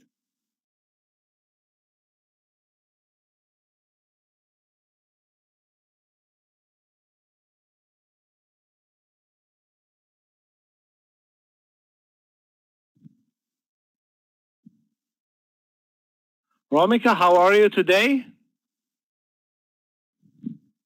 You're coming during the lunch session where today the price action is not that aggressive. Basically, we've been drifting today up and down with zero momentum in most of the stocks, other than the Chinese stocks.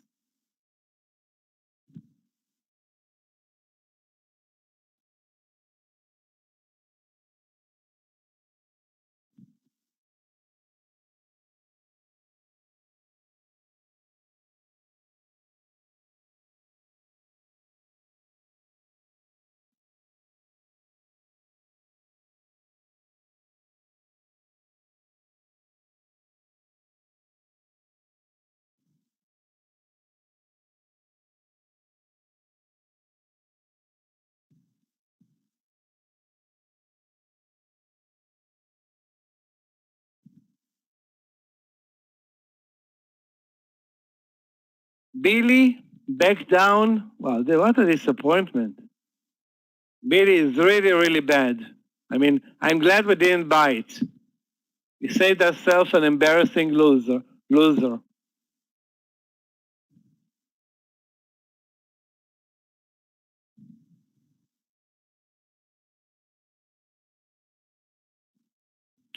know what? This has been almost I don't want to say risk-free lunch session, but we didn't take bad trades. I took only one bad trade in Baba. I lost 50 cents and gained that back in JD, but that's it. No harm done despite the horrible market.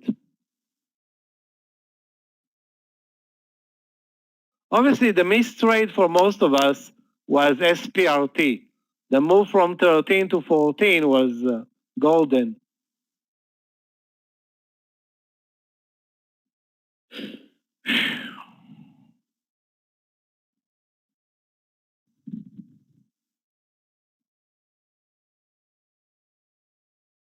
Guys, let's watch Airbnb. 158.50. Stop loss 158. Target, I would say 159, maybe more. So anything that's above 1-to-1, it's a good trade.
Yeah, LTNY broke, but I'm not sure this is a good entry.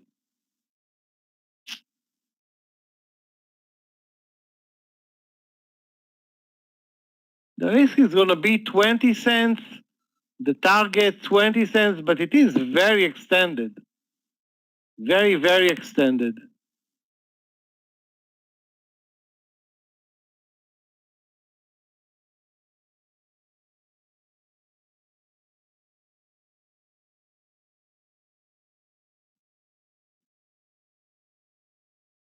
We should have been in this trade way cheaper. But even in retrospect, I don't see a good entry point. So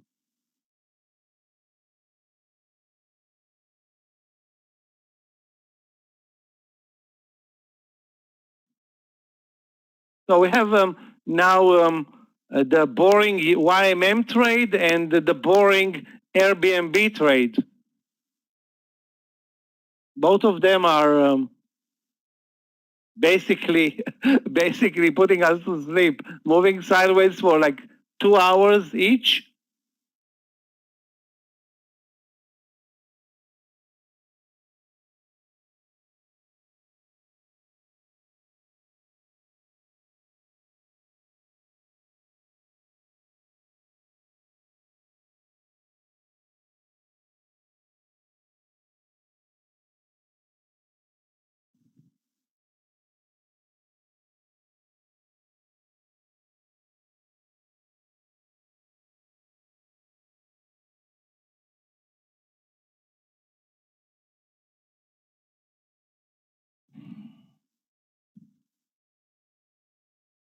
Okay, guys, Airbnb, 20 cents away.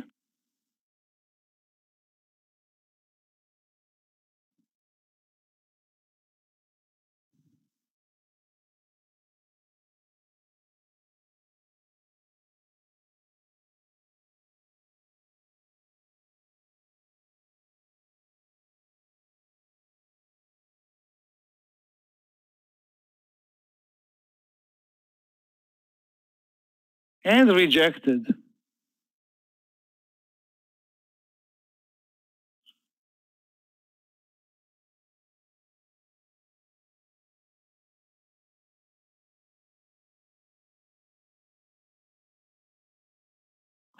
I'm talking about Airbnb, but they did not post the trade.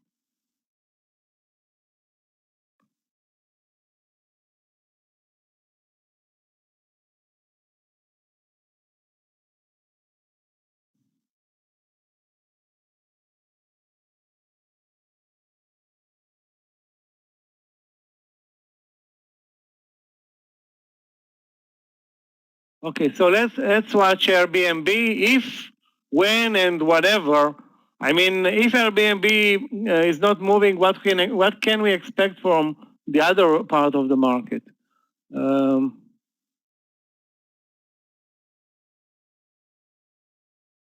don't want to say that we need to give up on Airbnb or on YMM, but YMM is now the entry is 1450. It's clear that this is the entry, 1450, not 1440 or 1430 or anything like that.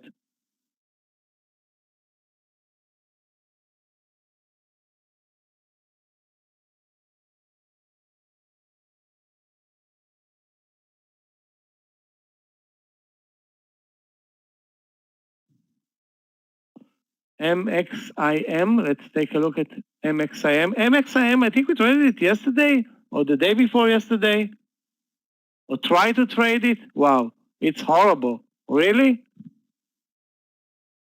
It's really horrible. But where is our entry now? We missed the 104.50. We missed the 105.30. We missed many trades here.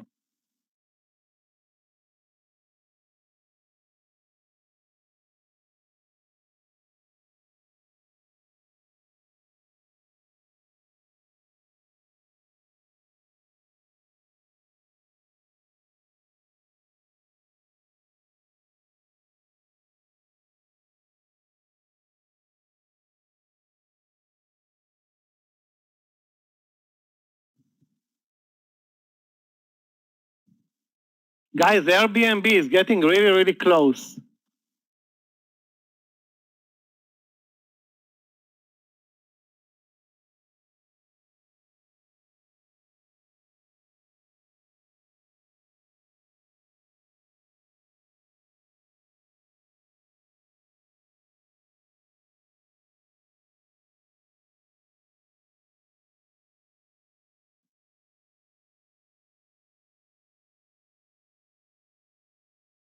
Okay, in the Airbnb trade,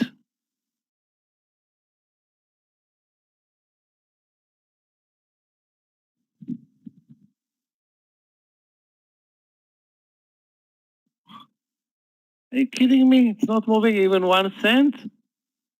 Okay, maybe now.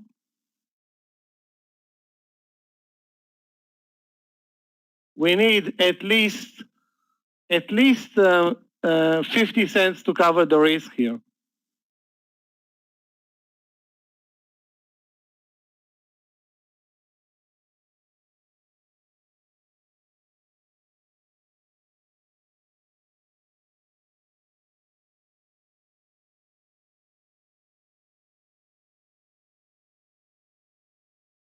Stop loss is going to be 154, 158 for me.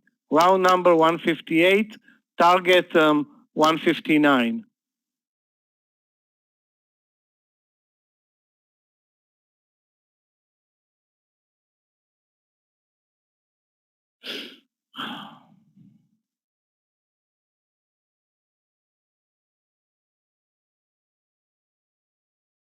One positive thing about Airbnb is that we focused on all Airbnb, and this is not why Baba. Baba is horrible now.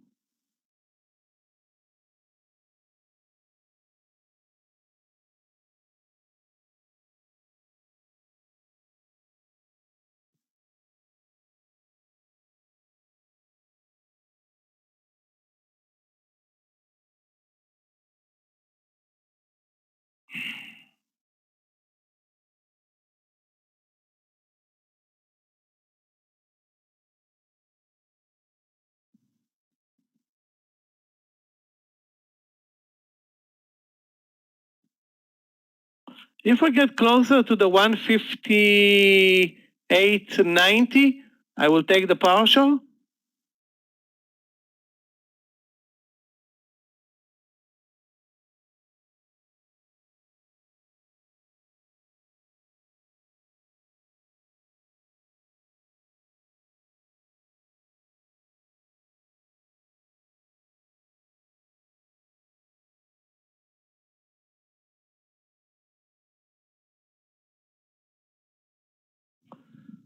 One thing is clear, guys. We are trading a super unattractive market right now. No reason to trade. So if we can make money on any of these trades, I don't want to say it's going to be a miracle, but it's not going to be easy.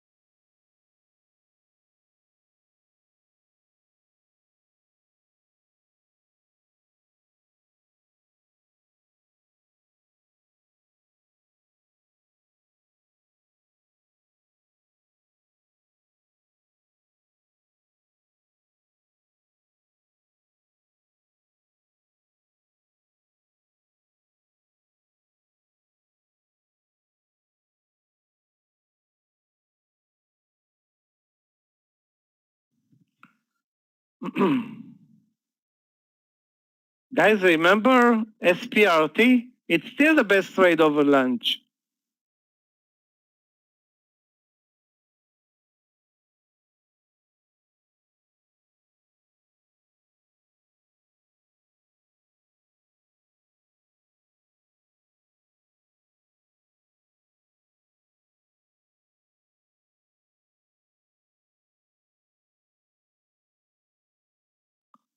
We didn't get even 20 cents in Airbnb. Not even 20 cents? Are you kidding me?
I still have 400 shares in JD, so.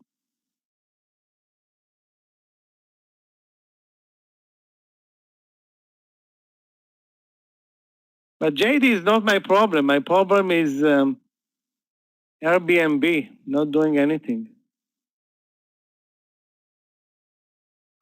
Okay, I'm going to stop out at 73.70, 400 shares out. Definitely did not, was not expecting this ugly move.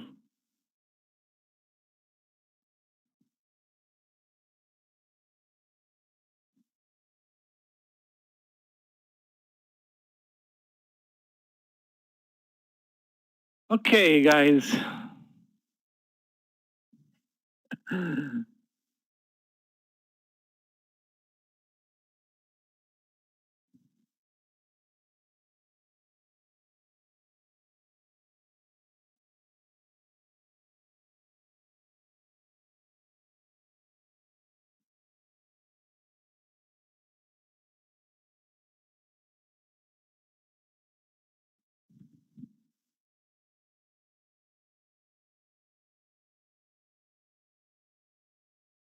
Okay, now it's reversed, okay?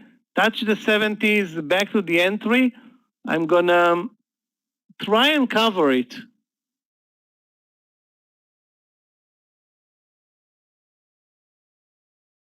If it goes now back higher, I will cover the entry at 73. You know what? Yeah, I will cover the 73.90 and stay there.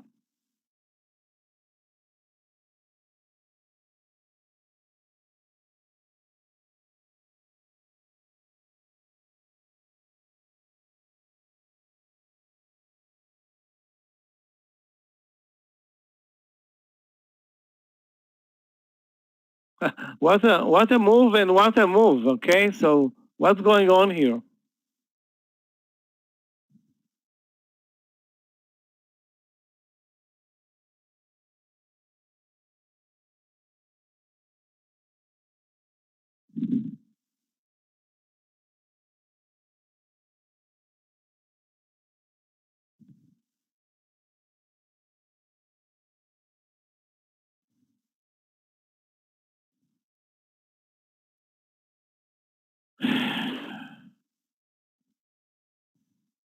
Oh my God, this like, as soon as I jinxed myself and said, okay, no harm done over this transaction, take a look at this disgusting YMM.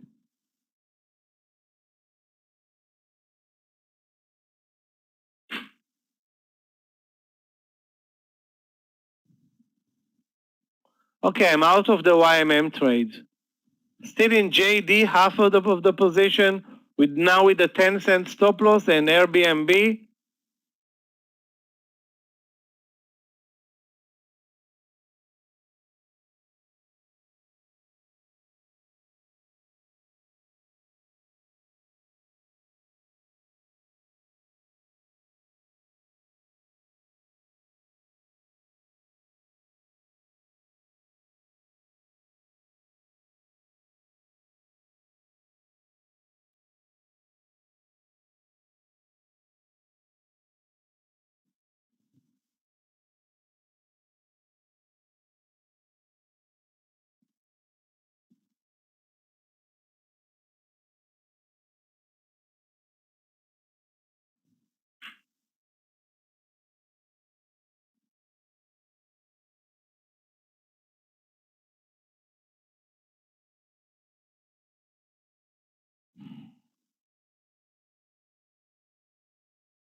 This Airbnb trade is a joke.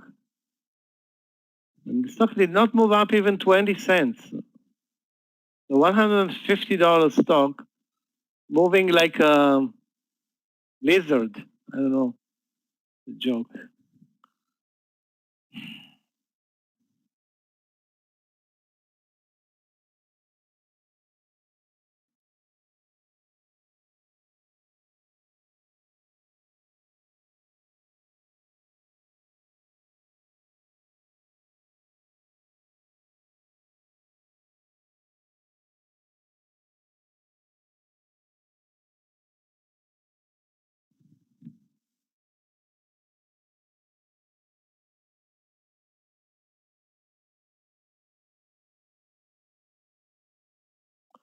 Eventually, this this range, this $1 range in the S&P 500 is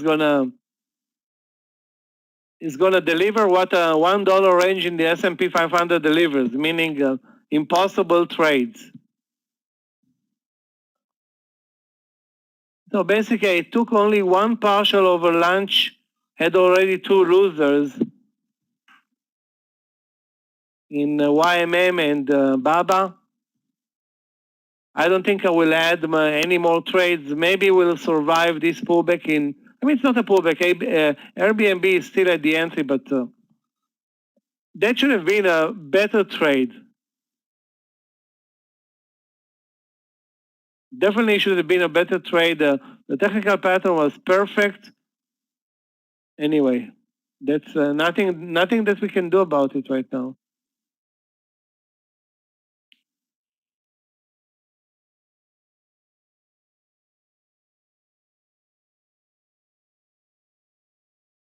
OTLY crashed. I don't want to say as expected, but as expected. The move over 18 was super extended.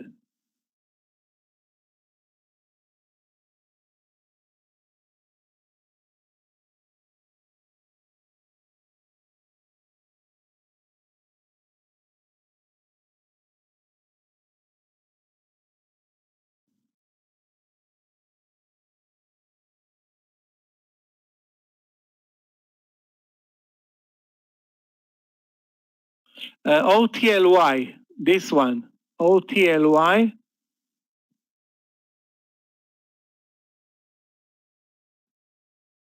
I don't know if this is a Chinese stock, but take a look at the move today from 17 to almost 1850, 1820.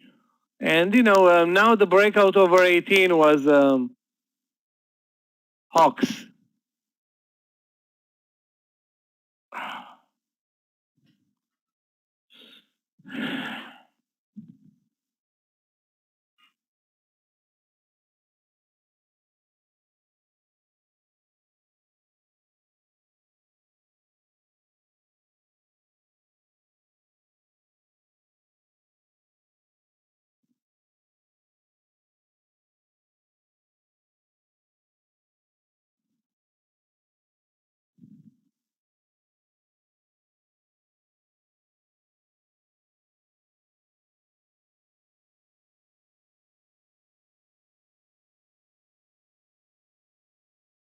You know what, guys?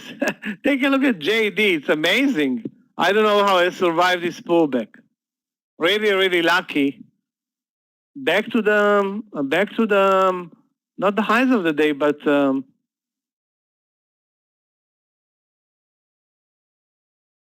it dropped nearly $1.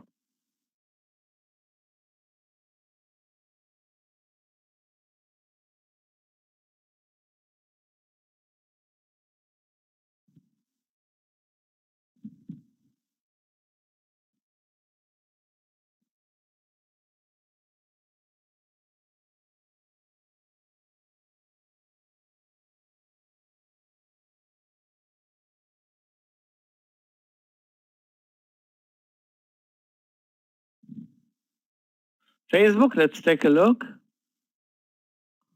FB. Guys, be very slow with taking new trades. This 370, 367. Well, the daily is supportive. Our problem is that we don't have anything from the S&P 500, so it's Facebook alone. Now, if I'm looking at the entry, 366 was great. You had a view up at 365.50. If you bought at 366, now you need to buy it at nearly 367. So you're late by $1. Doesn't look that great anymore.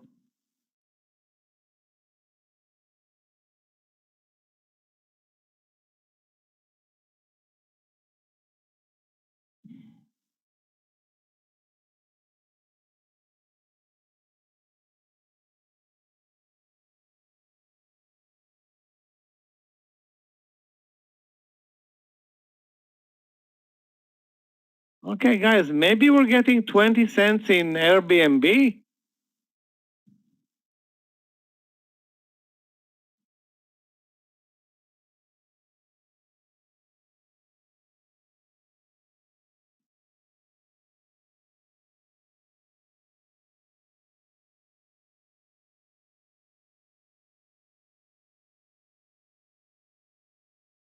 If it gets over 158.90 Airbnb, I'm gonna sell half.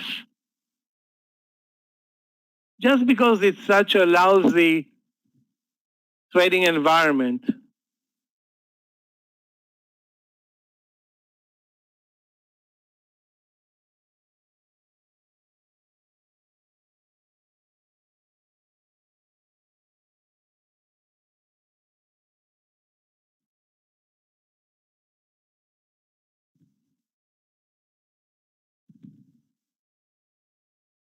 Getting ready to sell half at 159.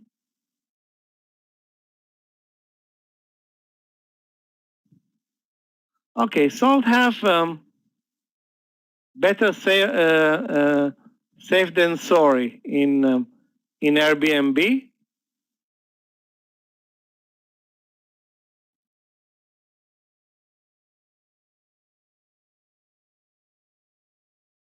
Okay, so a partial is not a bad idea. Definitely not over lunch. Too bad we had to suffer that embarrassing YMM trade.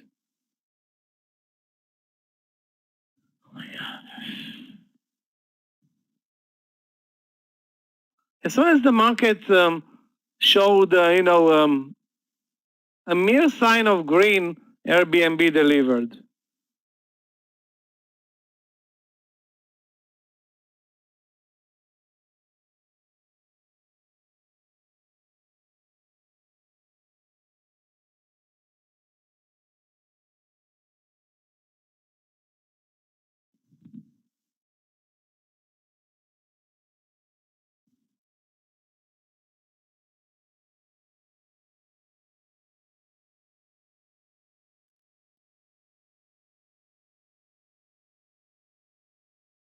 Okay, so now we are looking way better in Airbnb, way better in JD. Too bad YMM is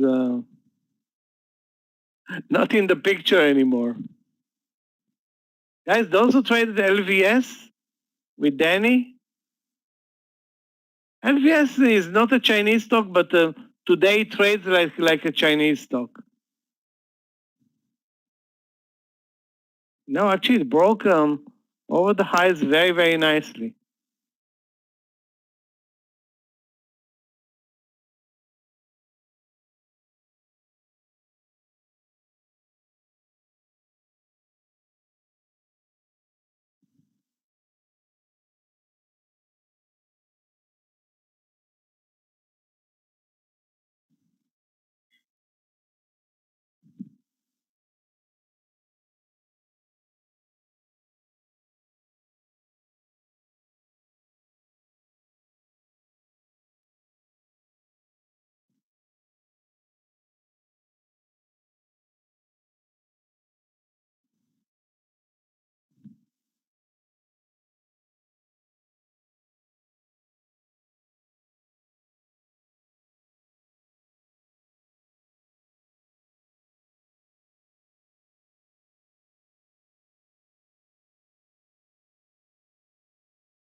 Yeah, JD was amazing. I mean, very lucky, but I don't know why it did it. I mean, we've seen nothing in the market. We've seen actually a spike down also in BABA, but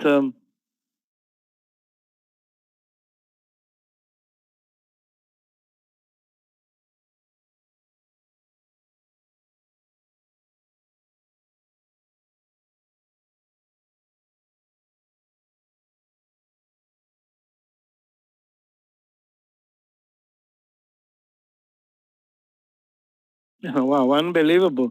JD back to the highs of the day.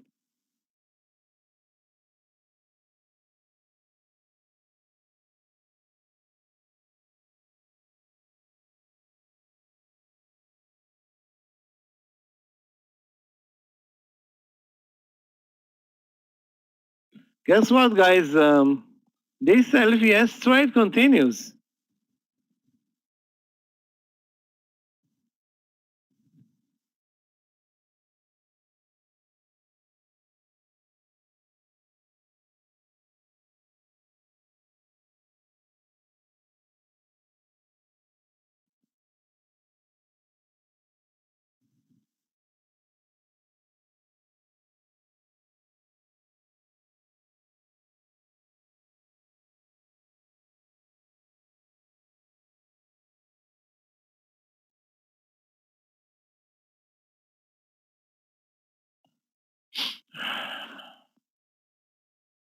GME.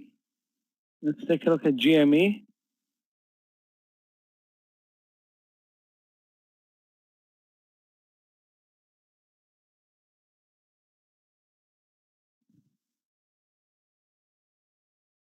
GME woke up actually today. Why is GME waking up today? Maybe because there are no other trades in the market. Maybe because um, the Reddit forum is being bored. I don't know why.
Guys, we're moving towards the highs of the day. We are 25 cents from fresh all-time highs, 448.50.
Okay, guys, I'm moving my stop loss in Airbnb from 158 to 158.40.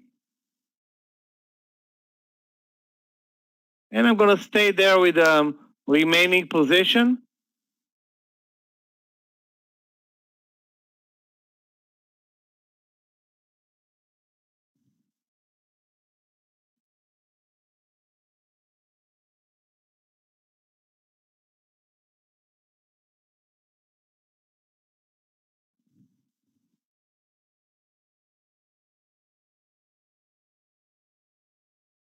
So for me, over lunch, Baba loser, YMM loser, JD very nice winner, coming out of nowhere pretty much on the second partial, and Airbnb nice first partial.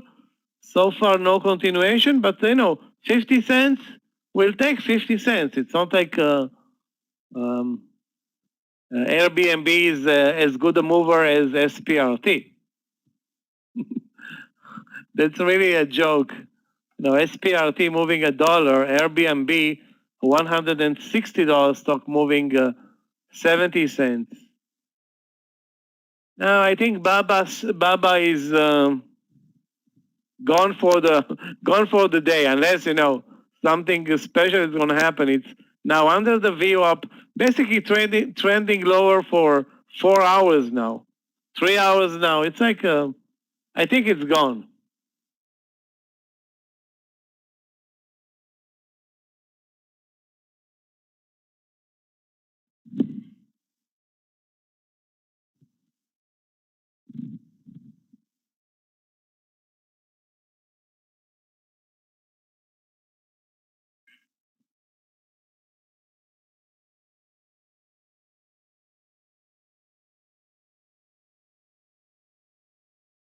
Okay, so it's over the VWAP, but what is the technical pattern there? What is the trend? Why you're buying a downtrend? The stock is in a downtrend constantly.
The target, guys, in Airbnb, hopefully it's going to be the highs of the day. So it's it's not moving much, but it's okay. The lunch session, maybe after the lunch session, things will pick up. Uber, what do I think about it? Wow, this is like as ugly as it gets. Roman, very ugly intraday chart. It looks like it will continue lower, but most of the time we won't trade a chart like this one.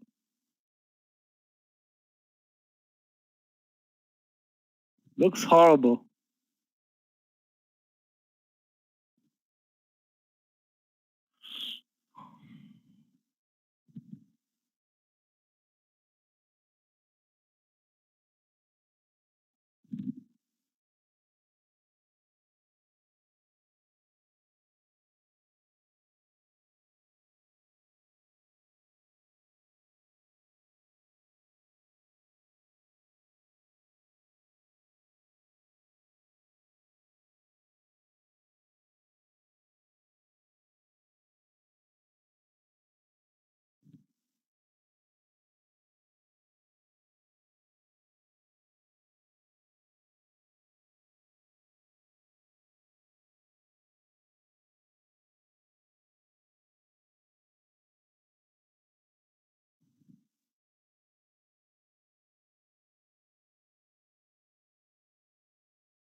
We need something different for, Airbnb to continue higher, but, as long as it stays 50 cents, 60 cents in the money, we're good.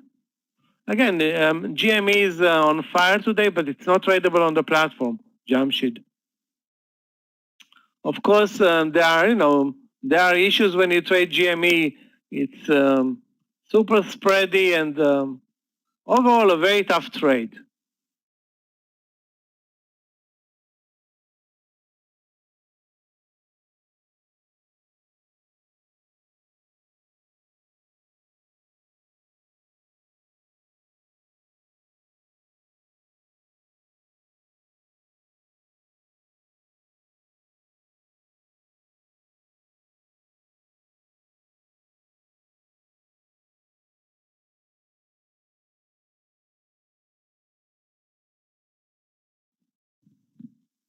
DSX, let's take a look. DSX.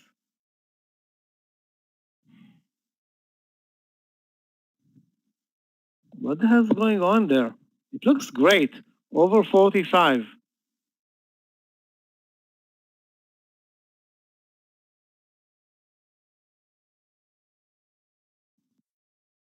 Yeah, looks great.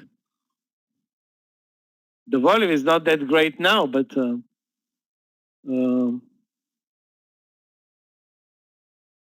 yeah, we can use it with a 10-cent stop loss to 44.89. That's my stop loss.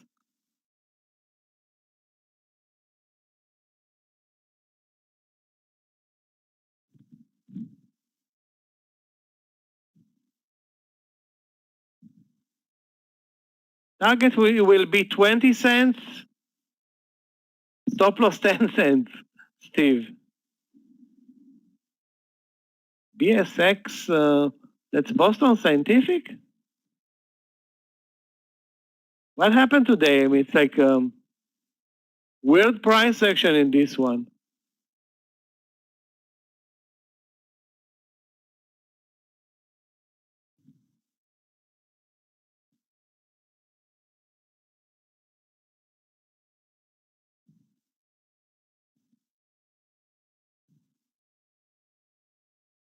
I hope it's going to be worth the 10-cent risk.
Steve, I'm already in the trade at 45, 10-cent stop loss.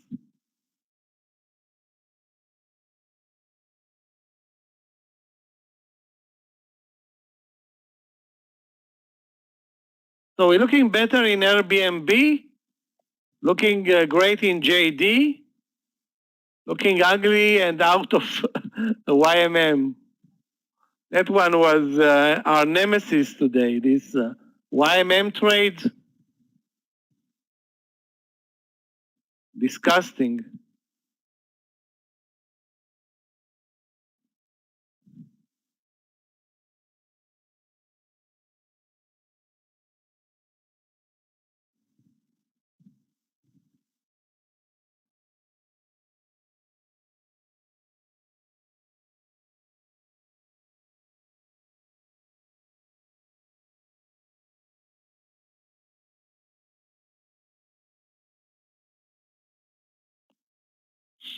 The market is not moving much, but that's not a problem, or I hope won't be a problem.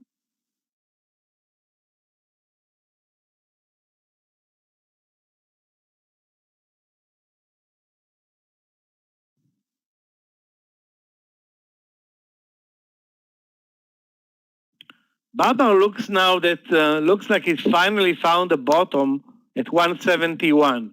So now for those who are looking for a trade, 171.50 may be interesting.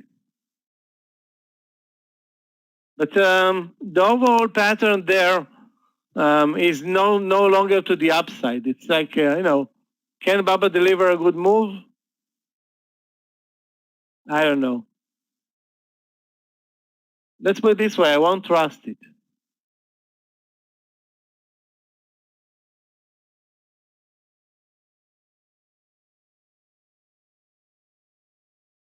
But what's unbelievable is JD now at 75 after nearly stopping me out. That's the lucky trade of this land session by far. Very lucky. And Novavax, let's take a look. NVAX and VAX.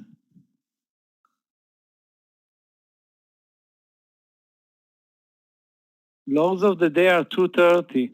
Wow, this can drop fast.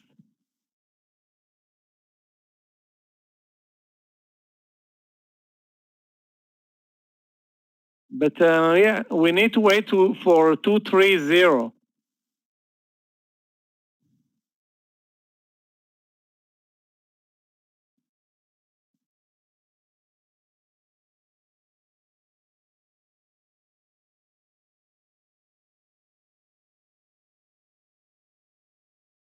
Novavax is always, fast mover.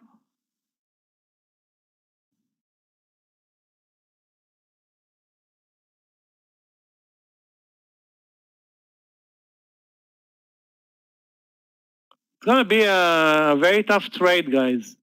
Under 230. What? Is it under 230 already? Oh my God. I want to say it's a fast mover, but I took my eyes away from a split second. It already broke. Okay, I'm not in the trade. 10-cent slippage is not a problem.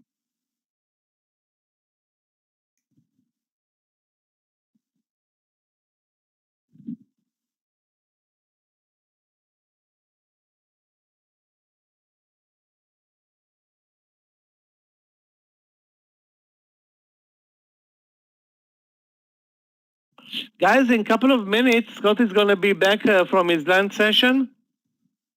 I'm taking a break and we meet, of course, later. We're looking great. Finally, we're looking great in Airbnb. $1 in the money, looking great in JD. The BSX trade is problematic at this point.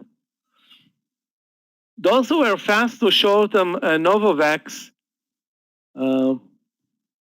I would use $1.50 as a stop loss. That's pretty much what I see right now.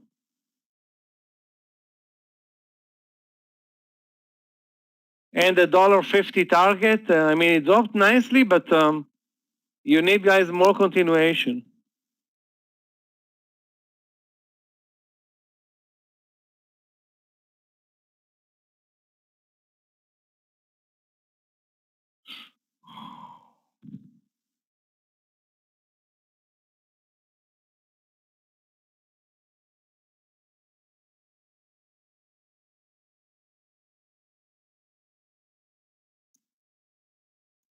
Traders, good afternoon and welcome back from lunch. Michael, what'd you do to the market here? Yeah, you know what? I complained so much about not having any trades that the market decided to help us with Airbnb. We bought Airbnb at 158.50, and now $1 plus in the money looks great. That's going to be our go-to place in the after lunch session. If we close over 160, that's going to be awesome.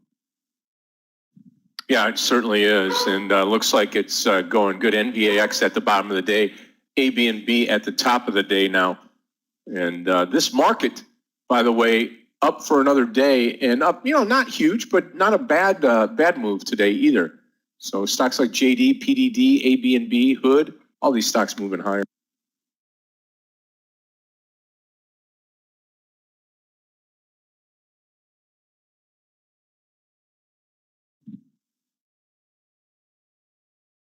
Guys, I'm taking a break. Remember, we meet today at 4:05 for day number 2 of the global markets trading course. 4:05, guys.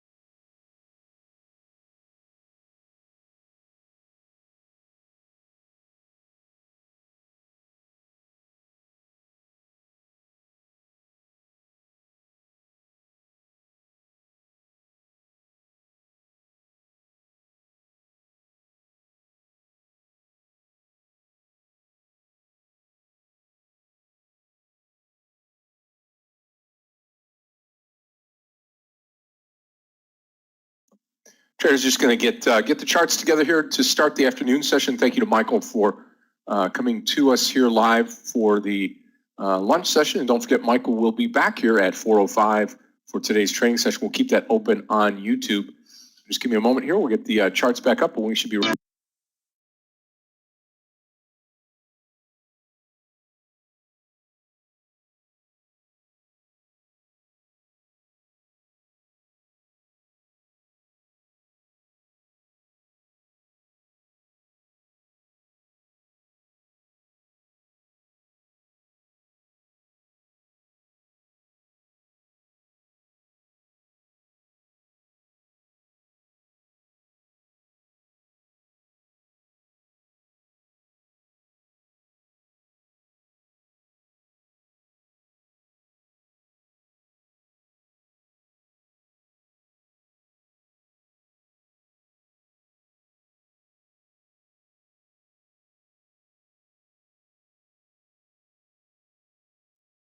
Okay, ABNB looking good at 160 maybe for the long here.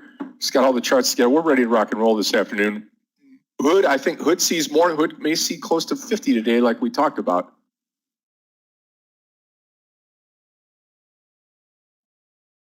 Maybe a para move this afternoon. Maybe we'll get a parabolic move with some stock we could latch on to today.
Okay, let's nail something down here. Hey, Romika, good afternoon.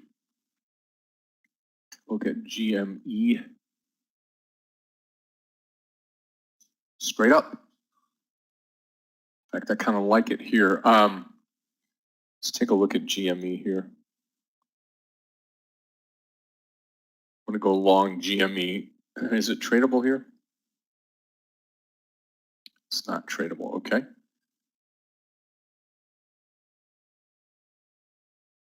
Thank you, Iser.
AB&B maybe over the 160. I mean, I've liked that all day long. I think that's probably where I'm going to go to right now.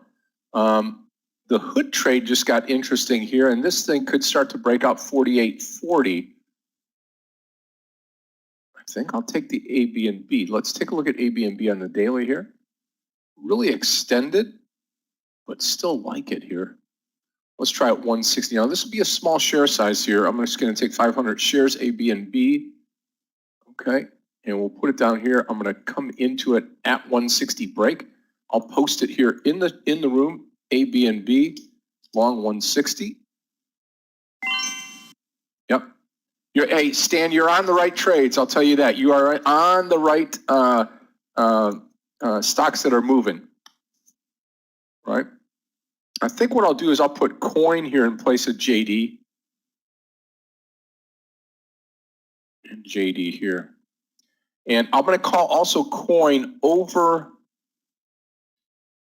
258.12. Coin long 258.12. It's actually 0.13. Okay, so we're going to have two to choose from here. So let's put AB&B over here, right? That'll be the 260, and then we'll put coin. And so we'll set these up here. Okay, coin may trigger here. So we'll watch both of these here to come into the trades. Okay, we're all set.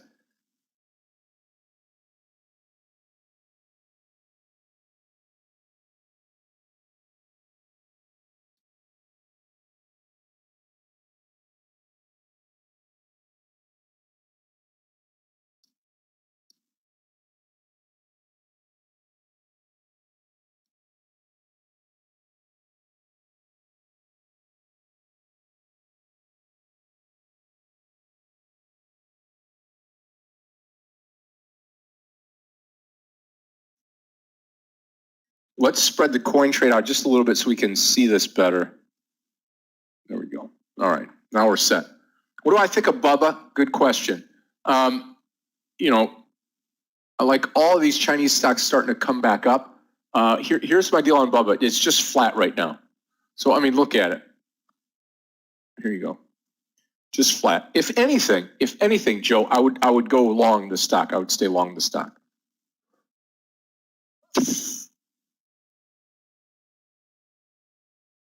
Okay, there goes our coin trade.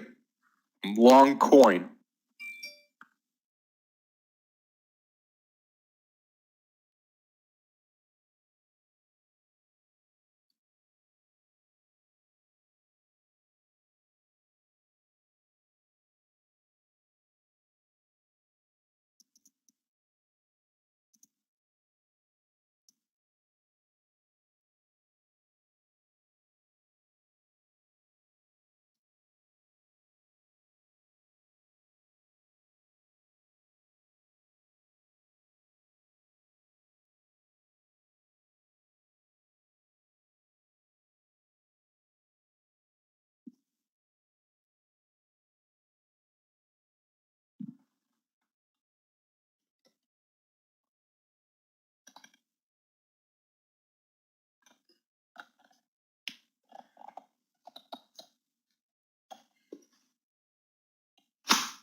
Okay, coin looking tremendous right now.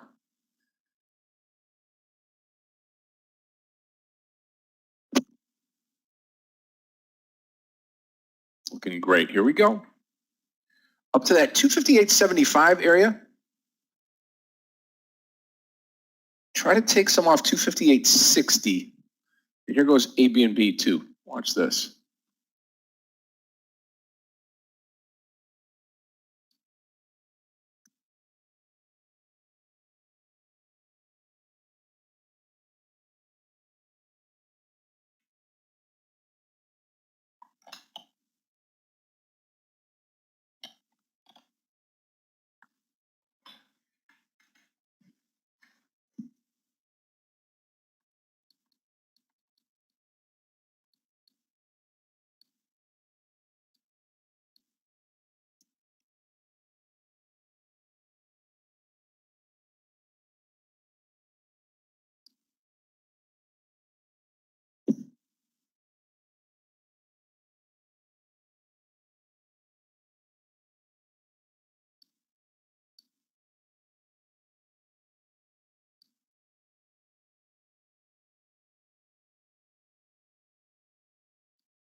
Yeah, right around 258.60. Yep, it sure is. HOOD. I mean, it looks good. Like I said, Stan, I really see this thing at 50 today. We'll see if it gets cooking.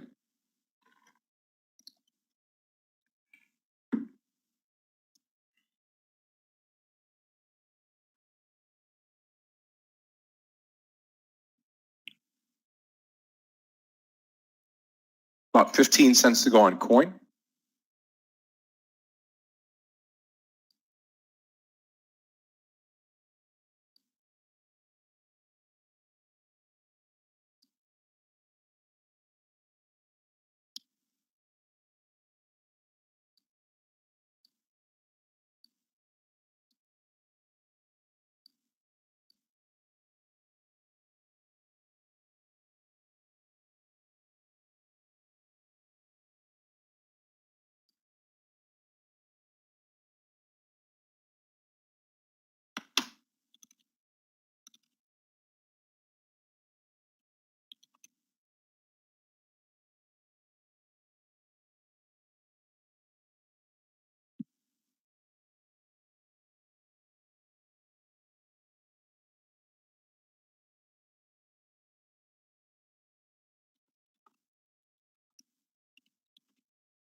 We're going to get it 10 cents away now on coin. COIN, 10 cents away on coin. Nice move up.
Okay, traders, I'm out 3/4 of the trade on the coin, COIN.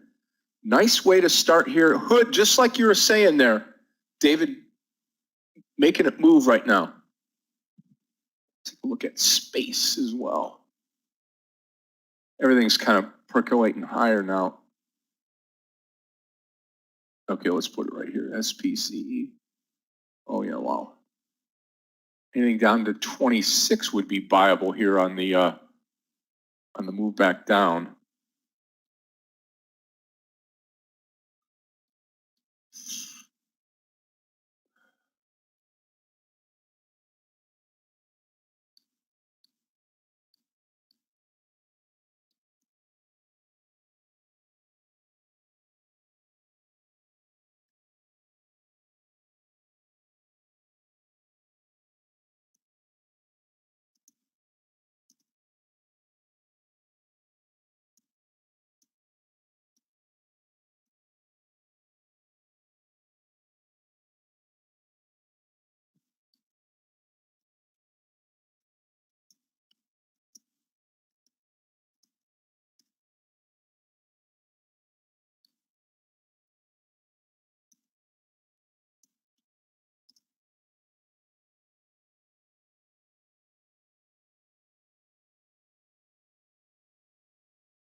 Yeah, coin right back down. Now here's the thing.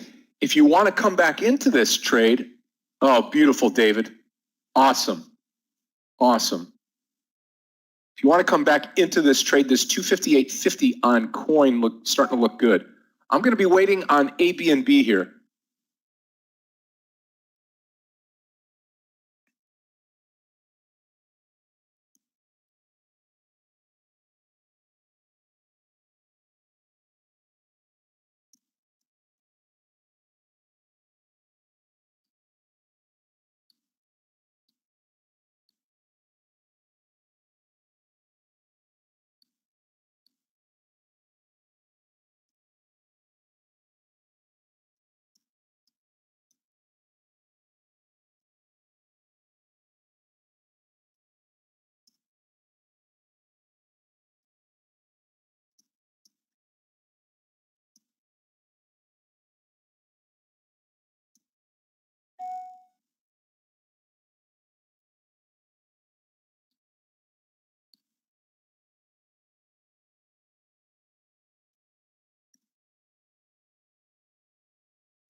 Yeah, coin right back down. I think what I'm going to do is I'm going to take coin again, 258.50.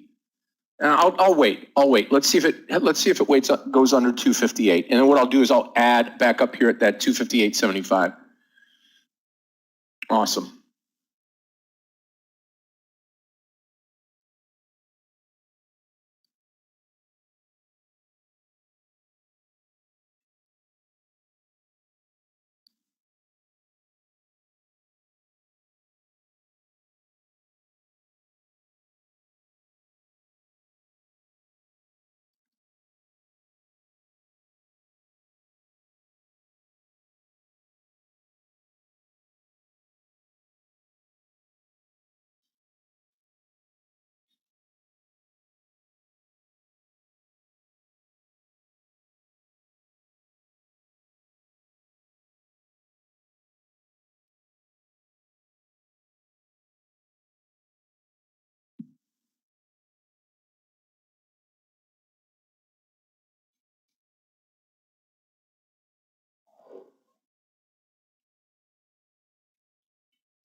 Yep, coin now 258 is where you'd re-enter it. So I'm going to come into some more here at 258.20. I'll repost it. Actually, 258.15. Why not? Right here. 258. I'm sorry. Coin long again. 258.15. Why not just keep doing it if we keep getting this bounce? Okay. So I'm going to be long right here, and my stop loss is going to be under 257.50. Okay. Hood rocking, and then we just need A, B, and B. Let me see. Mara. Okay, there we go. Mara. Yeah, I'd still stay long the stock, probably over, you could take it over 40, you know?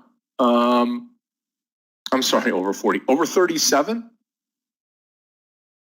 Or exactly, or wait till 37.20 is broken. And then the other one here is Tesla.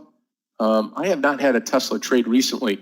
I would stay away from Tesla right now. It's just flat. When you look at this right now, no reason to come into this trade at all. Just kind of flat. So.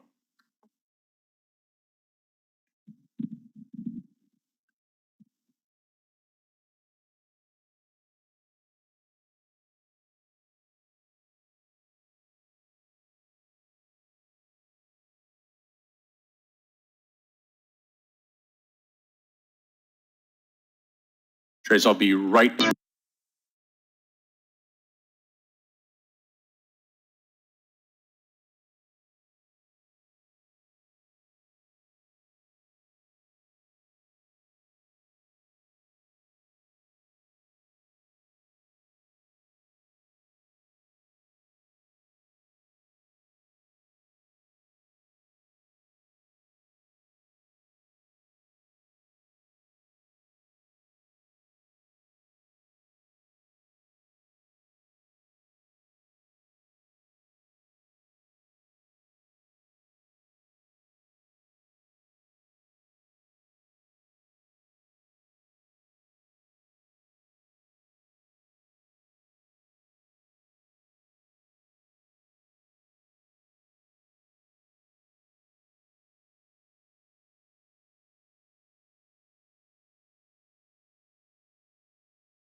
Yeah, mentoring this Thursday with Meir, and again, Michael's going to be on the mic this afternoon, 4:05, right here in this room, and that's going to be at 4:05. It's going to be his class here, day number 2 of 3.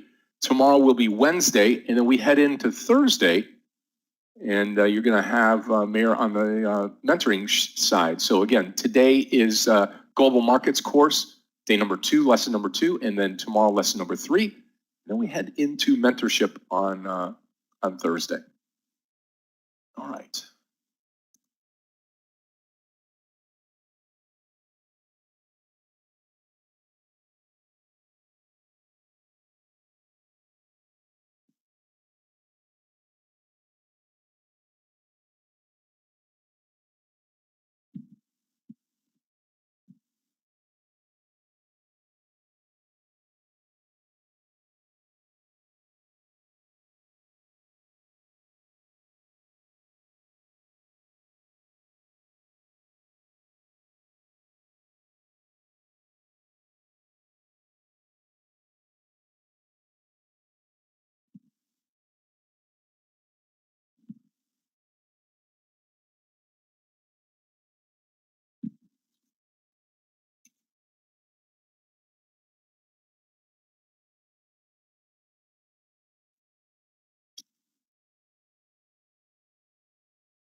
Yeah, watching it. 257.50 and below, I'll come out of it.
Yeah, coming out of the coin trade right here. I held on as long as I possibly could on the coin trade, but have to come out of here with a loss. It's too bad.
Yeah, AMC's.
Well, I think we do get 50. I've been saying it all day. So looking really, really good here. I just have 200 shares. I didn't add to it. I didn't do anything special.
I'll be right back. Thank you. Look at HOO.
Well, and here we go. We reach 50. Now, I bet, here's another, I don't know, here's another bet that I don't think we'll finish over 50 today.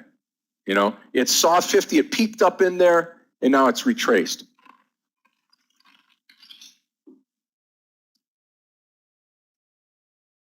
So nice breakthrough, but not a whole lot.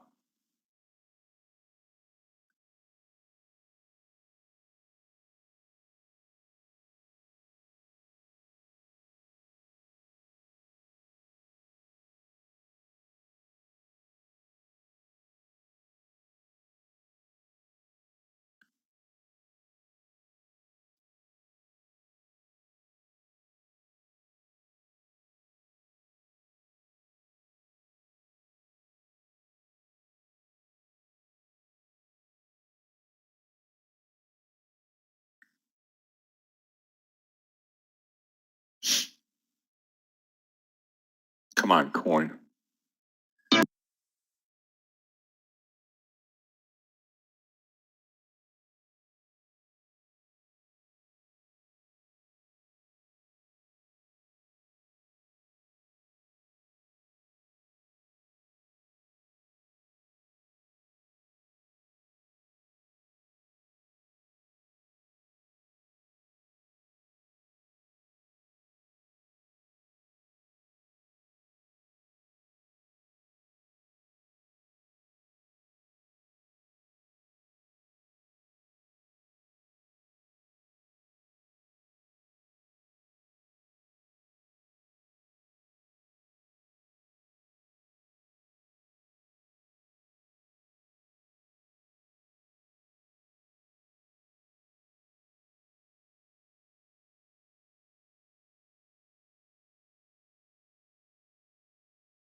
Yeah, it's a nice breakout, but then is it going to hold? Is it going to come back down here to 49? 49 might be a good buy point on it. We'll see if we have any more.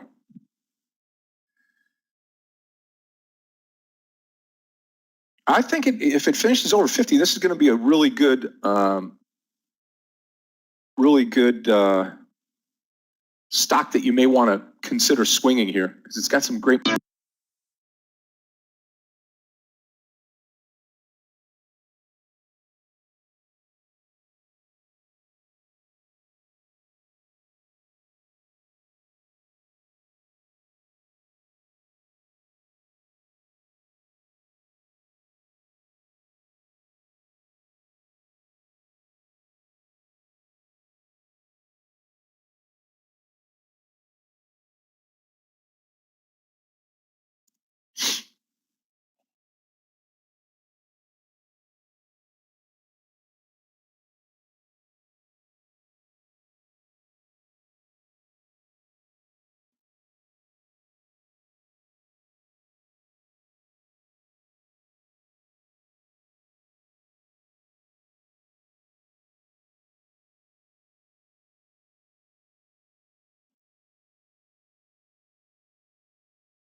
Here it comes again. You could take it over 50. Okay, watch the ABNB trade again. 160, 8 cents away.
There goes coin to HOOD, and here comes the ABNB trade. Again, 1 hour left into the day.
Okay, nickel to go. Hood, I don't know. I don't trust it up here. I really don't.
Yeah, you see that right here. I mean, it sneaks up there and then it just absolutely does not punch through on the upside on A, B, and B.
Okay, maybe now as we start to climb A, B, and B. Again, market not bad right now, holding up pretty good into the close today.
I kind of feel like we're just treading water here with a couple of these plays, but I don't see a whole lot, other stuff going on right now.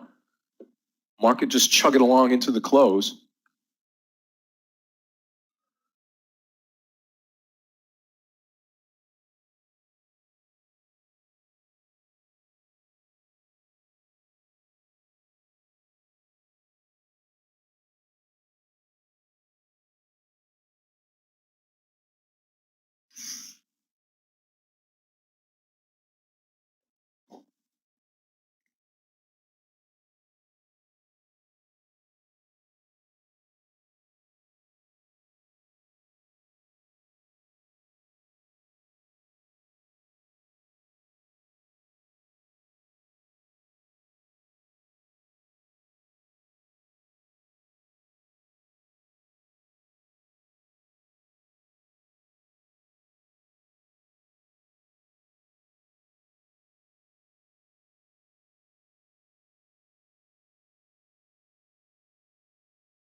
Hood did not like that 50, that's for sure.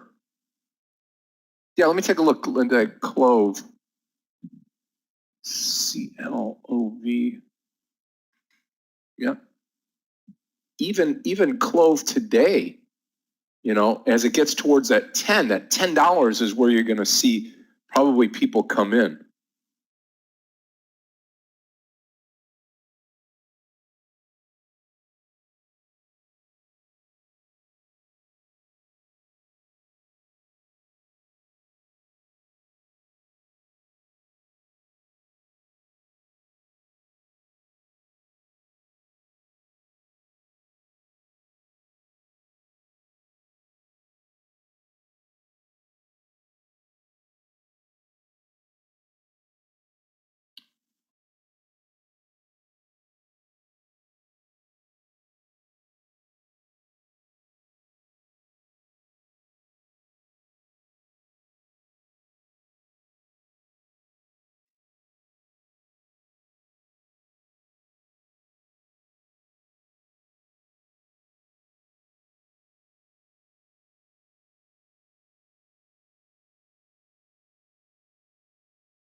Come on, AB&B.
PDD continuing up higher here. You know, I'm almost tempted on Hood, this $49.50 with a $49 stop loss, but I'm gonna spend my time here on this AB&B trade, getting into AB&B here at 160 right now. I'm long the trade.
Okay, here we go. A, B, and B.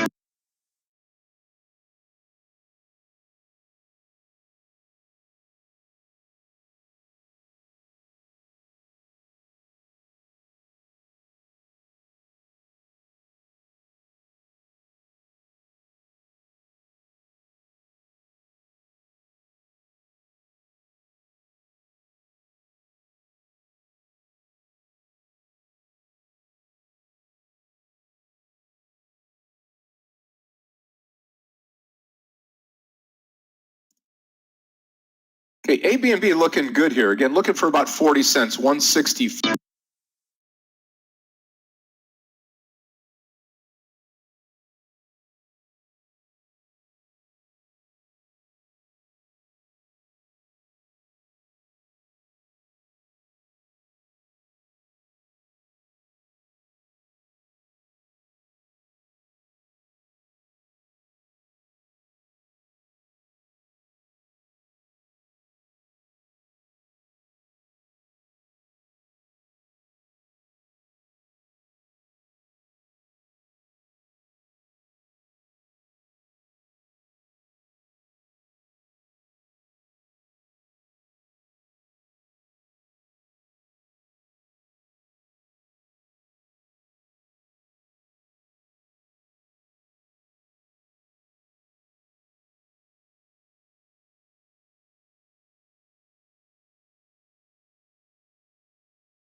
Yeah, I was talking to myself there, Taman. I don't know what happened. I forgot to click off.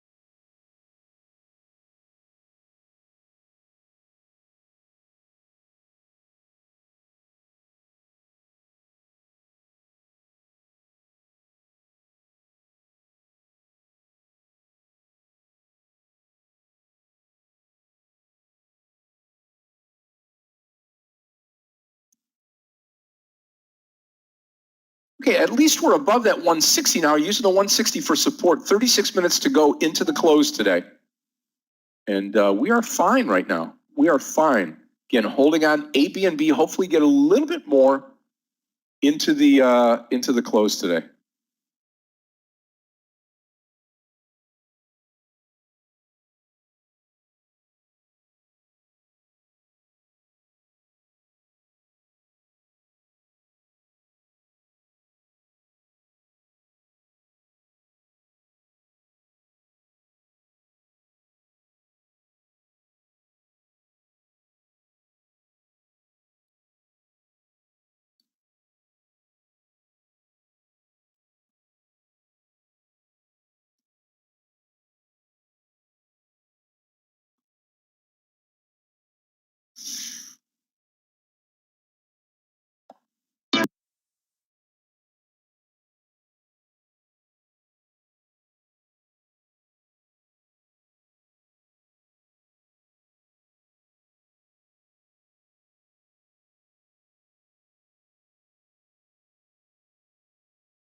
Still looking great now, A, B, and B.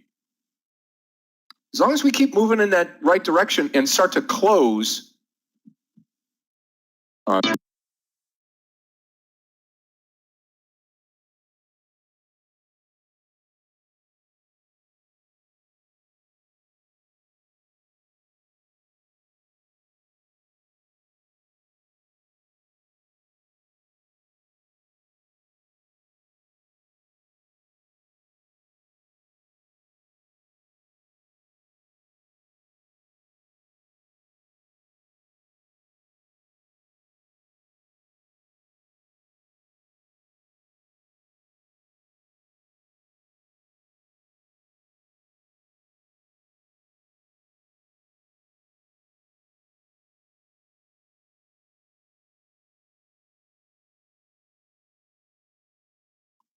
Yeah, and coins starting to bounce up here. That, like I said, 258.75. We could add there or start to go long there.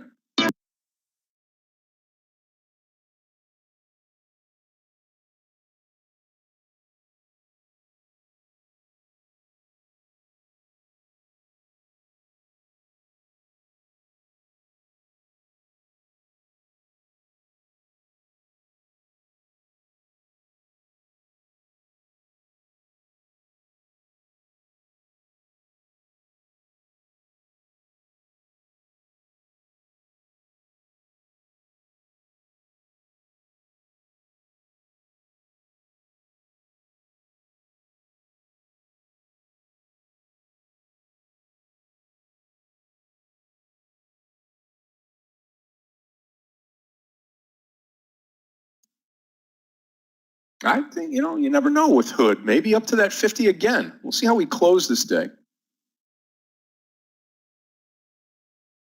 Coin just meandering. I love A, B, and B right now. Slow.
Okay, traders, here we go. A, B, and B. This is great.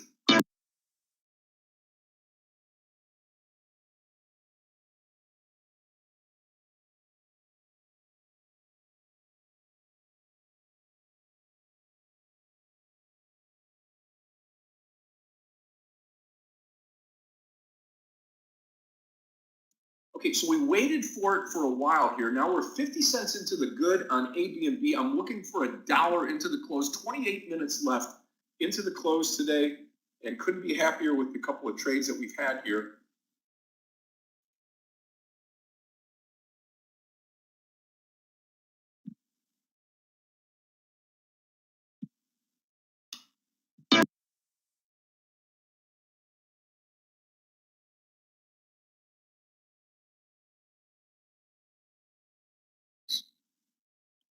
Sorry about the mic. Yep, I've got it back now. Thank you, Clifton.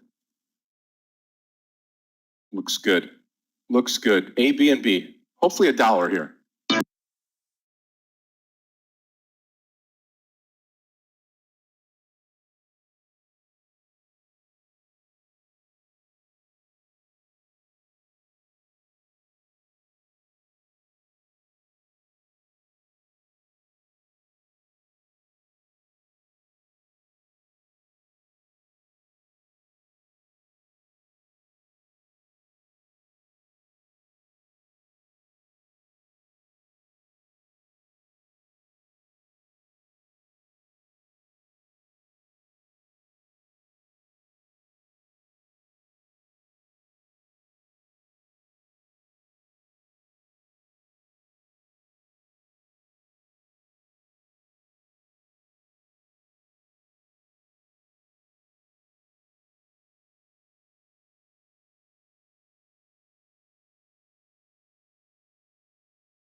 Okay, so A, B, and B looking great. Moving on up here. A couple of other trades that I'm watching here. This Oatly trade from this morning, OTLY, pulling back nice. Linda was talking about Clove before, just touching 9, having a hard time getting through 9. That might be a trade here, end of the day. I'm going to stick with the A, B, and B trade. That's really going to be it for me. I don't think I'm going to take another trade here after A, B, and B. So we'll just watch these as we get into the close today. A couple of you are looking at Wish as well, WISH. Big move up, big move down. And now, you look at it, maybe 720. Yep, 720 on the long. So we'll watch that too here.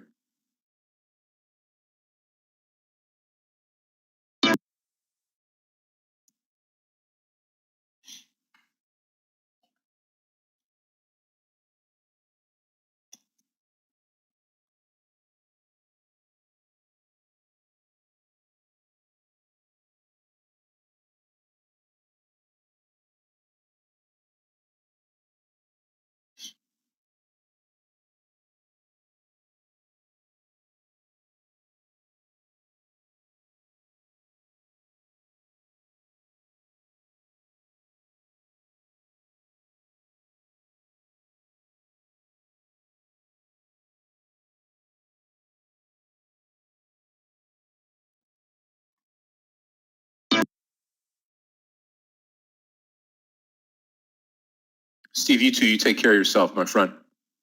For sure, anytime.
There we go. ABNB killing it right now.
Traders, remember 4:05 today, coming up in a little over 25, about 25 minutes, 24 minutes. We're going to have Michael come in here, take over the training, and you're going to get that free training here. That's on YouTube. If you're on social media, you're going to be able to view that here.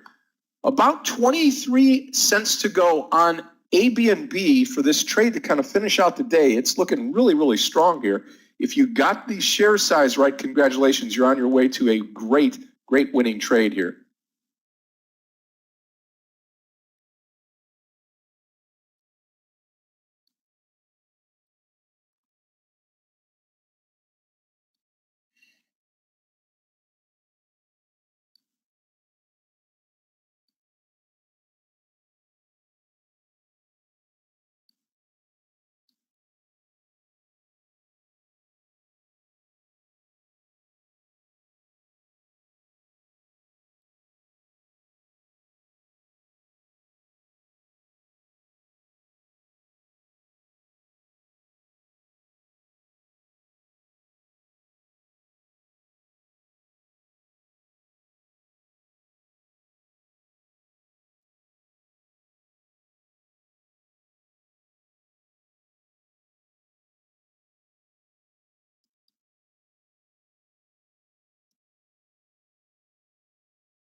Wow, look at that explosion now. Big time. Boom.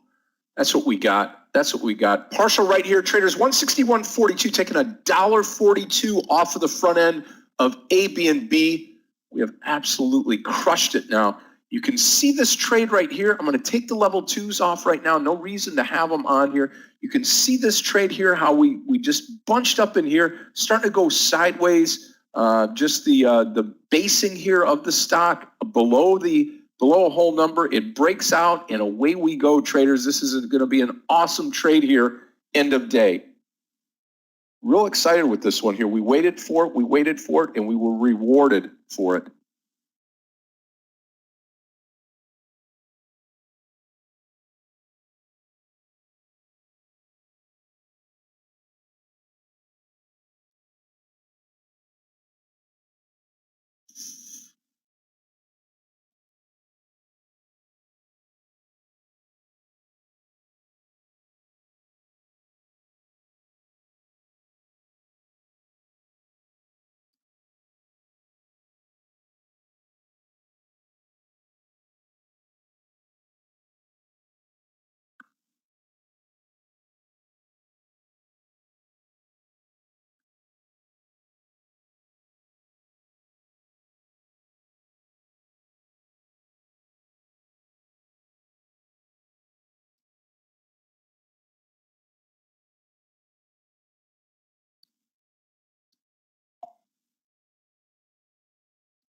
Wow, we got that 162. I'm going to wait here for the rest.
Okay, watch the 162 break now. Joshua, I mean, good question. Here's my thing. I just didn't think that, with this powerful move, let's take out coin here now, and we could keep, we'll just take PDD out because it's end of the day. Just this right here, I'm looking at the volume's increasing. I just have that feeling we're going to soar into the close here now. So any type of pullback here, just took it out towards the top of this candle here. And then, if you're watching your candles and you're watching the time, when candles are starting and when they're stopping, right? So you can kind of know that. And, I just wanted to take it off here, pay myself first. The rest of it is just going to be additional money here. So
Come on, 162.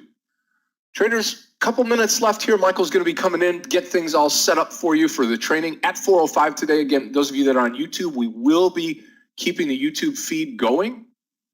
Again, so you don't have to worry about anything here. You go to some free training this afternoon, and then same thing tomorrow.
Anything under 161, I will come out.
Okay, traders, I'll give it another minute, then I'm going to be done for the day.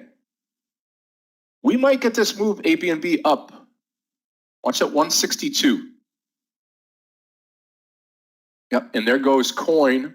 Those of you that were watching coin before, PDD just continuing. We'll put coin back in here.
Okay, ABNB. You know what, traders, what I'm going to do is I'm going to keep the ABNB 100 shares here I'm going to take the last 100 off. I'm going to keep 100 shares for tomorrow. ABNB long here, and that's going to be that 160 move. So ABNB short or ABNB long,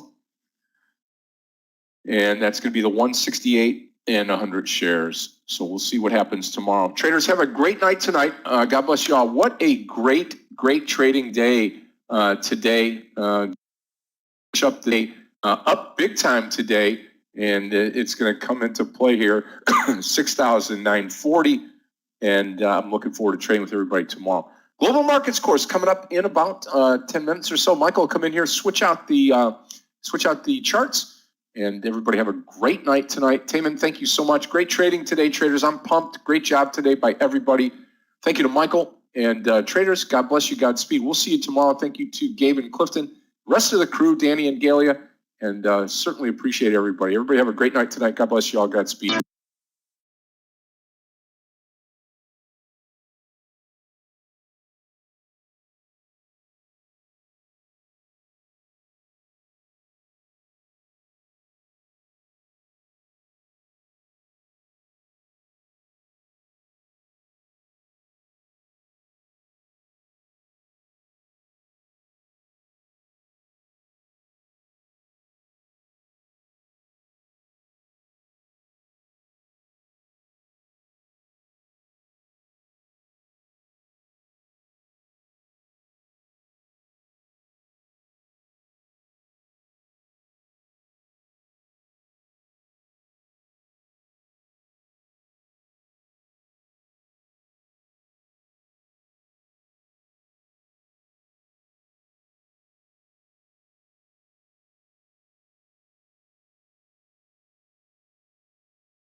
Hi and good afternoon, everyone. Welcome to day number 2 of our Global Markets Trading course for August. May I get a sound test?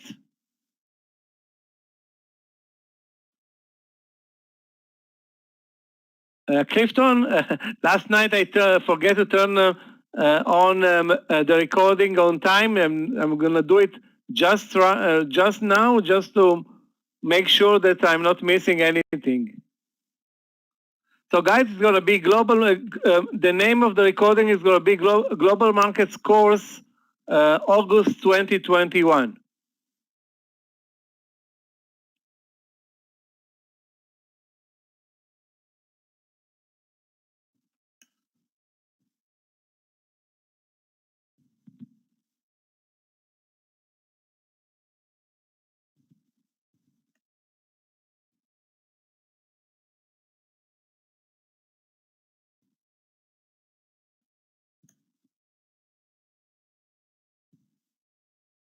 Okay, yesterday we had the first one. Today it's going to be the second one, and tomorrow we're going to close the session for this month with regard to the Global Markets Trading course.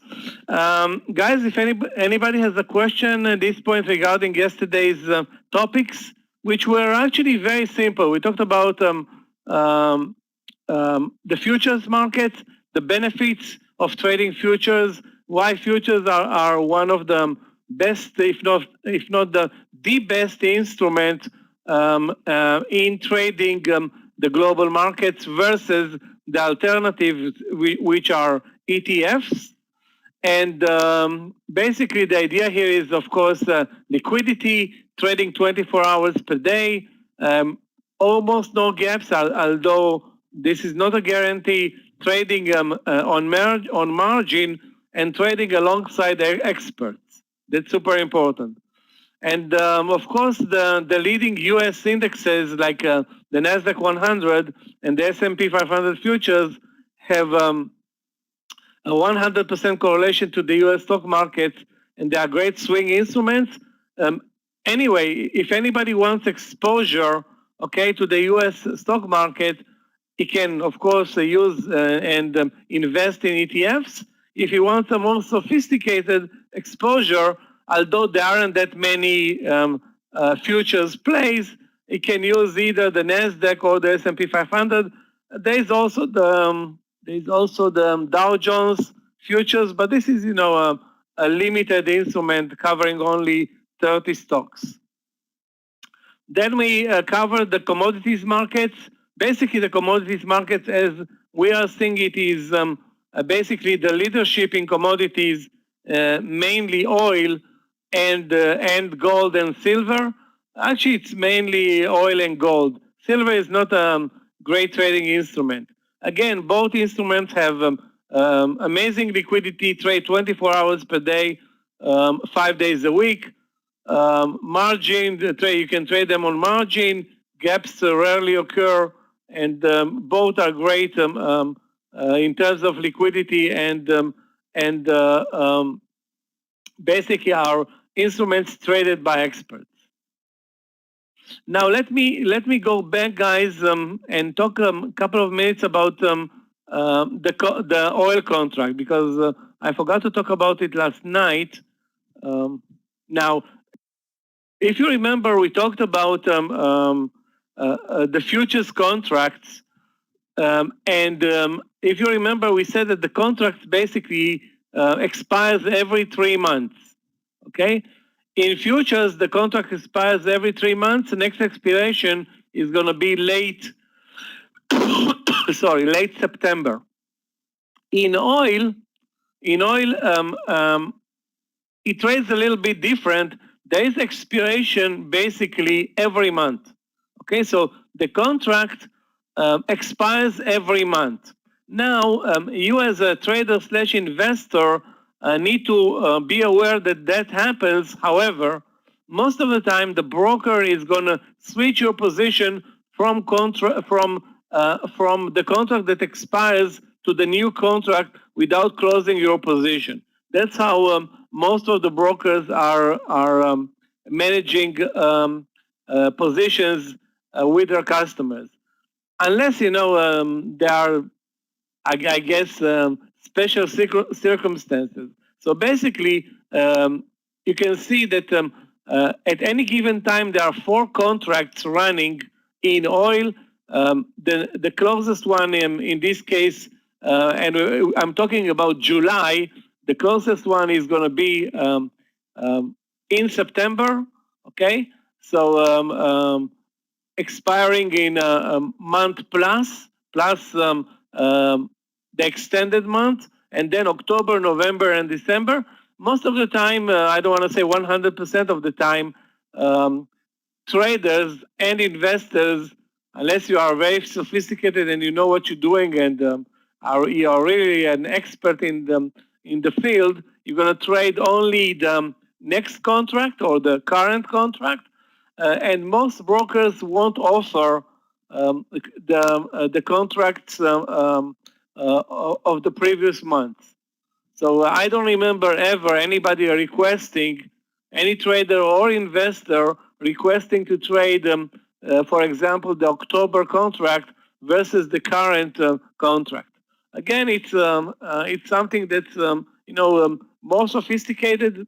I didn't attempt it myself, so I don't know how and if it's possible to trade 2 contracts in the same time. I guess it's possible if you open an account with the CME. If not, I cannot answer this question. You have to go directly to that one broker. If you're going to open an account and trade commodities, that's a question that better be answered by the broker, not us. Okay, so that's pretty much sums up the way oil trades. Keep in mind that expirations and or the contract expiration should not create volatility or basically any type of movement in the market. It's it's a customary that every month the contract expires and it's replaced by the contract of the next month. Let me see if I missed anything. There were some examples, but I will show you actually some new examples in a minute. Okay, so we're good with class number 1. Now let's talk. You know what, guys? Before I'll continue, those are the topics we're gonna cover today. We're gonna finish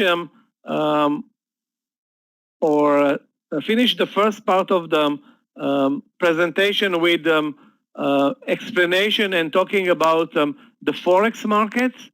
Okay, then instead of moving into the next subject, which is technical analysis and the way we trade forex commodities and futures, I want to present and teach about the platform today, so everybody here in the room that wants to participate will have the time to download the platform, and then we will, the first part of the trading day of the course tomorrow is going to be talking about technical analysis and the way we manage swing trades in forex futures or commodities, and then we're going to have some practice.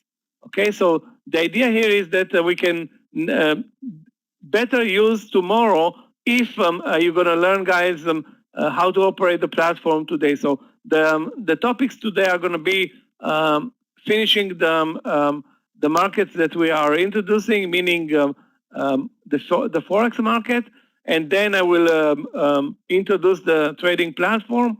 Some of you will download it. Some of you already are familiar with the platform, and you don't need to download it. And tomorrow we're gonna dig into the technical analysis of futures, commodities, especially oil, and forex, and each one trades differently. Okay, not a whole lot differently, but differently, because they are totally different markets.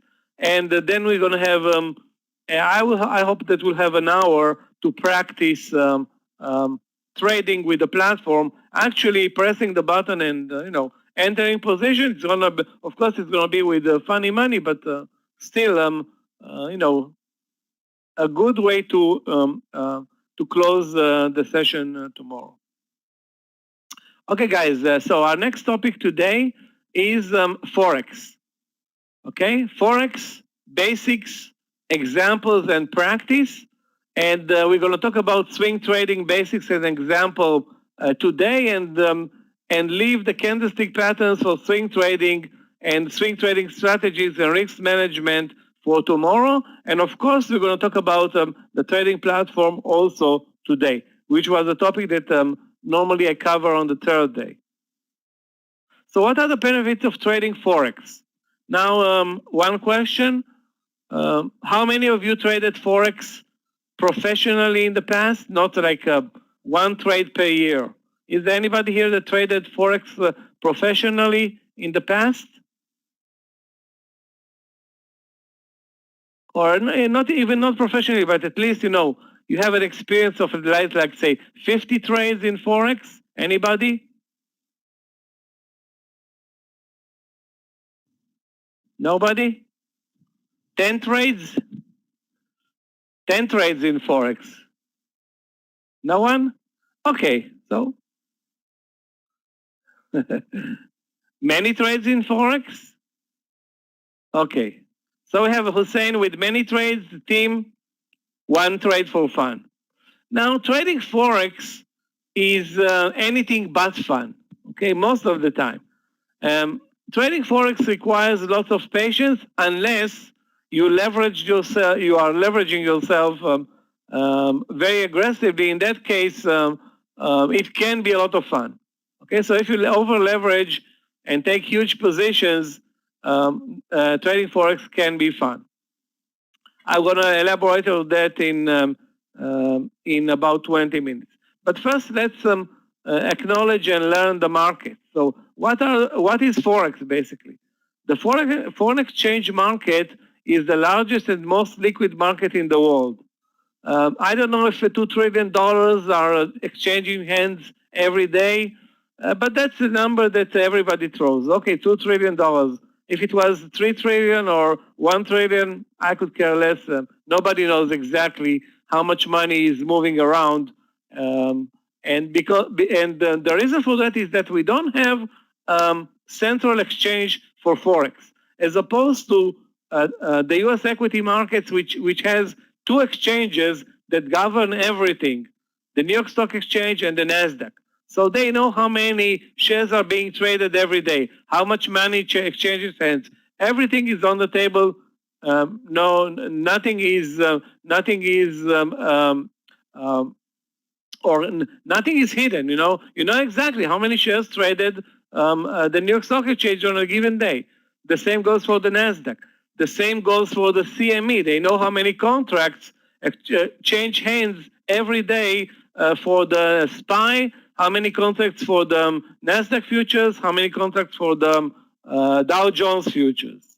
Okay, in Forex, the market is spread amongst leading banks around the globe, and many transactions, I don't want to say 20 or 30%, are taking place in the third world through intermediary banks, and then some of those transactions don't even reach the big banks, which are managing overall the Forex market. So if we're talking about the big banks, you know exactly what I'm talking about. Citibank, Goldman Sachs, Morgan Stanley, then the European banks like HSBC and Deutsche Bank and Barclays, and there are also some banks from the Far East. I don't remember, some Japanese banks also, but most of the money is moving through those guys. Those are basically the managers or the guys that take care of the flow of currencies around the world.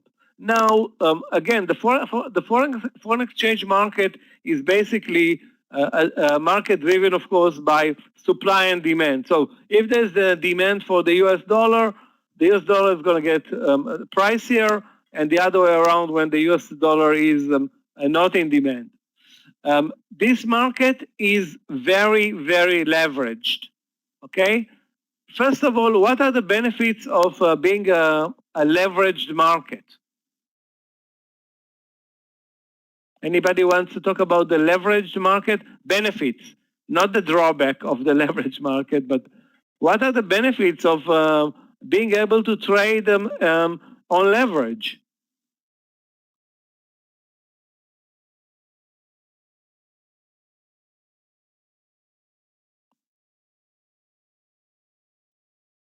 Yeah. No, you cannot buy bigger stocks. You can make a lot of money.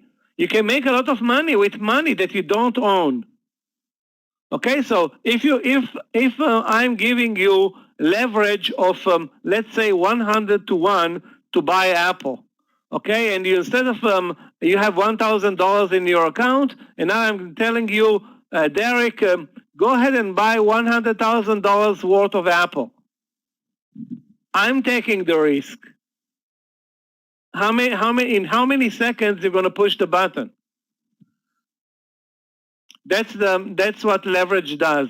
Leverage can amplify the volumes in the market, create a lot of movement, a lot of volatility, and if the market or the trades work, leverage can make you rich, because now you're trading with 99% of the money that it's not yours. If you lose it, it's not yours to lose. If you make money, you keep the profits. That's amazing. Okay, that can happen in Forex. Okay, Forex is a very leveraged market. The reason why it is leveraged is because if you don't trade Forex on leverage, basically you might as well not trade Forex. Okay, because that's the only benefit of trading Forex, is that you can trade it on leverage. Otherwise, it's not a very aggressive market. Now, a move in the Forex market of 0.25% or 0.5% per day is considered a very, very big move. Okay, 0.5% per day is a very big move. 0.25% is a good move. Most of the time, the move is going to be between 0.1 and 0.2% per day, up or down. While in individual stock, a stock that moves 5 to 10% per day is a good move. A stock that moves 1% per day is not a good mover. So there's a huge difference between trading Forex unleveraged and trading Forex leveraged. So if you trade leveraged, this 0.1% at 10 to 1 grows tenfold. At 100 to 1 goes 100-fold. So now you understand why so many Forex traders are trading on margin, because if you don't trade on margin, basically it's a very, very boring market, or let's call it, maybe not boring is not the right definition. It's not a volatile market. Amongst the markets that we trade, stocks, ETFs, futures, commodities, and Forex, this is by far the least volatile market. Okay? Having said that, from time to time, the Forex markets can deliver strong, aggressive moves and take investors by surprise big time, especially those that are on the negative side of the trade. So when I say the most leveraged market in the world, some will offer you to buy a $100,000 position with $500 collateral or margin. Okay, so what happens if you buy a 100,000 position and you have only $500 in your account? How fast those $500 are going to be wiped out?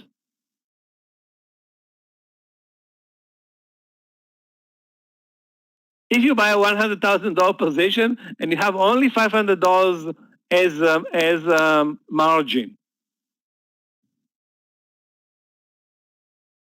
what is the movement in the market that's gonna bring you down to zero? Not in your favor, against you. Anybody? So in this case, it's, and I don't want to spend on that too much time, 0.5%. No, not cents. We're talking about Forex. So Forex is not 0.5%. Why? Because if $100,000 moves against you 1%, that's a loss of $1,000. But you have only 500, so it's 0.5%. So if the market moves against you 0.5%, you're gone. Your $500 are basically toast. Again, if the market moves only 0.5% in your favor, you double your money, Philip. So there are, drawbacks and benefits. It's never a one-way street. It's either a lot of money in your account or the account goes belly up. Again, this is not something that a professional, this is not a manner where a professional trader will use Forex, okay? I will talk about the normal way to trade Forex in a couple of minutes. The market trades 24/5, okay? Not all the Forex pairs trade 24/5, but the majors, and we're gonna learn in a couple of minutes what are the majors, trade 24 hours per day, 5 days a week, and it's actually 5.25 days per week because the trading opens very early on a Sunday morning in Australia, and it's not like the market is waiting for the U.S. markets to open up. So as early as Sunday morning in the U.S., which is early Monday morning in Australia, the markets open. The financial media offers an abundance of free quality information. You can get information about Forex in dozens, I don't want to say hundreds of websites, most of them for free. Market data is of course free. Nobody's going to charge market data when trading Forex, as opposed to charging a lot of money for market data when trading the European markets, and a reasonable amount of money, like, I don't know, $15 to $20 per month when trading the US equity markets. And that includes, of course, economic calendars, trading platforms, account management, customer support, etc.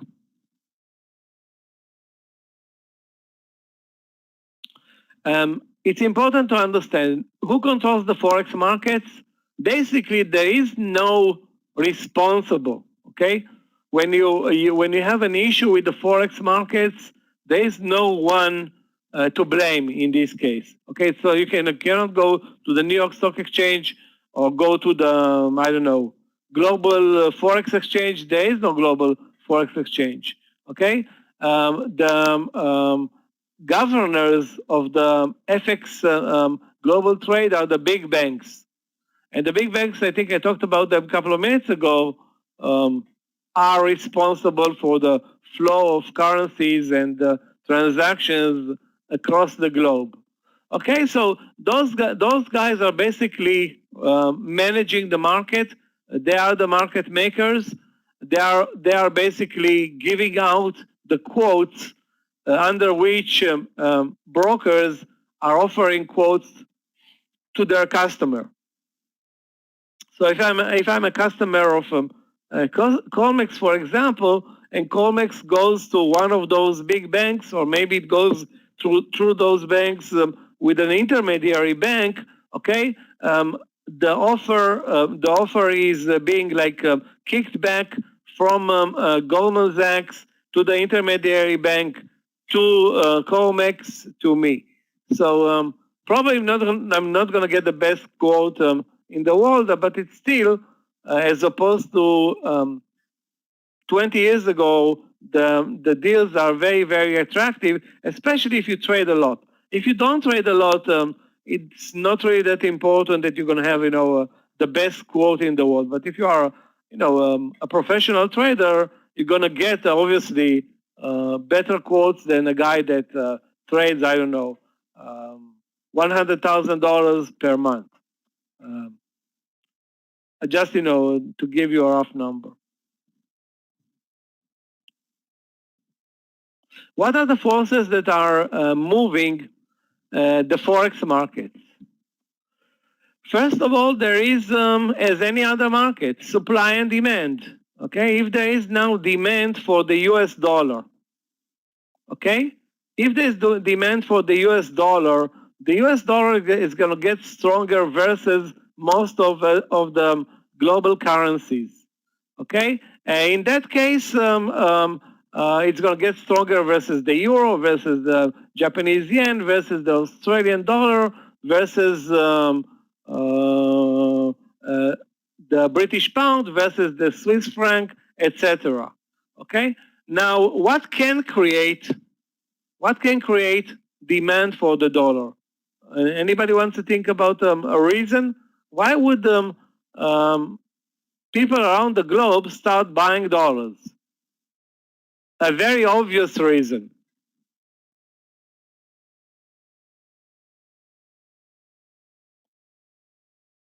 Again, anybody wants to elaborate? Why would I buy the US dollar or prefer to buy the US dollar versus the euro or the Japanese yen?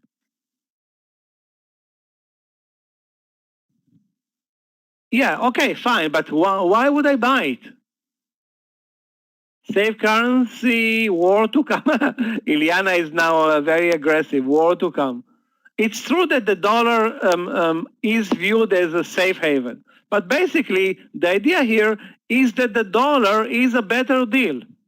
Most of the time, a better deal means also a better interest rate. So let me give you an example. The interest rate in the United States is 5%. The interest rate in Europe is 0%. If I buy dollars, put them in a US bank, I'm getting 5% interest per year. If I buy euro, put them in the European bank, I'm getting 0 interest per year. Now this is a no-brainer, okay? Why would you prefer to have 0 interest on your currency deposits when you can have 5% in the US dollar? That's obviously, a trivial, and this is not happening. Okay, that used to happen 15 years ago. Anyway, the idea here is that investors will prefer the US dollar if there is a better deal, or they perceive the dollar as a better deal. And a better deal can be more interest in the bank, maybe better performance of the US economy, maybe not that the U.S. economy is performing better, but the European economy is performing way worse. So it's being that there are only 2 parts to this deal, it's enough that one is weak and the other one is going to be by definition very, very strong or stronger. So you don't need the US dollar actually to be strong. You need the euro to be weak, and investors will buy the US dollar and vice versa. Okay, guys?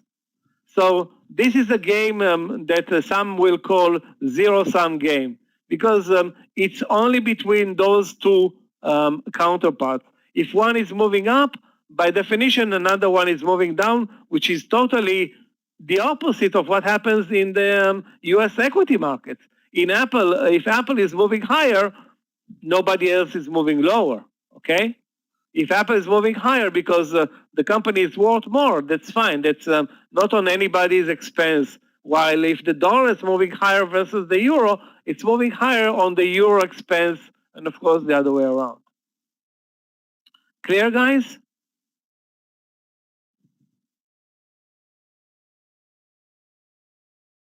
Okay, great. Now, forces moving the FX markets. Like we said, supply and demand, central banks. The most important, let's call it influencer on the global markets is, of course, the Federal Open Market Commission, which is, in other words, the US Central Bank. okay? U.S. by definition doesn't have a central bank like in Europe.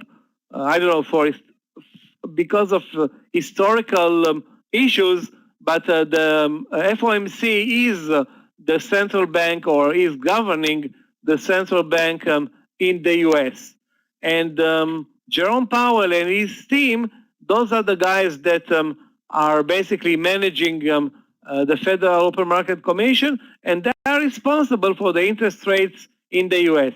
If you remember, guys, before COVID, the interest rates in the U.S. I think was 275 or 250, and immediately after COVID, the interest rates went down to almost zero. I think it's 0.1% right now.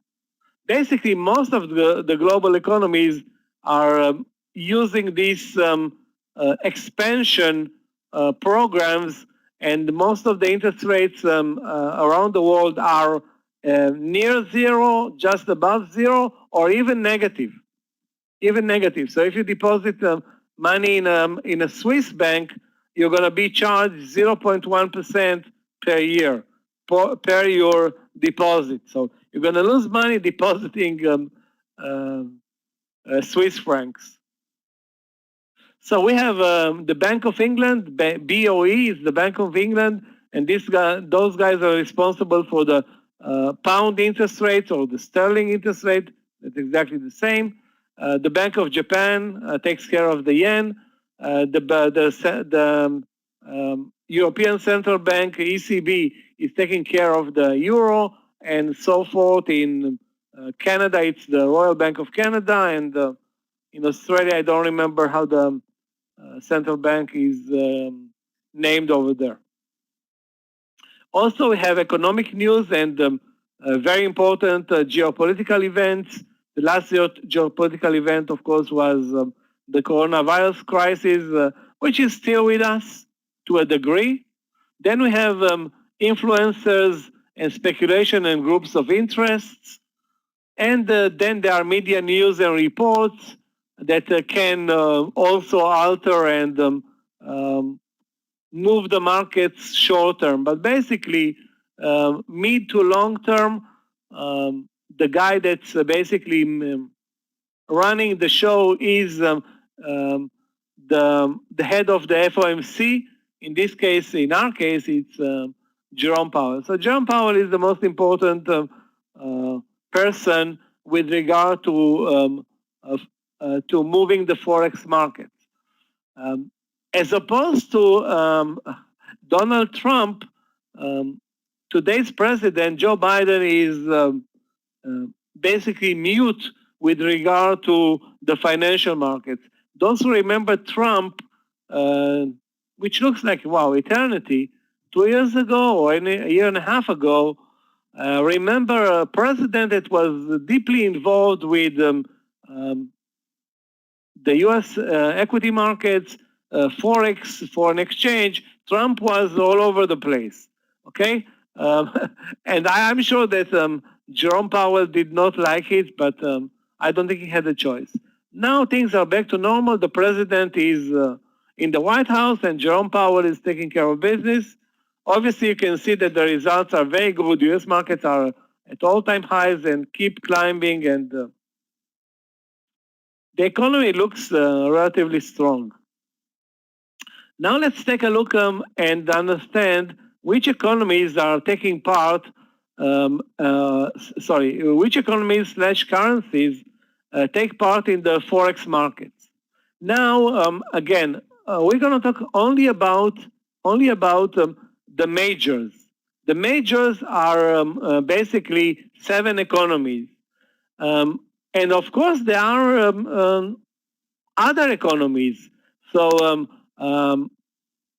if the dollar has an exchange rate versus the, I don't know, Guatemalan peso, assuming, I don't know if in Guatemala there is a peso or whatever there is over there, or the Venezuelan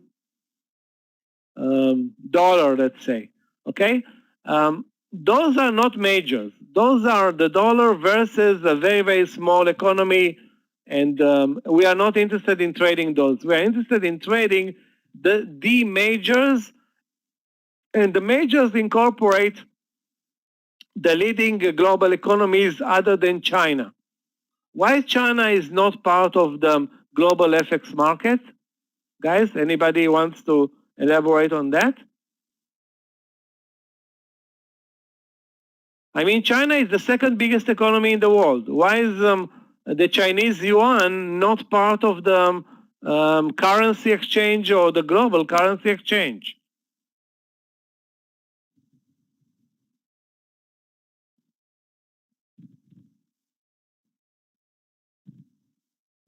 Okay, the answer is because the Chinese yuan is not tradable. The rate of the Chinese yuan is decided by the head of the central bank in China, and that's a fixed rate. Okay, the Chinese won't allow the yuan to be traded in an open market. Why? I guess because they can get away with it. Okay, they are big and strong. They can decide, okay, I'm calling the shots here. I decide that the yuan is worth, I don't know, 10 cents or 20 cents. And they're basically publishing the exchange rate on a daily basis, I don't know at what time, and that's it. Okay, take it or leave it. You want to do business with China, this is the way you do business with China. If you don't, tough luck. Yeah, I mean, the incentive is to keep the Chinese yuan very, very cheap. So it will pay to bring businesses into China. Of course, it has to do with communism. Okay, the Communist Party is not a free enterprise party. Okay. Some of the markets in China are free, others are governed by the Communist Party. In this case, they decide that the yuan is worth, in this case, I don't know, 15 cents. That's it. That's the decision. Take it or leave it, Derek. You want to do business with China? Fine. You don't want? Don't do. Okay, they can do it because they are, the elephant in the room. But their interest is for the yuan to be very, very cheap. So doing business in China is very, very cheap and competitive. And therefore, they are, of course, have an interest. But everybody in the world has an interest now to bring business home. I mean, the U.S. economy does not need a strong U.S. dollar, because a strong U.S. dollar means very, very expensive U.S. exports. And if your exports are very expensive, guess what? Guys or buyers are not going to buy U.S. products. They're going to go and buy European products or Japanese products. As we speak, the U.S. economy is basically feeding the global economy, because U.S. has a huge trade deficit versus Japan, Germany, and China. So the other competitors versus the U.S. are basically taking away money from the U.S. Okay, this is why Trump was so infuriated, because the trade is basically not very fair. Okay, China is not buying a lot from the U.S. U.S. is buying a lot from China. Germany is not buying even one Chevrolet car. I don't know, millions of BMWs, Audis, Mercedes, and other German autos are roaming the U.S. streets. Japan is selling a lot of technology, and also they don't import anything or try not to import anything from the U.S. So the U.S. from this point of view is losing money to other economies. Having said that, still the U.S. is the leading economy in the world. I don't know if it's going to go forever, but this is the situation right now. So going back to our presentation, what are the most important economies in the world other than China? Of course, we have the ECB, or the European economy. We have the sterling or GBP, or the British economy. We have the Swiss franc, or the Swiss economy. Then the Japanese economy, the Canadian economy, and the Australian economy. Those are the big seven. Okay, I took out what used to be the let's call it another economy, which is really not that important. I don't want to call it a microeconomy, the New Zealand economy. Okay, and Sweden, South Africa, Turkey, Brazil, Mexico.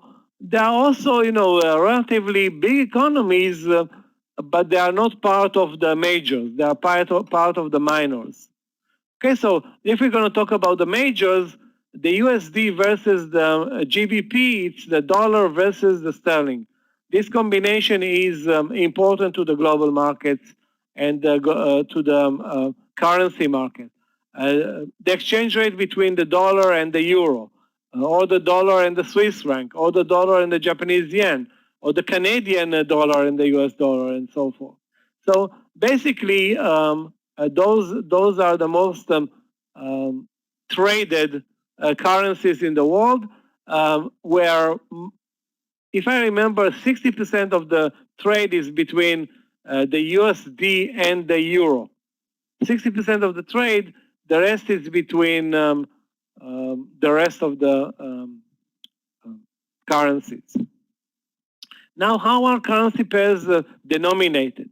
Basically, a Euro-USD rate of 1.1160 means that you pay 1.11 cents and 60 a tenth of the cents per 1 euro. Okay, so again, Euro-USD rate of $1.1160 per euro means that you pay 1.11. So it's $1.11 and 60 tenths of a cents, which are named in Forex pips per 1 euro. So the two additional numbers after the decimal numbers are basically allow for a more accurate quote system to the fourth number after the dot. And over the last 3 or 4 years, they expanded it to the fifth decimal place after the dot. Okay, but for us it's meaningless. Let me give you some examples. AUD USD 0.7649 means that you pay 0.7649 per 76 cents and 49 tenths of a cents per 1 Australian dollar. Okay, and GBP USD 1.3 means that you pay $1.3 per 1 British pound.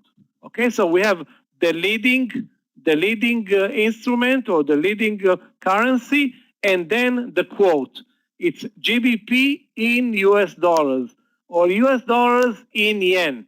Okay, so it's exactly like quoting a refrigerator. How much is a refrigerator?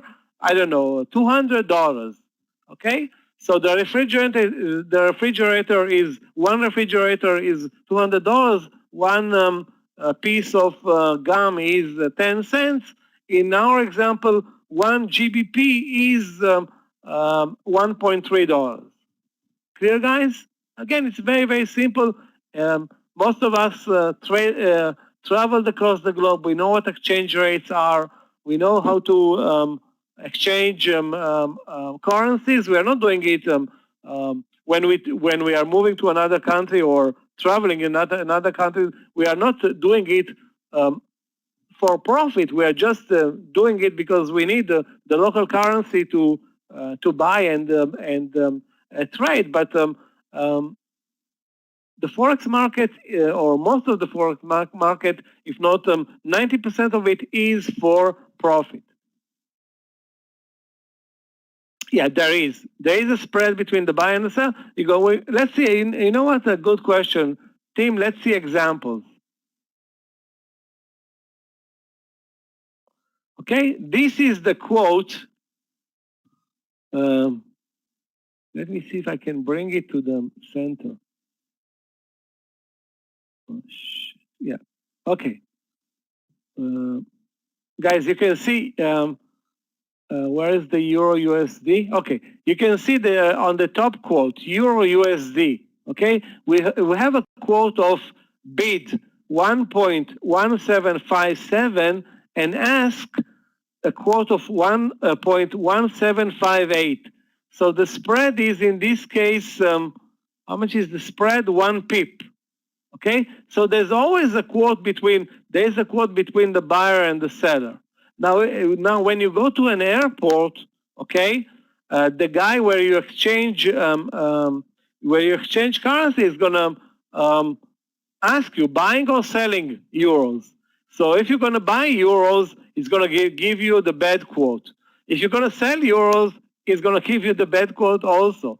Okay, so it doesn't matter where you sit. Okay, when you exchange, okay, and you initiate, it's going to give you the bad quote because he needs to make the spread, and the spread is his profit.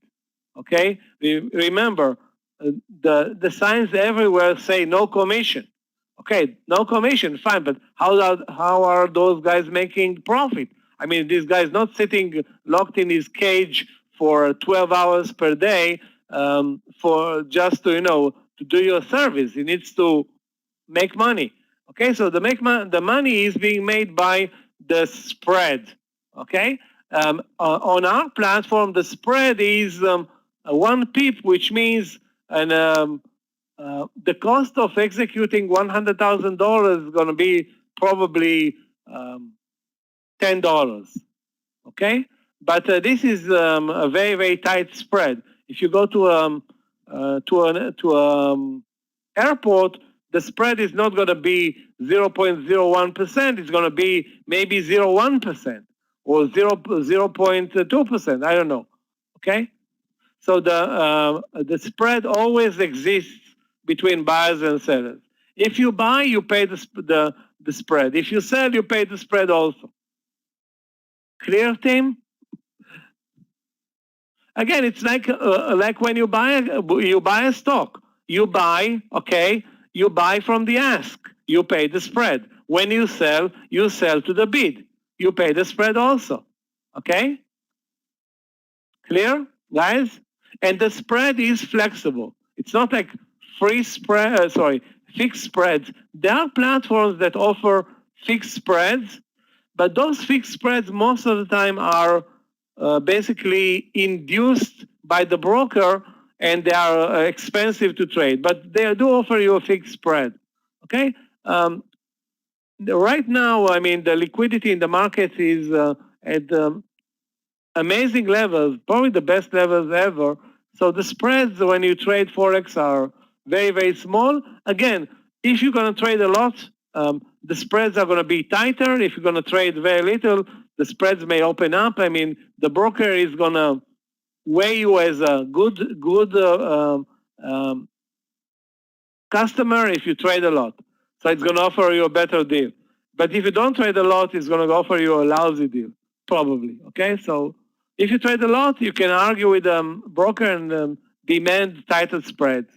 If you don't trade a lot, who cares anyway? Okay, guys? So this is how we measure, okay, the Forex market. The quote between the USD and the Swiss franc right now is 0.9127, okay, bid, and 0.9129 ask. So the difference is 2 pips. 2 pips meaning if I will buy 100,000 Swiss franc, sorry, $100,000, the cost is going to be, I guess, around $20. Okay, and this is the only cost incurred in this transaction because there are no fixed costs, I think. Or most of the time, there are no fixed costs. Again, it depends between platforms.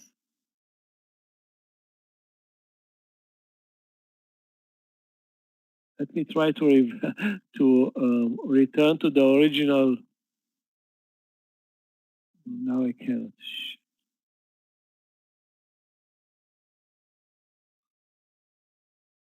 Hold on a second, guys.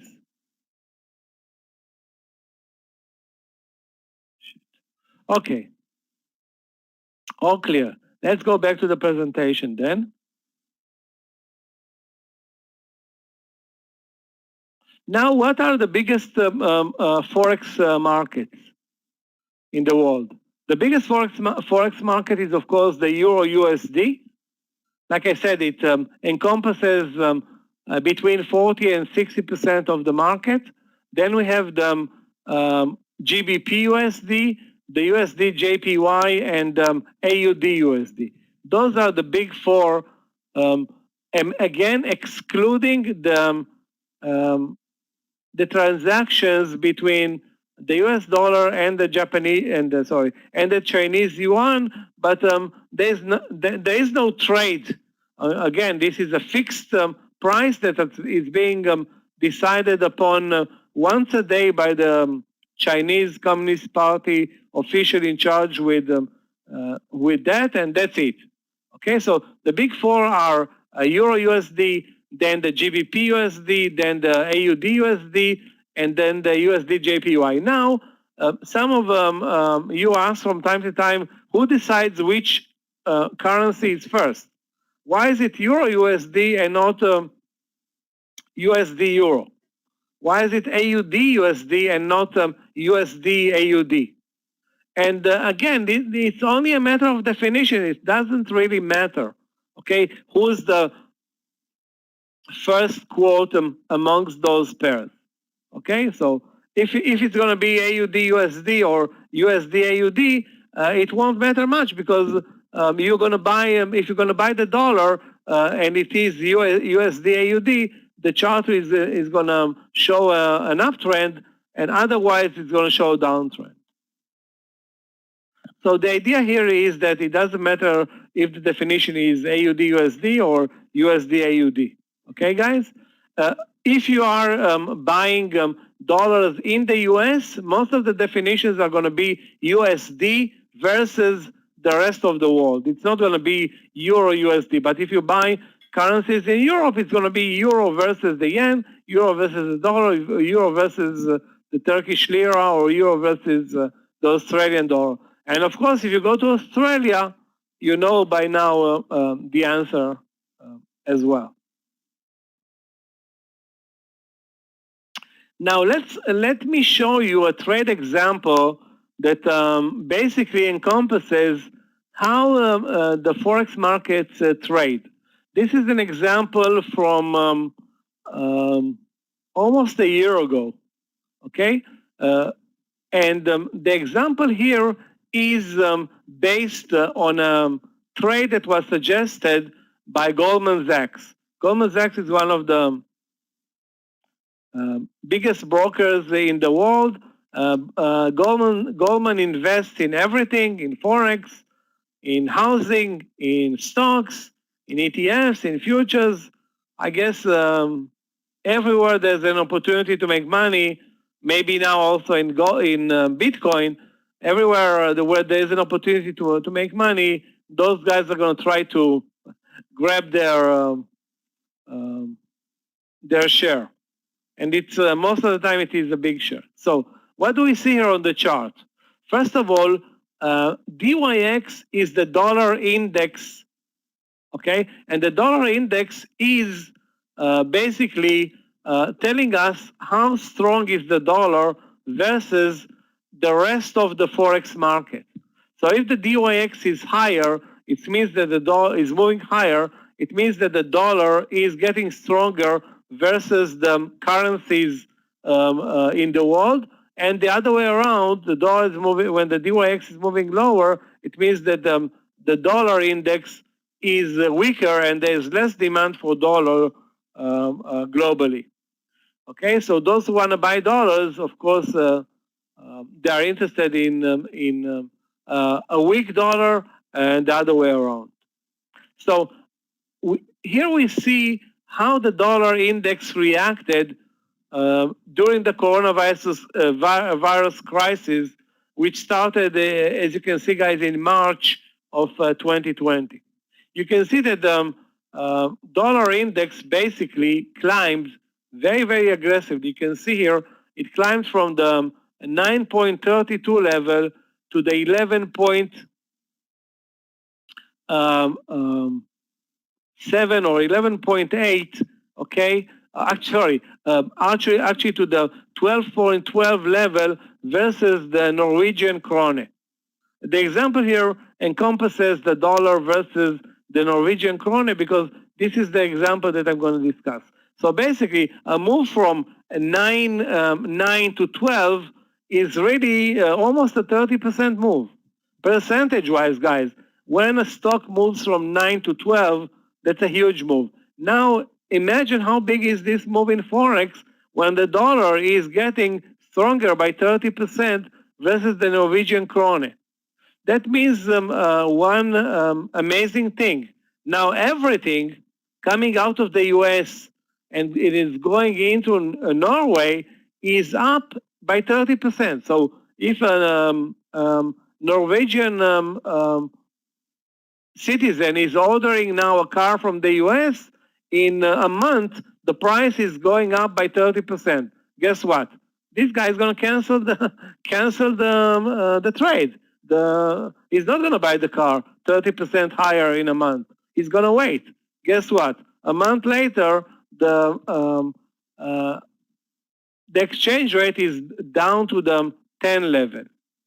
Okay, and then around this level, Goldman Sachs says, okay, and in the background we have the coronavirus crisis.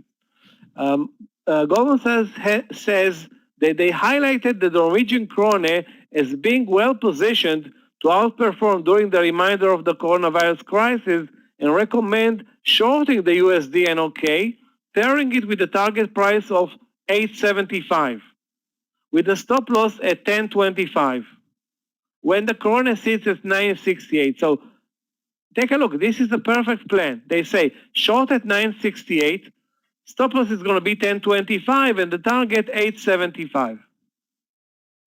Guys, do you understand the trade idea here that Goldman is proposing? Again, it's a very simple trade idea. Entry, stop loss, first target. Okay? Everybody's on board with this entry? Entry, 968, stop loss, 1025, and target 875. They don't say how much they buy or sell. Pretty much like we do in the room. They, let's say I'm posting a trade, buy Apple at 150. Okay, I'm not telling you how many shares of Apple to buy. You want to buy 1,000 shares or 10,000 shares or 5 shares? I cannot force you to buy even one share. And this is how Goldman is. And I found this trade idea on CNBC. And then I acted on it. You know what? It worked. You're going to see it in a minute.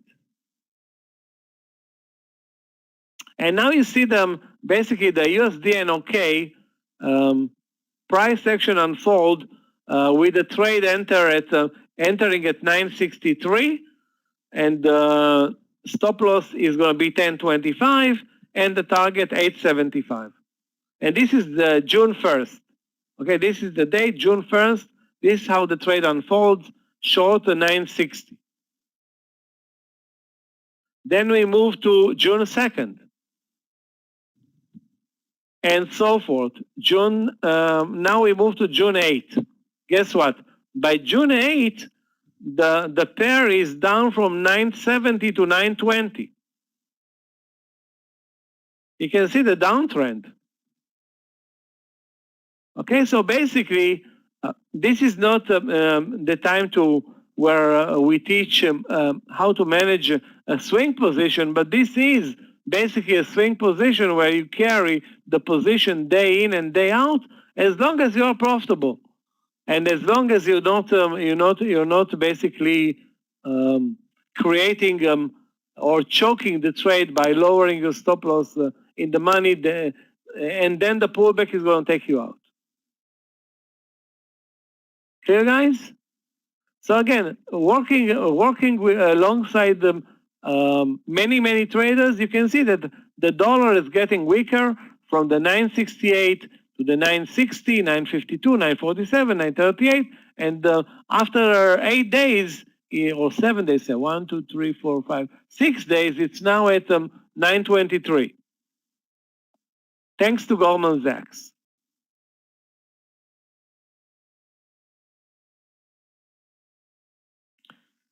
And then it reverses, and then I stopped out on the trade at 935, okay?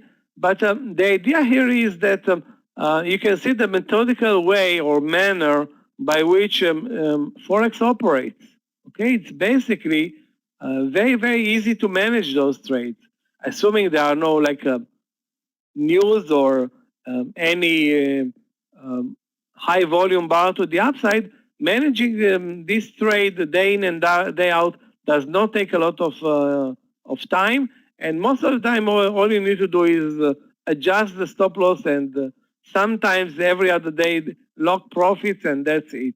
Until the reversal will hit, and in this case the reversal did hit on June 9th. Again, the concept is you trade with the trend. If there is a trend in the market, this is the trend that you're going to take. When I say market, I mean the USD JPY is a market. The USD CHF is a market. The USD, I don't know, GBP is a market. And the GBP Euro is also a market, or the Euro GBP.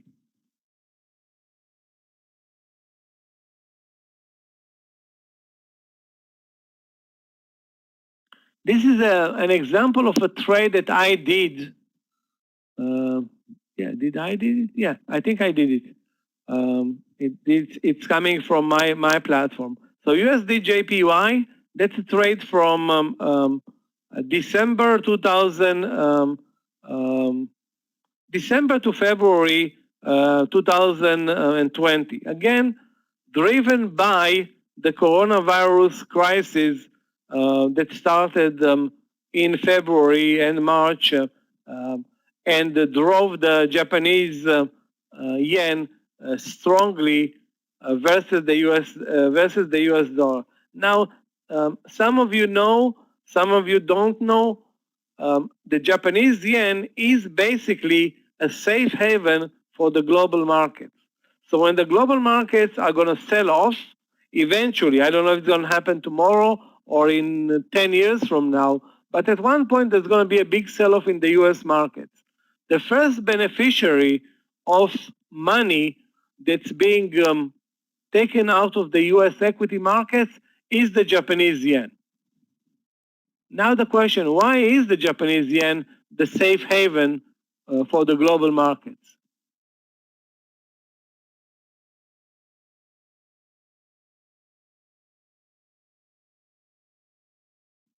Anybody wants to elaborate? Why is it the Japanese yen? Why not the euro or the dollar or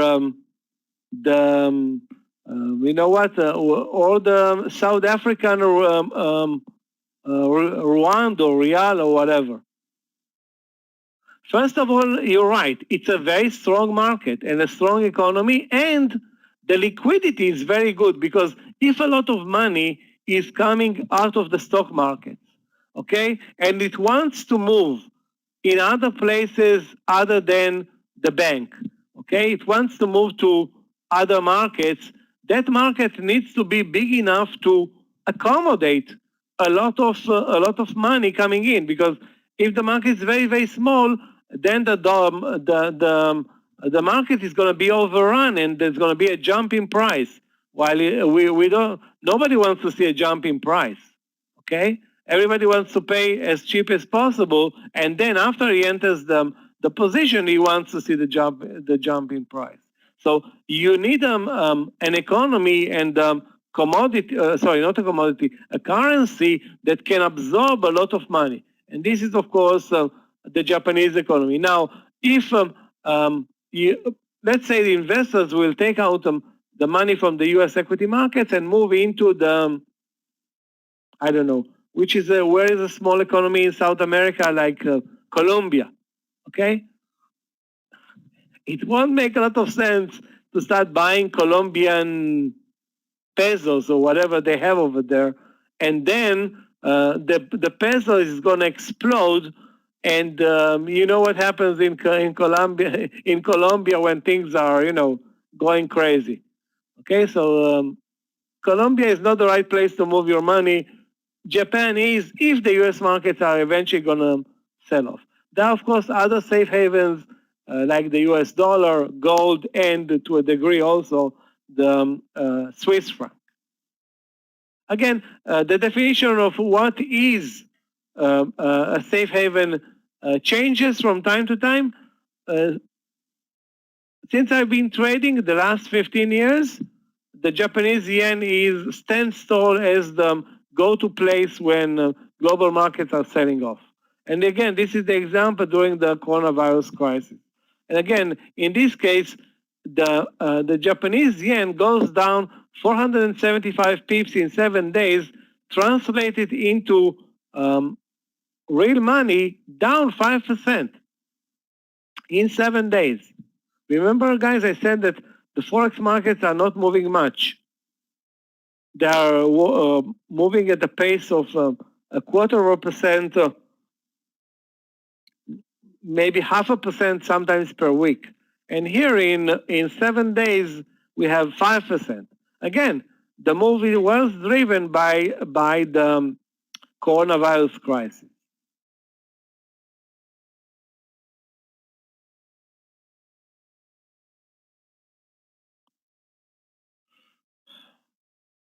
And then after the coronavirus hit, okay, the benchmark for the FX markets, the euro, okay, where the euro is a 50% component, was down 5% in 2 weeks. Why? Because after the first initial move, which was a panic move, then investors came immediately and started buying U.S. equities. To buy U.S. equities, they need U.S. dollars, so the U.S. dollar basically came back, okay, made a comeback as the go-to currency to buy U.S. stocks. Okay, so instead of having the U.S. Investing in the dollar, now investors are running away from the dollar, putting the dollar to work in the equity markets. Those who did it in March 2020, take a look at how the markets reacted, Nasdaq and S&P versus today, starting March 2020. You'll be amazed.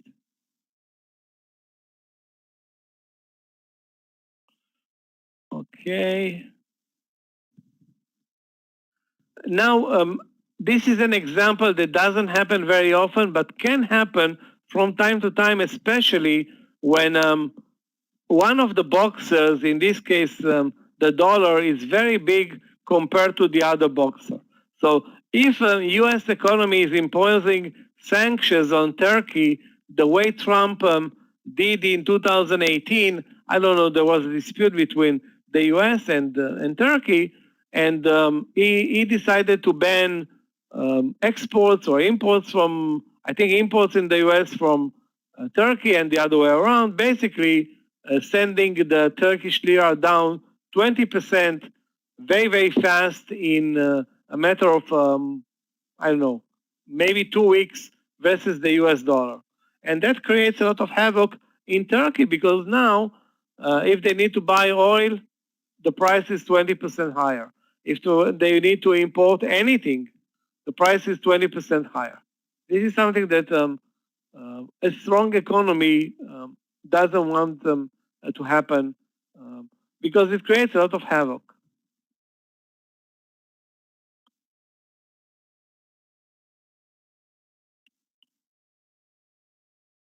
Okay, guys, we're good. Questions? regarding Forex. When we come back, okay, when we come back after a 5-minute break, okay, we're going to talk about swing trading, see some Forex examples, and learn about the MT4 platform. Okay, guys, so if there are no questions, let's take a 5-minute break until 5:20. Actually, it's a 6-minute break, okay? Let's take a 6-minute break until 5:20. If anybody has a question, please write it down. And when we come back, we're going to discuss some swing trading, Forex trading, some examples, and you're going to learn very fast the MT4 trading platform.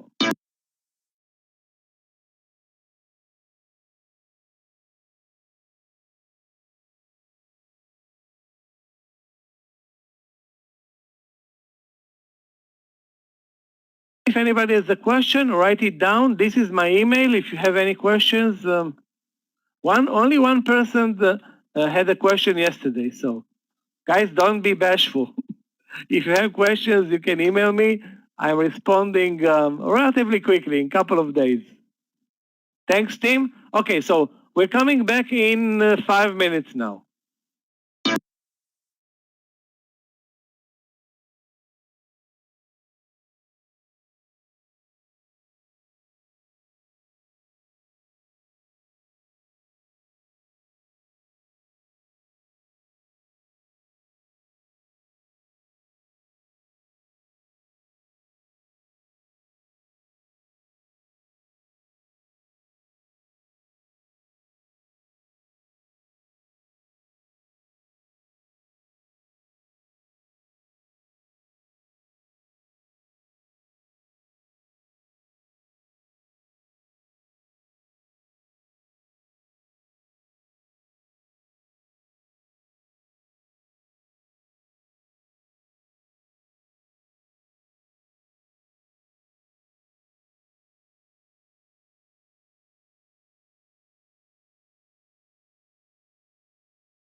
Guys, let's spend a couple of minutes understanding the concepts behind swing trading.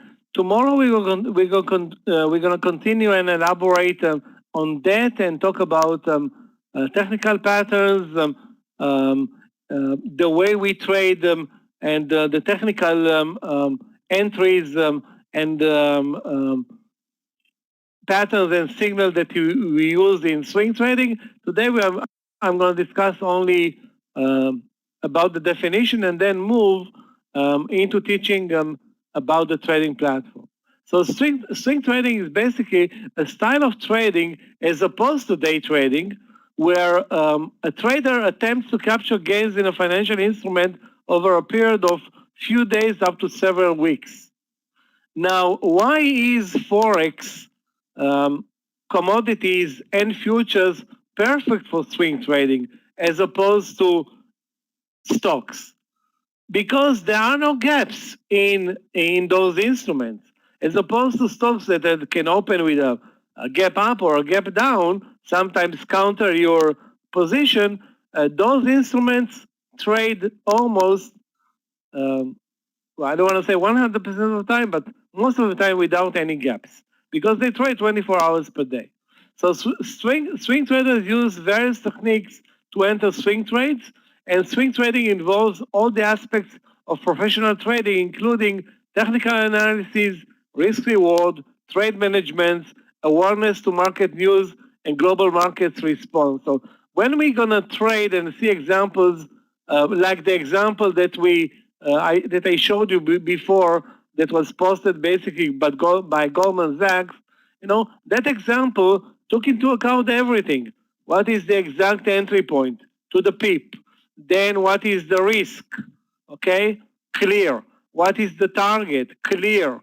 Okay, so this is how a professional trader will post a trade. Okay, so this is how we want to do our swing trading. Entry point, stop loss, target. Okay, I myself opposed to the target, but some of you will love it. At least entry point and the stop loss. Of course, you need to have also a reasonable target. Let's see, for example, if you're going to enter a $60,000 position with a risk on the trade of 0.75%. Okay, so if the risk, the position is $60,000 and the risk on the trade is 0.75%, in this case, it means that the risk on the trade is $450. Why? Because 1% is $600, 0.75%, $450. And a trader will try to go at least 4-1. And there is no limit, or you don't need to accomplish the task in 1 day. You can accomplish the task in 5 days. Nobody's putting a gun to your head to accomplish the task or be out in 1 day.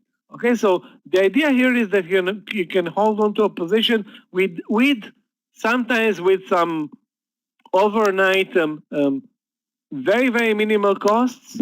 They are called, I forgot how the name of those costs, but there are some, overnight costs when you're borrowing money from the broker. So let's say you have only $20,000 in your account, you have a $60,000 position short, so you're borrowing $40,000.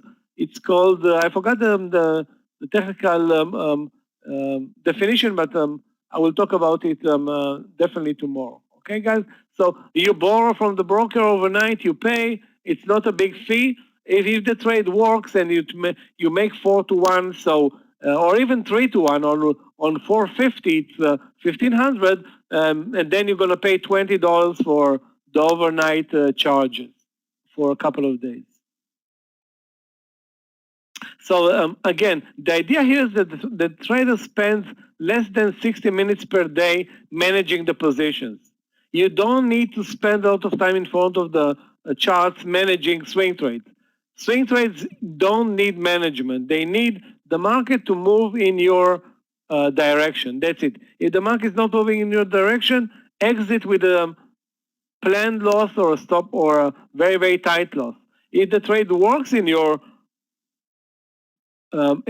direction and it's going to work to the downside 20 days, it will be shameful if you exit after 3 days and leave 17 additional days of movement to the downside, and you're not going to take any profits on that. Clear, guys, what are the concepts of swing trading? And again, think about the USD DKK or USD Danish krone example that we discussed half an hour ago. Questions? Now let me ask a question. How many people here in the room use swing trading in Forex? In stocks? How many of you are basically swing trading your stock positions? If any.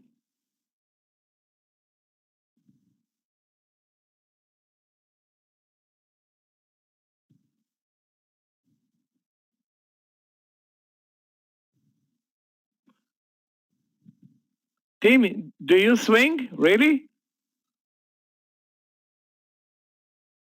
A few times, not lucky. Okay, no. So tomorrow we're going to talk about the concept of the swing trading, and you'll see that you can fine-tune your swings so you will swing only the best of the best. There are some, ways where you can decide I'm going to swing or I'm not going to swing when we're talking about stocks. In Forex, it's intuitive because the market is trading around the clock, so it doesn't matter. There's no opening of the market. Okay, so swinging is trivial. Okay, as much as swinging is trivial in Bitcoin. Bitcoin it trades 7 days per week, 360 days per year. It's not that aggressive in Forex or commodities, but still. Okay, guys, let's move now and talk about the platform that is okay, I made a mistake here and I don't know how to fix it. This is weird. Hold on a second, guys. File.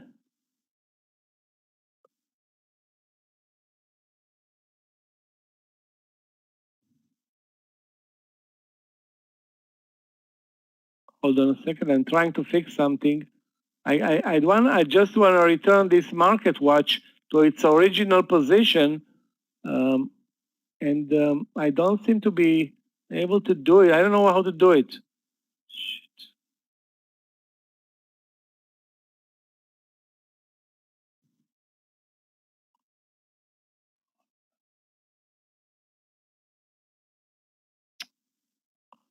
Okay. Okay, let's continue this way. It's going to be a little bit uglier, but nevertheless. Okay, so the MT4 platform, as opposed to a platform where you trade stocks, is a platform that's basically a generic platform that you cannot search or add instruments to it. So if there is you can see here the list of instruments. Let me enlarge it a bit. You can see this is the list of instruments that are available on the platform, starting with the NASDAQ 100, Euro USD, US oil, USD CHF, Euro yen, gold, XAU USD is gold, and so forth and so forth. So the list of instruments is already planted by the broker in the platform. Okay? The list is in the platform. The list is very, very limited because you cannot add 5,000 US stocks to this platform. Okay, this platform is very good for trading stocks. It's very good for sorry, not stocks, Forex. It's very good for trading a very limited number of commodities and also a very limited number of futures. Okay, but it's not useful when trading thousands of instruments from the US equity markets. Okay? The idea here is that you pick or you drag the symbol. So let me enlarge the chart here. Let me enlarge this green chart. And you'll see that I'm going to drag an instrument, in this case, the Euro yen, into the chart.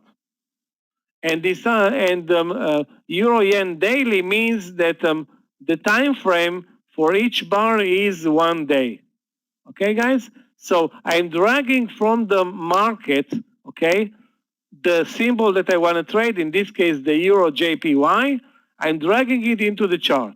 And now I have the Euro JPY daily chart starting February 2021 until August 24th, which is 25th, which is 24 today. It's still 24 today. Okay, guys? Now, okay, let's say I want to buy the Euro JPY. Okay, how do I do it? First of all, I'm suggesting that everything is going to be done from the chart itself. Okay, so you right-click on the chart. First of all, you always activate the chart by clicking on the chart and then right-clicking, and you can see that this menu is opening up. And the menu says trading, depth of the market, indicator list, objects list, time frames. You can pick the time frame, which can be 1 minute, 1 hour, 4 hours, 30 minutes, and so forth. Okay, or even 1 month.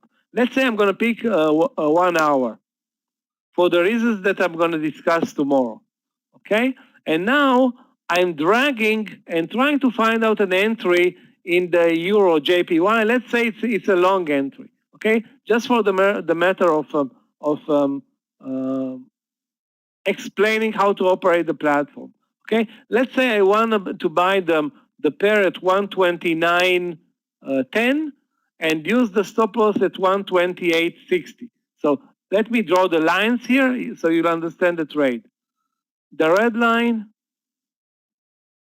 and the red line. So the entry is 129.10. The upper red line, the stop loss is the lower red line at 128.80. The difference is 40 pips. Okay, everybody understands the trade idea? Long 129.10, stop loss 129.60. 60 is here? It's 60. So sorry, it's 50 pips. My mistake. It's 50 pips.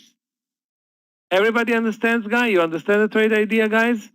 129.10 we buy, 128.60 the stop loss. Clear? You can see it clearly on the chart. Just watch the two red lines. Okay? Now I'm going to execute the trade. Okay? So how do I execute the trade? On the MT4 platform, we have basically the following options. We go to trading and then new order. Again, activating the chart, then I right-click on the chart, go to trading and then new order. And now I'm deciding, first of all, how much I'm going to buy. 1 means 100,000. 0.6 means 60,000. 0.5 means 40,000 and so forth. Okay? So if I want to buy immediately at 129.00, I will press buy and it's going to be an immediate execution market order. Again, exactly like stocks. You enter the trade immediately with the market price.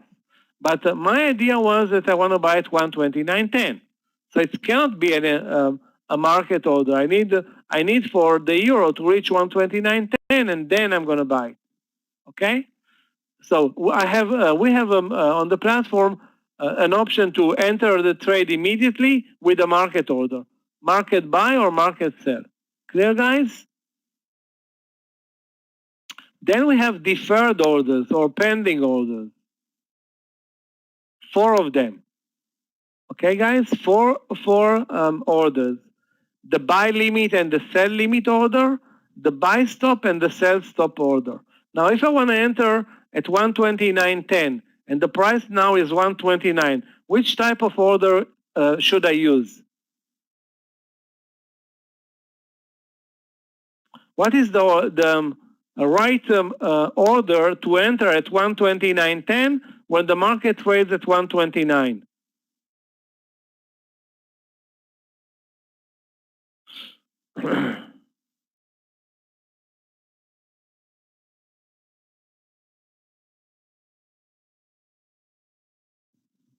Buy limit. Okay, think again, Derek. Think again. The market is at 129. I want to enter at 129.10. If I'm going to say 129.10 limit, and I'm at 129, it's better or cheaper than 129.10, the execution is going to be immediate. So what type of order I'm going to use at 129.10 to enter at 129.10?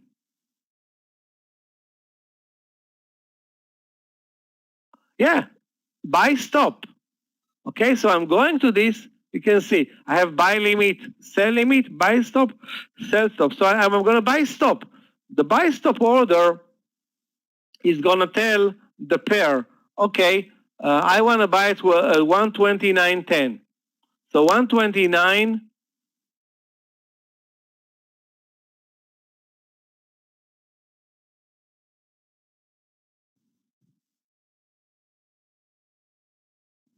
Here it is, 129.10. Buy stop at 129.10. And the stop loss is going to be 128.61. So I'm going to just type in 128.61. So now I have the order ready to execute. Sorry, not to execute, to be placed on the platform. Okay, I'm placing the order. Okay, so now you can see the order is buy stop at 129.10 and the stop loss at 128.60. Now I can basically tap the stop loss order, and already I'm going to know how much money I'm risking on the trade. In this case, I'm risking 50 pips. Okay, I knew it, which is worth $268. So the risk on this trade is $268. Okay, guys? So this example covers how do you buy and enter a position when the price is below your entry point. Okay, so below the entry point, we're going to trading, new order, skipping those two market orders, enter, buy or sell, short, sell, and I'm going to the pending order, and I have 4 of them, okay? Buy limit, sell limit, buy stop, and sell stop. I don't want to say that we very seldom use the limit orders, okay? In swing trading and also in day trading, we hardly use limit orders. Most of the time, we're going to trade with market orders or stop market orders, okay? Now remember, this is a lot different from individual stocks because the liquidity here is way better. Okay, most likely there's not going to be any slippage on those trades. Okay, or zero slippage. Most of the day, most of the time. Clear, guys? This example is clear.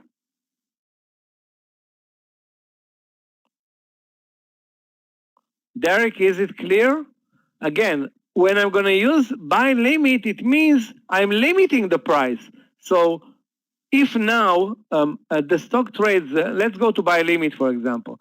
Now the the chart or the euro yen trades at 129. Okay. Now I'm going to say buy limit 128.50. 128.50. Will the order be executed? I'm saying buy limit 128.50. The market trades at 129. Is the order going to be executed? And if not, when it's going to be executed?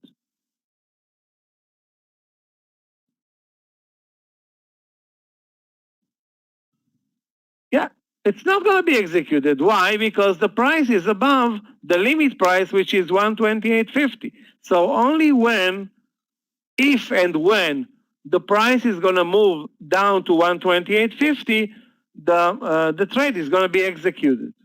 Clear, guys? Again, it's very important not to make mistakes. You're going to practice with a demo, so you're allowed to make mistakes, but you shouldn't do like stupid mistakes. Okay, so stop loss in the platform. One of the most important things to remember when you trade Forex that you must have stop losses in the platform, because you need to eat, sleep, work, go out, have a life. You cannot spend 24 hours in front of the charts. So the market is either going to work with you or against you.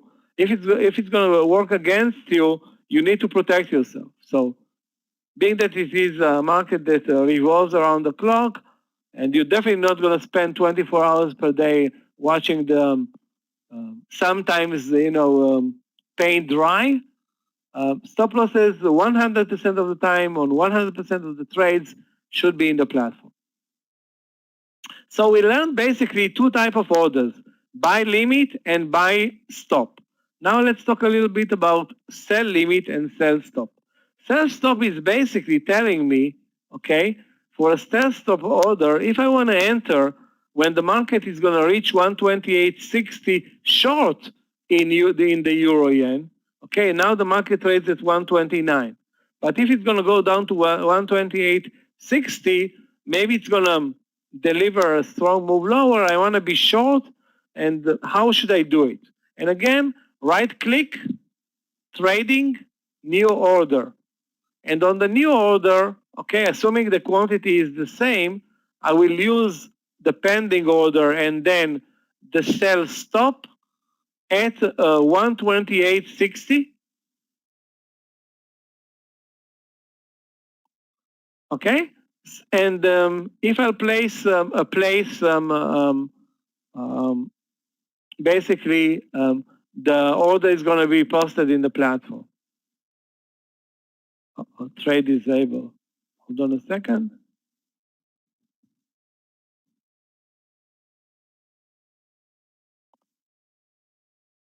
Why is the trading disabled? That's let's wait a couple of seconds. The feed is going to be coming back in a second. Derek, have a great afternoon or a good night. If you are in Europe, you can request the recordings of this session from Clifton. We don't have a lot of, if you can stay for another 10 minutes, I will be covering everything in 10 minutes. If not, go ahead, rest, and we'll see you tomorrow. Yes, I can add the stop loss. That's a good comment, Tuan. I can add the stop loss and the take profit to the trade anytime. Now, if I'm not doing it with the original trade, I can come back to the order and add either the stop loss or the take profit, and I can always change them. So let's say the entry is 128.60 and the stop loss is 128.80. Remember, it's a short trade. Okay, so I'm going to post the stop loss at 128.80, for example.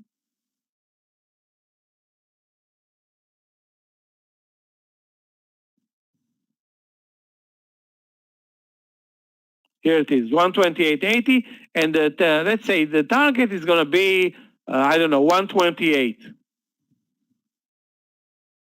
And now if I'm going to press place, you can see now that the order has been posted in the platform. Okay, guys? So I don't know how I managed to mess up my layout, but I will fix it until tomorrow. Today, I just want to talk about some orders. That's very important to me, and this is the most important thing about this platform. What type of order, how to address them, and how to use them, and how to avoid mistakes. Okay, so we learned about the market order. First of all, activate the chart, then right-click on the chart, go to trading, new order, and then we have the two market orders, and we need only to set up the quantity or volume, okay, and we can enter the trades immediately. Then afterwards, I can put the stop loss afterwards, okay? But I need to trade when the stop loss is in the platform at all times. So the other type of orders are going to be pending orders or delayed orders. where I have 4 types of orders. Okay, buy stop and sell stop. Those are going to be executed above and below the current price. Okay, so the long is going to be executed above, and the short is going to be executed below the current price.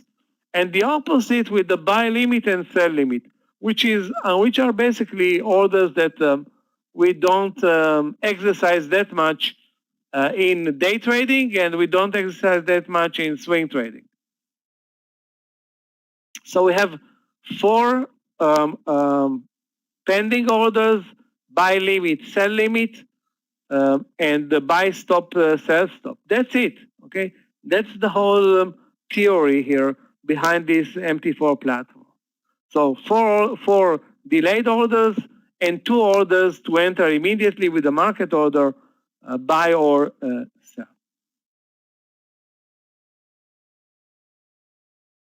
Now let's see an example. How do I switch, okay, and change the background of my chart? Okay, the background of my chart. Again, right-click on the chart, and then there is a complete menu of what I can do here. Okay, trade with 1 click, have an indicator list, change the time frame from 1 hour to 30 minutes. Right-click again. Template. Sorry, where's the time frame? Time frames. Now I'm changing it back to 1 hour. Okay, guys. So again, I can use either the platform or basically an outside the trade idea to take a trade. The idea here is that everything is being done and then you wait.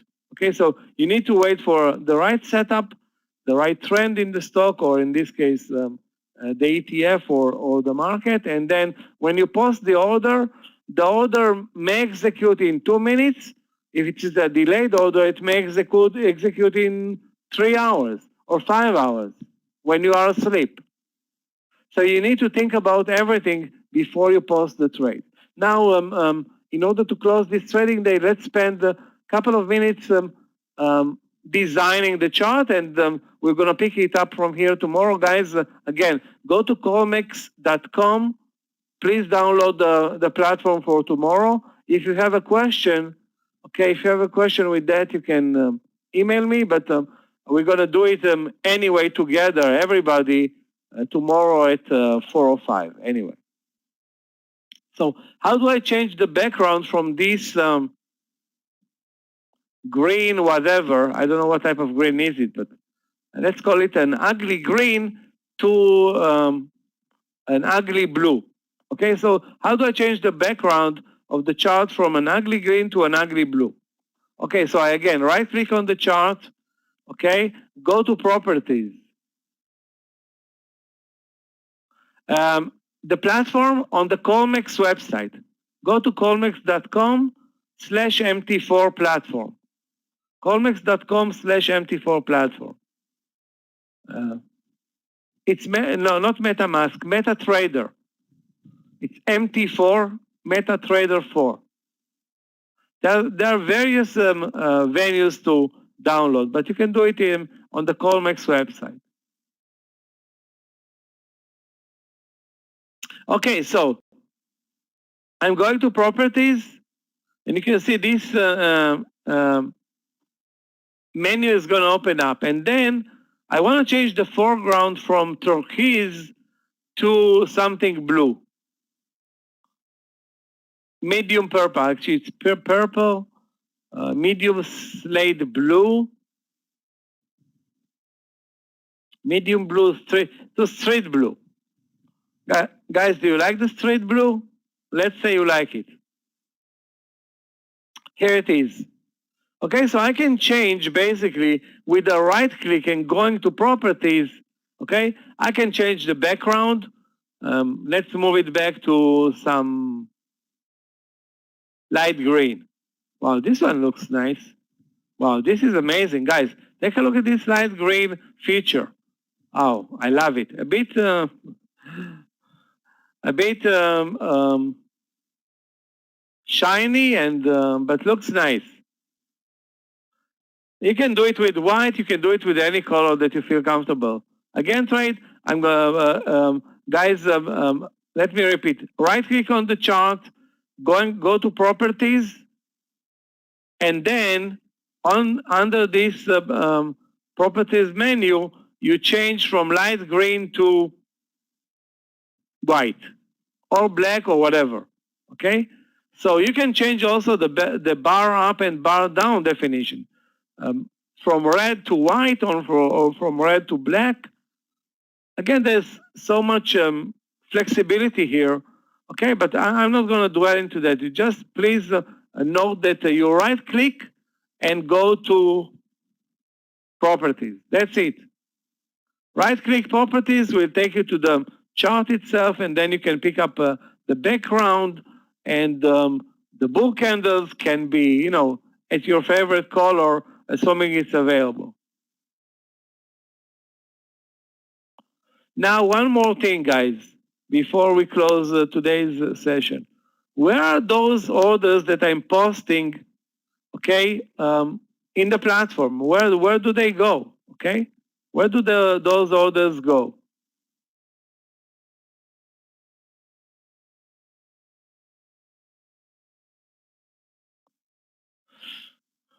And on the MT4 platform, if you're gonna check at the bottom of the room, just scroll down, okay, you'll see that there are 2 orders, okay, ready to execute, but none of them, of course, executed yet, okay? To buy at 129.10, stop loss 128.60, and to sell at 128.60, and the stop loss is going to be 128. And being that it is a very flexible platform, some trades will work, others will trigger.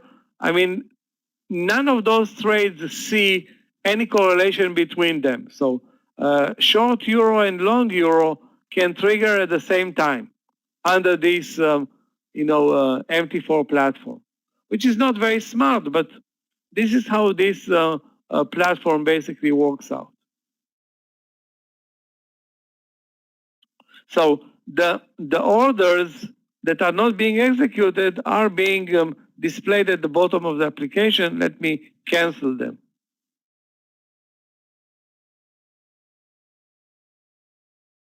Let me see if I covered everything. I think I did.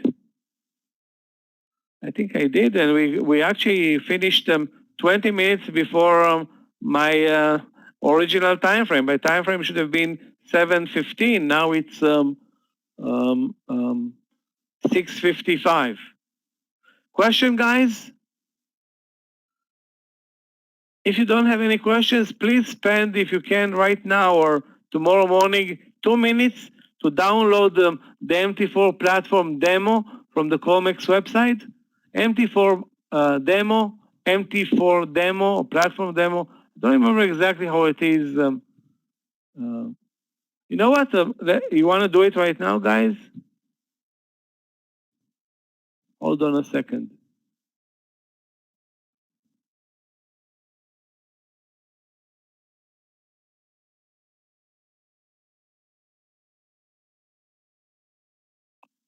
Okay, let's go to www.colmexpro.com. Okay, this is the website. Then we go to platforms, okay, and we have MT4. Again, guys, colmexpro.com, platforms, MT4 desktop, not mobile, desktop.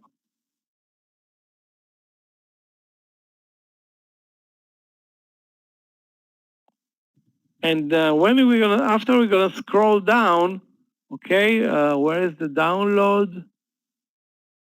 Where is the download?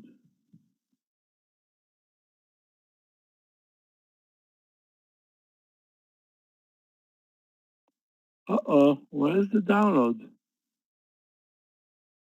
Here it is.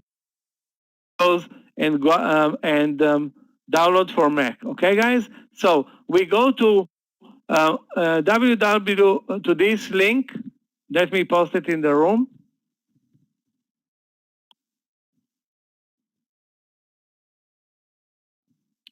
And we scroll down until we hit download for Windows. Assuming you don't have a Mac, this is where you download the platform, guys. I'm not going to do it because I already have the platform, but you need to fill in your name and mobile, and it's going to download, and you're going to pick the demo server. I think it's trivial at the beginning anyway. So please do it, and tomorrow we will be able to continue with the presentation and the topics that are on the agenda tomorrow. And in the second part, or maybe actually all together, we're going to trade together. When I say trade together, you're not going to trade real money, but we're going to trade real markets with a demo platform.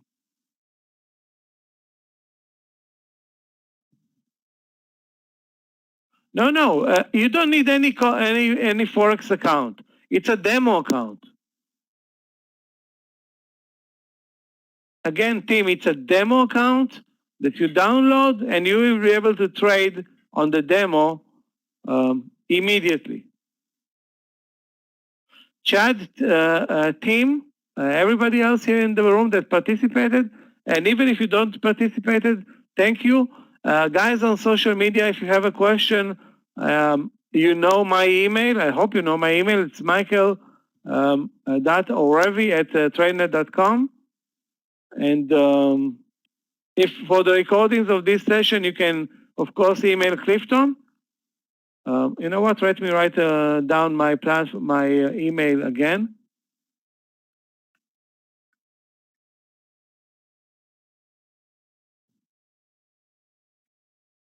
Okay, that's my email. I have also my Tradenet email, but this one is easier for me. Okay, guys, thanks a lot for being here. Again, if you have any questions, don't hesitate. Please download. We'll see you guys tomorrow at 4:05, day number 3.